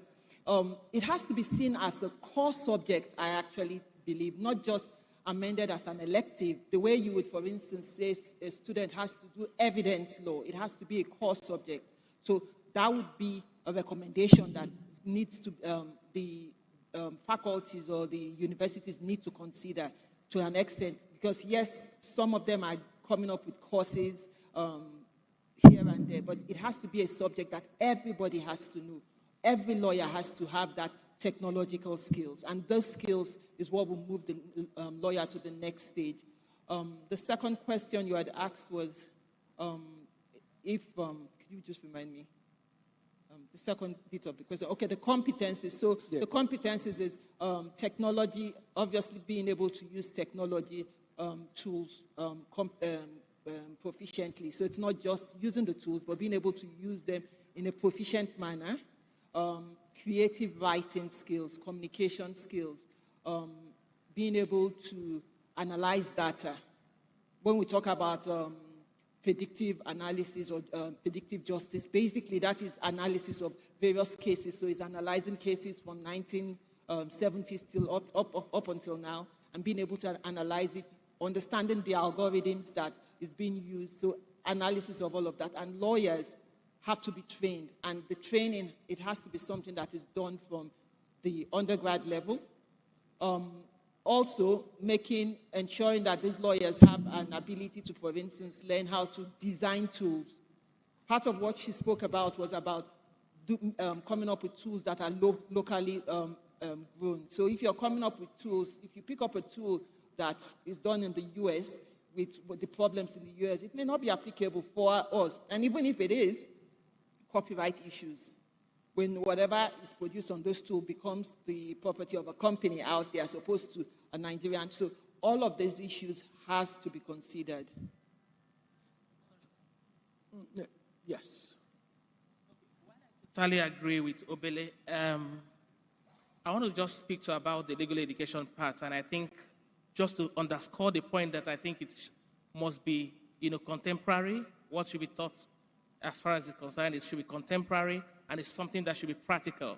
And when I was in the university, and this is maybe some 20 odd years ago, we actually learned introduction to computer as law students, but it was very, very abstract. I doubt if there was any relationship with what we learned, and all I know about computer these days. So I would not advocate that the law school or the universities around adopt artificial technology just as a course in the university or in the law school, but also make sure that the curricula is very practical and are things that people can really associate with. There's no need in the in this century talking about things that are totally abstract, binary, and a lot of all those things, mainframe computers that we had to learn in school those days. Thank you. That was just the point I thought to make.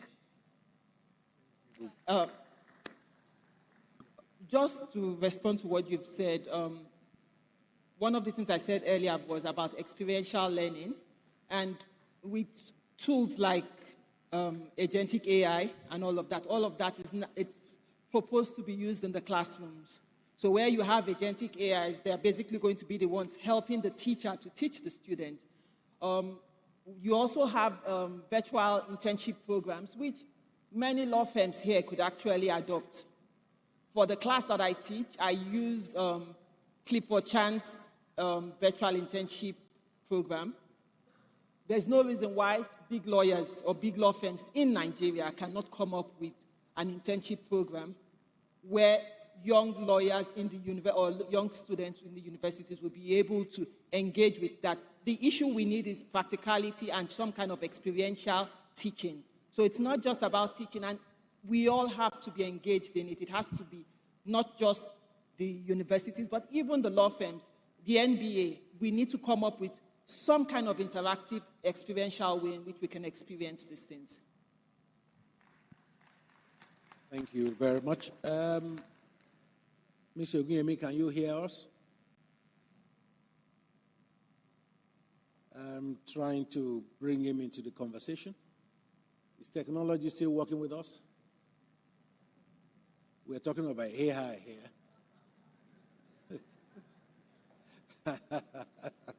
Okay. All right. So until we get him, let's let's move on. There's a question, I wanted to ask. In terms of, maybe I can direct that to, Honorable Wana first, is one of the biggest problems most nations have had with AI is in the area of their laws of evidence. Evidence in court. We know how long it took for electronic evidence to even be acceptable in Nigerian court. Nigeria is a nation plagued with paperwork. We like paper till we die. Now the question here is, what safeguards, what updates would you think our Evidence Act would need to envisage if we are to use AI within a legal proceeding in the courts? For example, some people have said that there should be disclosure by lawyers presenting the evidence, how it was obtained, whether whether it was AI or not, and of course also when AI is used as evidence, who are you cross-examining? Computers. So just explain that side of things. All right, thank you very much. Interestingly, some years ago when we reviewed our Evidence Act, we introduced the Section 84 of the Evidence Act that deals with electronic evidence, computer-generated evidence. But like I said earlier on, things are moving very, very fast. Technology is pushing the frontiers quickly. And our Evidence Act obviously is struggling to meet those requirements. And this is one of the areas that our Evidence Act needs to be taking a second look at. And I totally agree with you that Section 84 may need to be tinkered with to include things like artificial intelligence generated evidence. And I totally agree that maybe we'll look at possibility of having certificate of compliance like we have, which addresses issue of origin and ensures that what the evidence before the court is actually material and actually generated, and even that actually speaks to the fact that this was actually generated through AI, so the court knows exactly what it's dealing with. So I think part of the things that lawyers should start thinking about, the legislatures should start thinking about, is how to tinker with Section 84 of the Evidence Act to accommodate this. Thank you.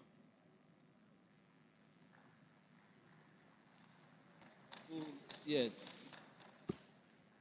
To add to what my honorable have said,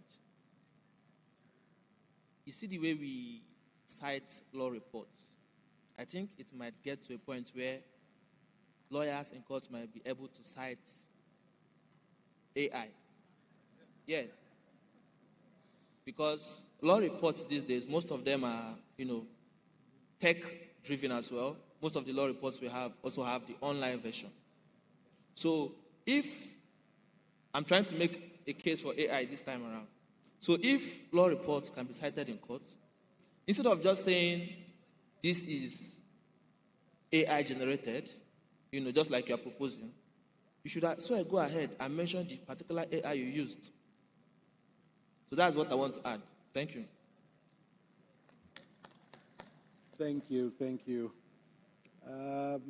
Okay, I understand that, Mr. Oguyemi, you are with us. Can you hear us? I can hear you. Okay, excellent. Now, I wanted to ask you that if you had to choose one AI intervention to cut Nigeria's judicial backlog by, say 20% in the next 2-3 years, what would it be and how will you implement it? Because one of the challenges, as you know, in the Nigerian judicial landscape is a notoriously slow and very long time for verdicts to be arrived at.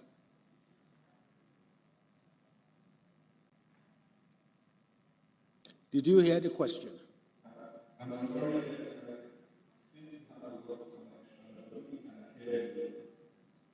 Yes, we can hear you, but did you hear the question, please? I did not hear it. What do we do? AI.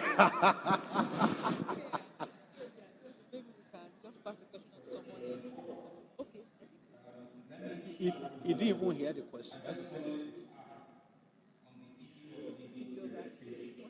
Okay. Great intervention by the very distinguished panelists. The part about introducing technology law.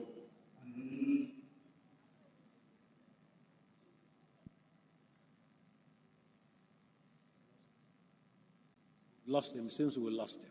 Okay, because of our time, apologies, Ms. Ongemi, the technology is not cooperating with us.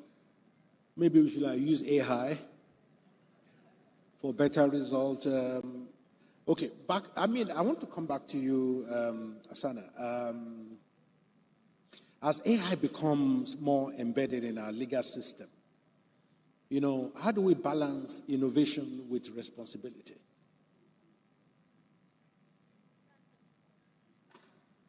That's a very important question. Thank you for that question. Like I mentioned in my opening speech, we must balance adoption of AI with responsibility. AI must be adopted within the bounds of ethics. We are all lawyers, and we know that by the rules of our professional conduct, we are bound to ensure the confidentiality of client information and so many other rules. We are also bound to, we have rules that bound us to the court and even to co-counsel. And so as we adopt AI or embed it into our systems, we have to ensure that we are complying with the provisions of the law. The Nigerian Data Protection Act talks about the confidentiality and respect of the privacy of client data. We have, I also mentioned the SLP guidelines on the adoption of AI. All these are important, and as we are adopting AI into our systems, as a user, you have to always have this at the back of your mind, that the confidentiality of my client is paramount. OpenAI has it as part of their privacy policy, that it clearly stipulates that the duty and the burden of confidentiality lies on the user of this system. It clearly spells that out. If we see such things and we know such things, I think it should be able to guide us on the use and adoption of AI. Some lawyers just pick up documents and drop into ChatGPT and ask it, analyze these documents, forgetting the fact that this document has my client's data, their name, their address, and other sensitive information. And so lawyers must always ensure that the use of AI is ethical. You're not doing it just haphazardly. Also, research the kind of AI you want to rely on. Some of these AI systems or solutions have their servers outside the country. You don't know how the data is being processed or where it's being processed. All this should be the guiding framework for the use and adoption of AI. Thank you. Can I add to that? So just to elaborate on what Hasana has just said, I think with regards to balancing innovation with accountability, we have to look at it from the two angles. First, from the point of the builders, the persons building these AI systems, they have to build it ethically. They have to make sure that it actually serves the users. Just like the US case, Mata versus Avianca, where the lawyers were quoting, erroneous cases. the ChatGPT they used for legal services gave them fake cases. And at the end of the day, the courts had to take measures against them. ChatGPT was not penalized for that. So we have to find a way to hold. I own an AI platform. We are making sure that the platform is, compliant. We are building it ethically because the information lawyers are looking for have to be accurate, and this information will determine whether they will win their case or lose their case. And sometimes it might determine whether their career, as lawyers, might be in jeopardy. A lawyer can be taken to the LPDC, with regards to this, if we go deeper into this conversation. And that's just for the builders. We as builders of AI need to know that we are also accountable to our users, and that is from the point of the builders. And then from the point of the users, please stop using ChatGPT for legal, purposes, please, because it has the tendency of, when it doesn't have the information that you're looking for, it will fabricate something that looks like that thing and give it to you. That is what we call hallucination. Do you understand? Now, for Case Trader, what we did is this. In as much as no platform has all the data we are looking for, you understand? So nobody should come here and claim you have all the data. Because there are some cases that are not reported. There are some cases that are not available to be used to train the AI systems. So the user, the platform Case Trader here, what we did is we went ahead to train it to say, I do not know. So when you ask questions that are not in our system, it goes ahead to tell you, this information is not in our database. And that kind of solves the issue of hallucination. Now, I've spoken on the builders angle. With regards to the users need to understand that if they go ahead to verify the information they have gotten from the AI system, it saves them a lot, and it stops this issue that might lead to, damage. Thank you. Thank you. As we wrapping this conversation up, I requested whether there was a sort of roving microphone for the engagement with the audience. I was told there's none. So to save time, once we finish with the panel, we'll take two either contributions or questions from the audience. But the two people will need to come up to speak so that everybody can hear, since there is no mobile microphone to use in the hall. Honorable One, I wanted to ask you, linking to what he said, if an AI tool contributes to a wrongful outcome, who bears liability? The vendor, the deploying agency, or the human decision maker, or the lawyer, or the software company? Or how do you distribute the risk? Because clearly, if we are to use AI in a judicial system, part of accountability has to be, if you contribute to the wrong verdict, somebody has to be, or some people have to be responsible. Okay, thank you very much. When Hassana was speaking earlier, she said most of the open AI sources would always warn you this information, we can make mistake.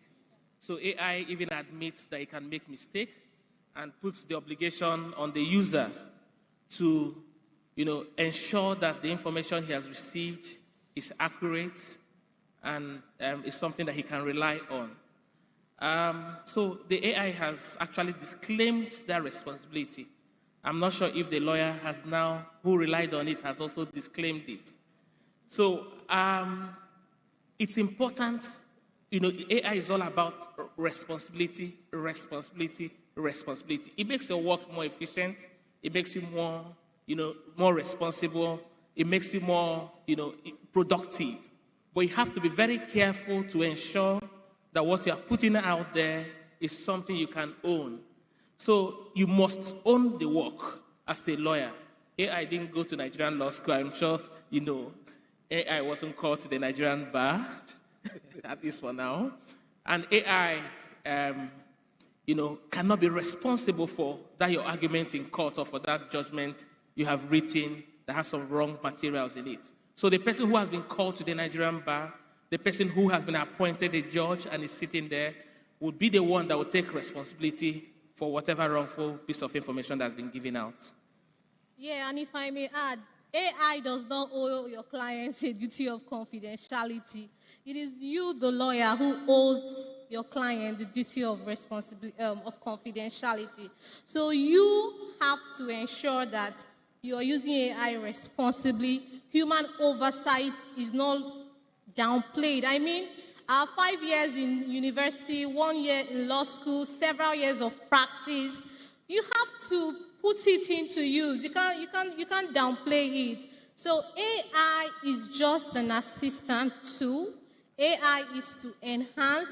AI is not to replace the legal reasoning, the moral and even experiential judgment that you have as a lawyer. So that's my addition. Thank you. As we, wrapping this up, I would want to, I'm going to ask the panelists finally at the end to give their closing remarks, but it's a time to engage the audience in terms of, I really prefer questions, or if you want to pass a comment, it will help if it's a comment on an area that has not been touched on, because we are only going to be able to take 2 questions, given the fact that you have to come up to ask the question. And a quick glance at my phone, I remember I gave a number on which you can get a 20-page strategy document I talked about. I did say send it as WhatsApp. I'm seeing lots of text messages. You cannot send document through text messages. So those of you who have sent text, please send WhatsApp.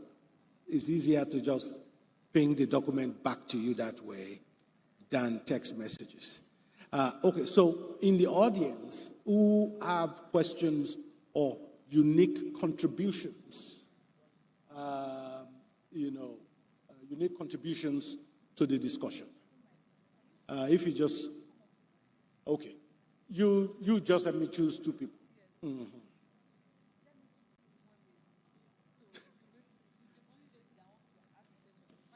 Yeah, she said she wants to choose 1 lady. So we have to balance it. Gender balance, yeah. Thank you. Should I ask now? Oh, is there a mic? Oh. Okay, thank you. Oh, mine is a contribution. My name is Ifoma Ben, and this is an area I'm also very interested in, and also as the secretary of NBA SBL Technology Committee. So my contribution is on prompt engineering, because we use a lot of AI platforms, and you need to have some knowledge about AI and how it works to be able to generate the proper content or the information you want to have. Maybe you're using an AI platform you want to generate a template, maybe an NDA. You don't just go and tell the AI platform, okay, please draft an NDA. It will not give you what you want. You might just start by giving it appropriate prompts, even assign a role to the AI platform. You can say, act as a lawyer, a commercially savvy lawyer, playing in so and so sector in the Nigerian commercial sector, and you are drafting a contract for a client in so and so transaction. So you need to provide a background. So my contribution is to the effect that we need to also develop capacity as lawyers. We don't just, most times we don't like just exploring, but we need to explore, and you have to develop interest for you to get the best out of it. AI has come to stay. There's no going back. So we have to really develop interest and develop capacity to make the best use of AI. So prompt engineering is very key. Thank you. Okay, who's next? Okay, yes. Good afternoon, panelists. Good afternoon, everyone. Okay, while the panelists were discussing, they made a case for AI-generated evidence. And I'm a bit concerned about that because if we watch what is going on in our country, where pictures and videos are used to generate some evidence that looks so real, but in the end, they'll be fake. So in a situation whereby you use AI to generate evidence, are we not trying to open up the doors for fake evidence to emanate into our courts? Knowing fully well that evidence, if it's what should be seen, should be by a person that saw it. If it's something that should be heard, by a person that heard. And if it's something that should be felt, by somebody who felt it. And AI did not fall under any of these categories. So how do we balance it so that we don't make a mess of the justice system? Thank you. I think that, to save time, I think I'm not quite sure we made a case for AI manufactured evidence, but I think we're more or less saying it's a fact that will happen. I mean, if you're a lawyer and somebody comes and says somebody burglarized my house and brings a CCTV to you as a lawyer and it's deep fake, how are you supposed to know that it's deep fake? So it's not about encouraging fake evidence being manufactured. What we are saying is, just like you say, AI is here to stay, it will happen. So the question is, what do we do about it? How will the court identify it? So, so that's what we are talking about, I think. So next question, please. Sorry, if I just could add to the question. I don't think there's any need to fear. I mean, it's simple. Even right now, there are times in the court that you just have to call expert witness to analyze certain evidence. Evidence as to handwriting and so many other things. So when such a situation arises, I mean, every circumstance will be dealt with according to the facts. So if there is a purported deep fake video being tendered in evidence, first of all, who is asserting should prove? You who is saying it's a deep fake, call expert evidence. There are experts in these things. Call an expert evidence to show the court that this evidence is a deep fake. It is not, it cannot be admitted or relied on in this court as evidence. So I don't think there's really anything to be afraid of. All right. Thank you very much. First of all, my name is Angus Obinachubuka, MBA Port Harcourt branch. I want to say that we already admitted that it is possible to do photoshopping through AI. We can sort of tamper with originality of evidence. If that is the case, I have a suggestion to make.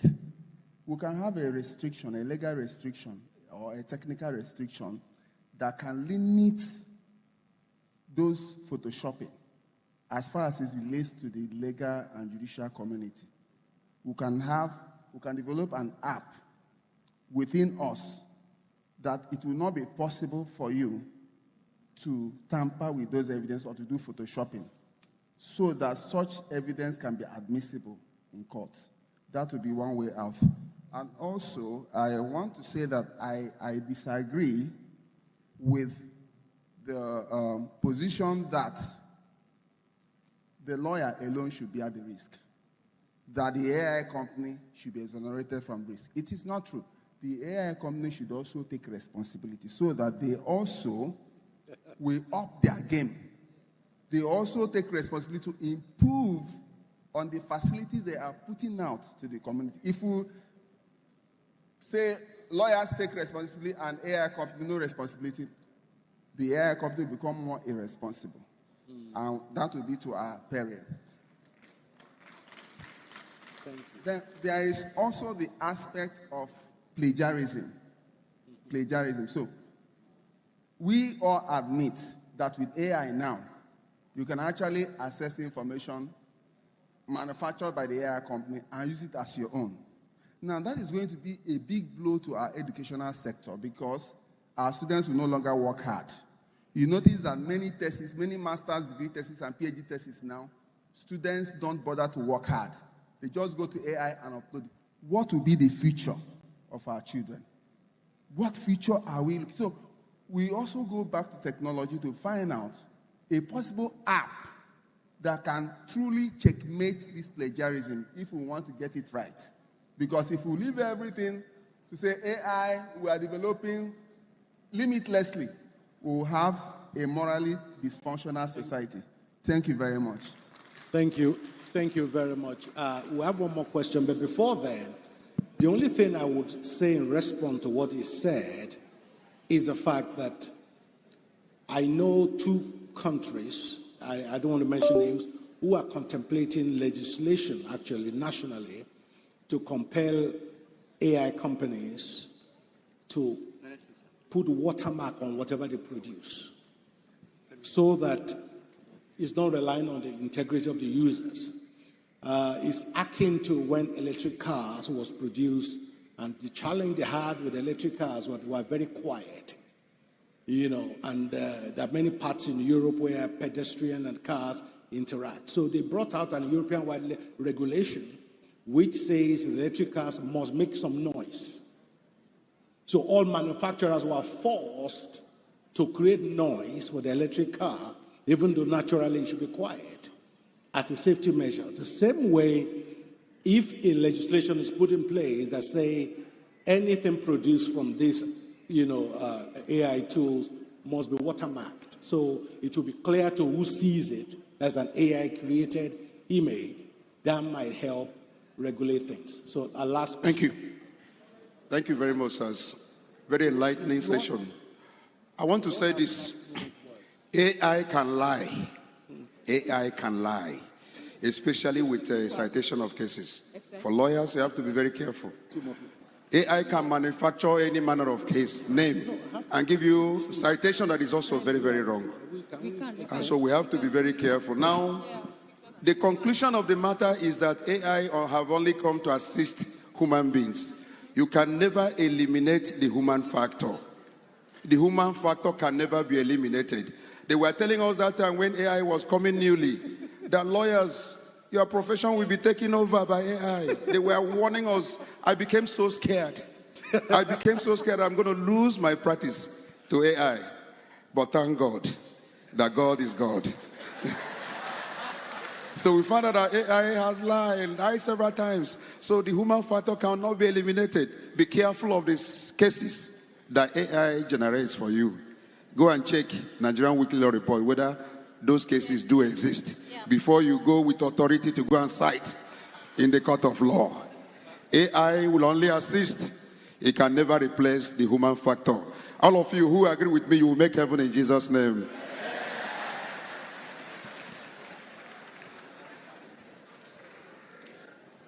I'm told we have 2 more questions, and I'm also told we've been given a few minutes extension to our time to allow the additional questions. Thank you. So my question is, we know that computer generally is garbage in and garbage out. So also is AI.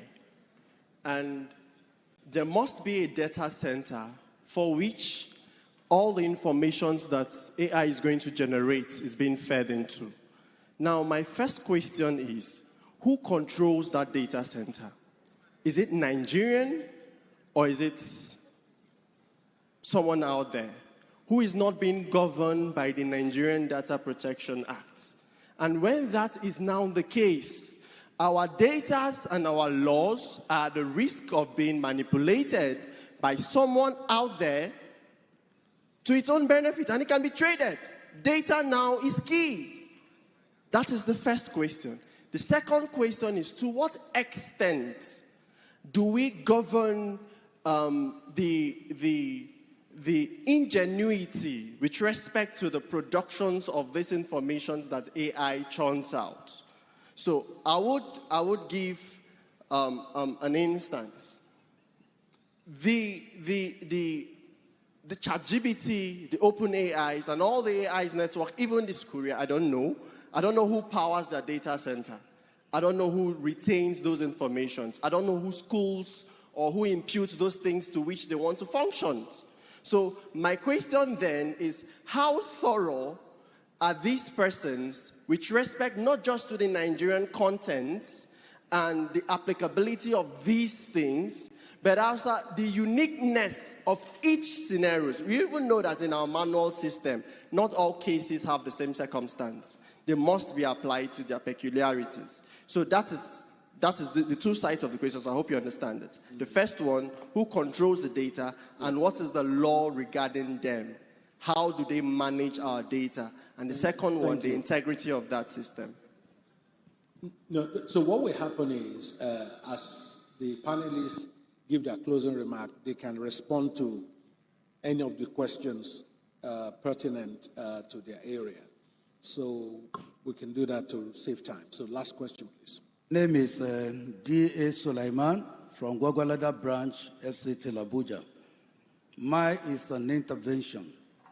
I want to say that it is undisputable fact now that what AI cannot do does not exist.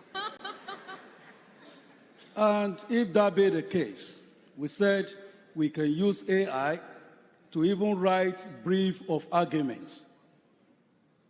And if that be the case, it means that we are breeding intellectual laziness among lawyers. And we want to erode the skill of advocacy as well. Some AI generated brief of argument for you. You only go to court to adopt it. If they ask you just a question, you will somersault. Because you cannot explain. And like our former vice president said, there are a lot of cases that the AI will generate for you. You look at Law Pavilion, they are not there. You look at Nigerian Weekly Law Report, you can't find it there. So I want to say that we have to be very careful in the use of AI. Because the pattern of writing brief of argument of individual differs. But the AI will now give you similar patterns. And at the end of the day, the generation coming behind us will not have this advocacy skill again. So I want to say that we should be very, very careful with AI. That is my own intervention. Thank you. Thank you very much. Another last question again? Okay. Please, this is the last question. Okay. Thank you very much. Mine is with respect to education that we talked about, AI during first degrees or at the law school. I think we can, especially this distinguished body, the NBA, has influence to move things anywhere in Nigeria. I think we should push for people studying medicine in the university because they are good with chemistry, physics, biology from secondary school. People study law in the university because they are good with maybe literature, English, those relevant courses. So I think we can push for AI to be taught with that intensity in secondary schools. Perhaps that's where it should even be a compulsory course, or maybe embedded into some compulsory courses, subjects, so that by the time you are taught AI in relation to your law subjects in the university or at the law school, they will just be an add-on, and then they will add more value to it. And I would be really glad if this goes as a recommendation to the NERDC, Nigerian Educational Research and Development Council, from the NBA. I'm also glad to say that the risks that AI pose. The impression that has been moving up everywhere is the fact that AI is one free ride that will just take you to your destination. The risks abound. They are just there. I think and I'm happy this session has highlighted a lot of them. I think it's good we always ensure that we highlight those risks. Thank you. Thank you very much. Another last question.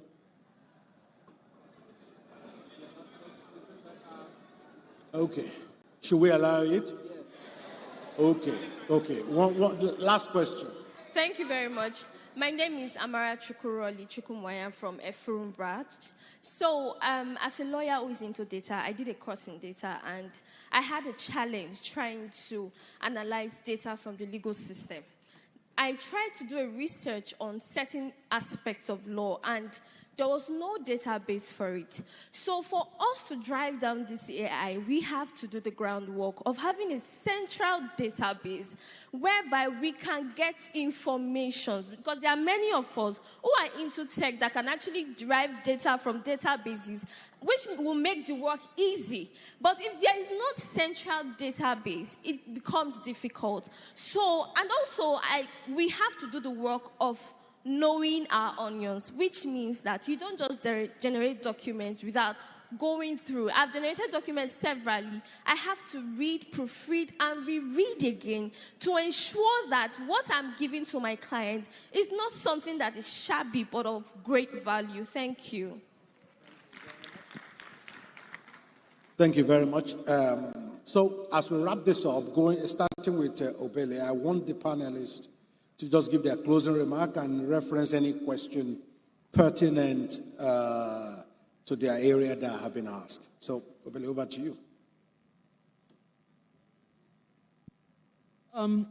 Just to address the question, the statement on where a contract is done and whether the AI is liable. So liability typically is excluded by most AI, particularly generative AI, but where you have, if we understand that an AI is a product, just the way you would have an autonomous vehicle. If an autonomous vehicle causes damage, that vehicle clearly, if the damage is as a result of a defect in the autonomous vehicle, then even if there is an exclusion of liability, the company definitely would have liability. Now, with generative AI, which is what lawyers interact with most times, because there's a clear exclusion. Now, if you can in some way show that there is a defect with the system, then definitely you will be able to, liability can move from the lawyer to the company. So there are certain circumstances where liability clearly will shift. So it won't be totally that it's the lawyer that bears responsibility. Of course, if the tool is not used in a reasonable manner, then obviously liability will remain with the lawyer. So I think on that issue. And then with what he had said about schools, secondary schools, I think it's a good idea for some courses to be taught at that level or some introduction at some level, particularly for students that are interested in the technical aspect or have technical skills and also want to develop the legal skills. There are students that can actually do both. So yes, it's a good idea to develop it at that level. But even if that's not done, it's more important in the university that you're able to get students, because jobs are going to change. The jobs you have in the future, it's not just going to be barristers and solicitors. You're going to have roles like legal data analysts. You're going to have roles like legal designers. And it is young people that prepare themselves for those positions that will be in the best position to take those positions. Thank you.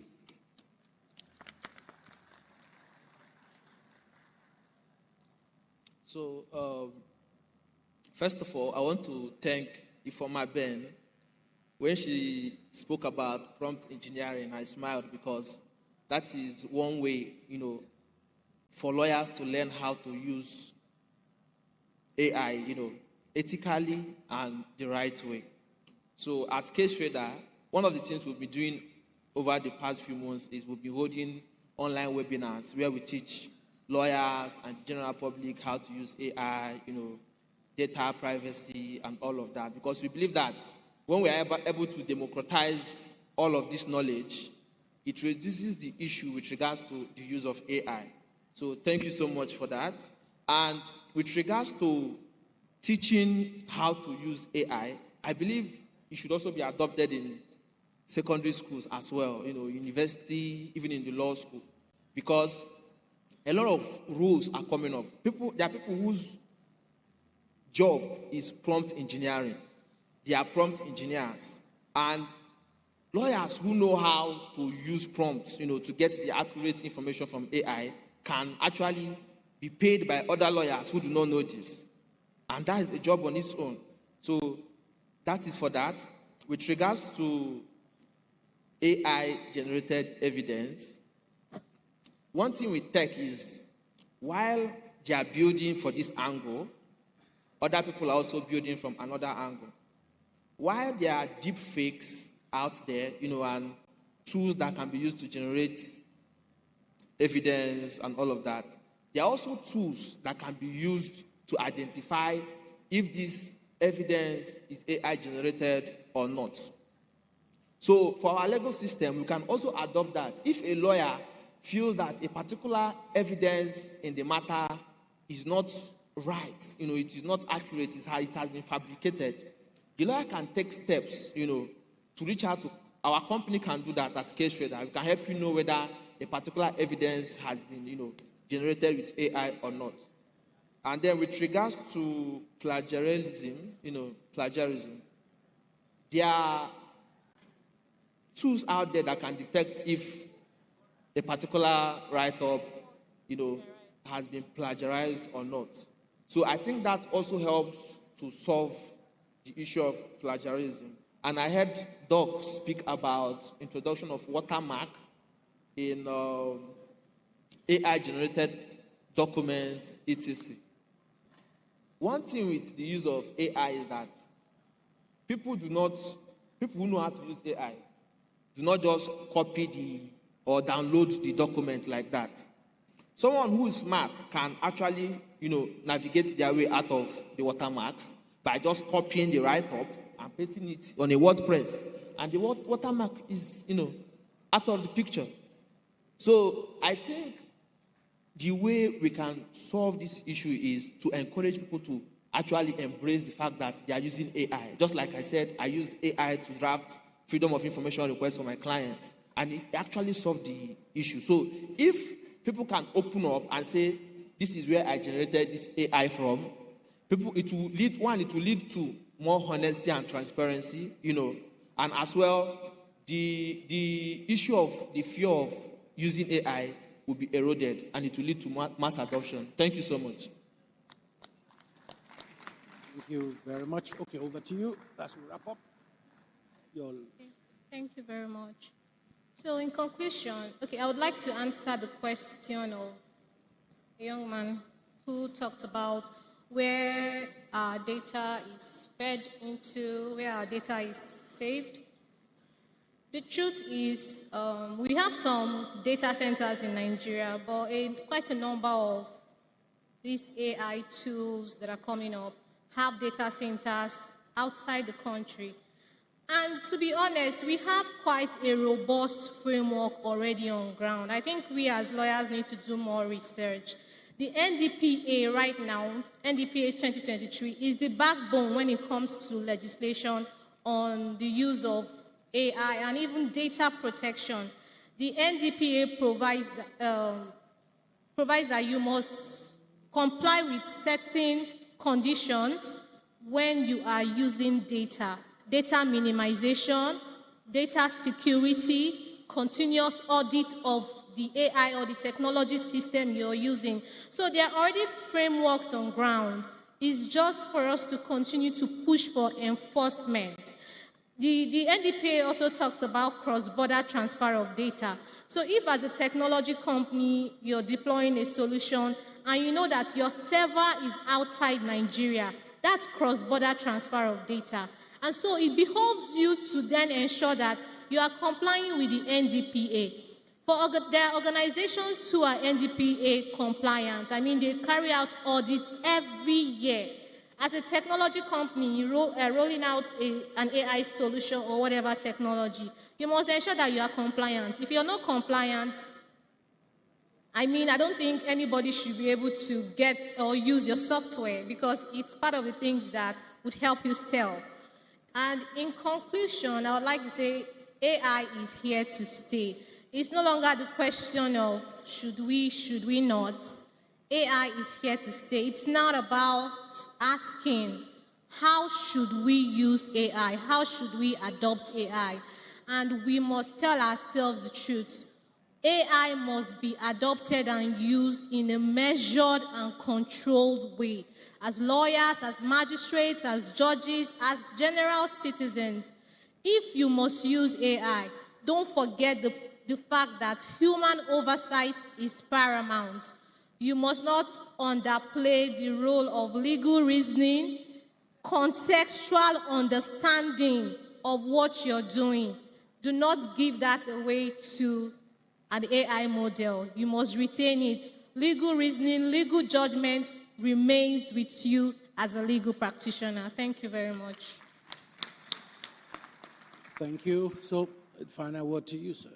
All right. Thank you very much. And I must say it's been an interesting evening. My closing remarks would be that, like everybody has said, AI is here to stay. We need to live with it responsibly. Talking about, someone raised the issue around confidentiality, data like she had mentioned. I want to speak about it from the user point of view to say that what we did in Abia State, because we realized the enormous data that we're going to be handing over to the persons who are creating our database, we had to ensure that they signed, an agreement that, clearly protects the state. So our data, as far as we are concerned, is safe because we know who we have signed up with, and we ensured that we crossed every T and dotted every I in that agreement. Also to mention that there's no way you can effectively practice law going forward. Somebody talked about laziness without AI. But we should understand that it's only an assistant. We have a situation where the documentations are expansive. We have a process where there are a lot of cases you need to review when you're handling any matter. For you to be very efficient and effective, you must use AI. But you have to use AI responsibly. You must see it as an assistant, not as a lawyer. I keep on saying it, AI has not been called to the Nigerian bar. AI is not a legal practitioner. It's not a public law officer. It's not a magistrate. It's not a judge. So you must take that responsibility. You must deal with AI as that tool that helps you become more productive. On a final note, because I have a number of my colleagues from the ministry here and the judiciary, I want to say that the face of law practice, public law practice, is changing. We can't let the private lawyers, my colleague was talking about Clifford Chance and all of that. We can't let them go ahead of us. Then we'll be left behind. No, we must catch up with what they are doing. We must beat them at the game. We must make sure that we learn these tools and adopt them in whatever we're doing so that we're also very, very competitive. Thank you very much. Thank you. Thank you very much. On that note, I think I will call the coordinator to come and help close the session. And all those that send the WhatsApp messages, you will get the documents within the hour. So thank you very much, all of you, for being here. And over to you to help wrap things up. All right. Good evening once again, everyone. I can tell that we had a very delightful session. If you did, please let's give the panelists and the moderator a round of applause once again.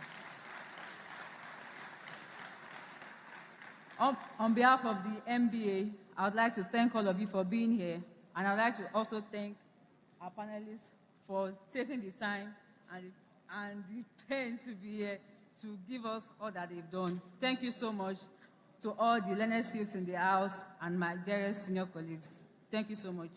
Enjoy the rest of the conference. Thank you. Yeah, so we are having good pictures, please. So.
They say the holy water's watered down, and this town's lost its.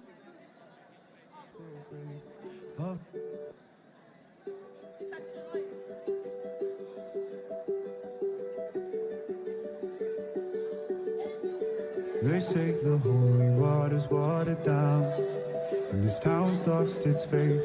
Our colors will fade eventually, so if our time is running out, day after day, we'll make the mundane a masterpiece. Oh my love. I take one look at you, you're taking me out of the ordinary. I want you laying me down.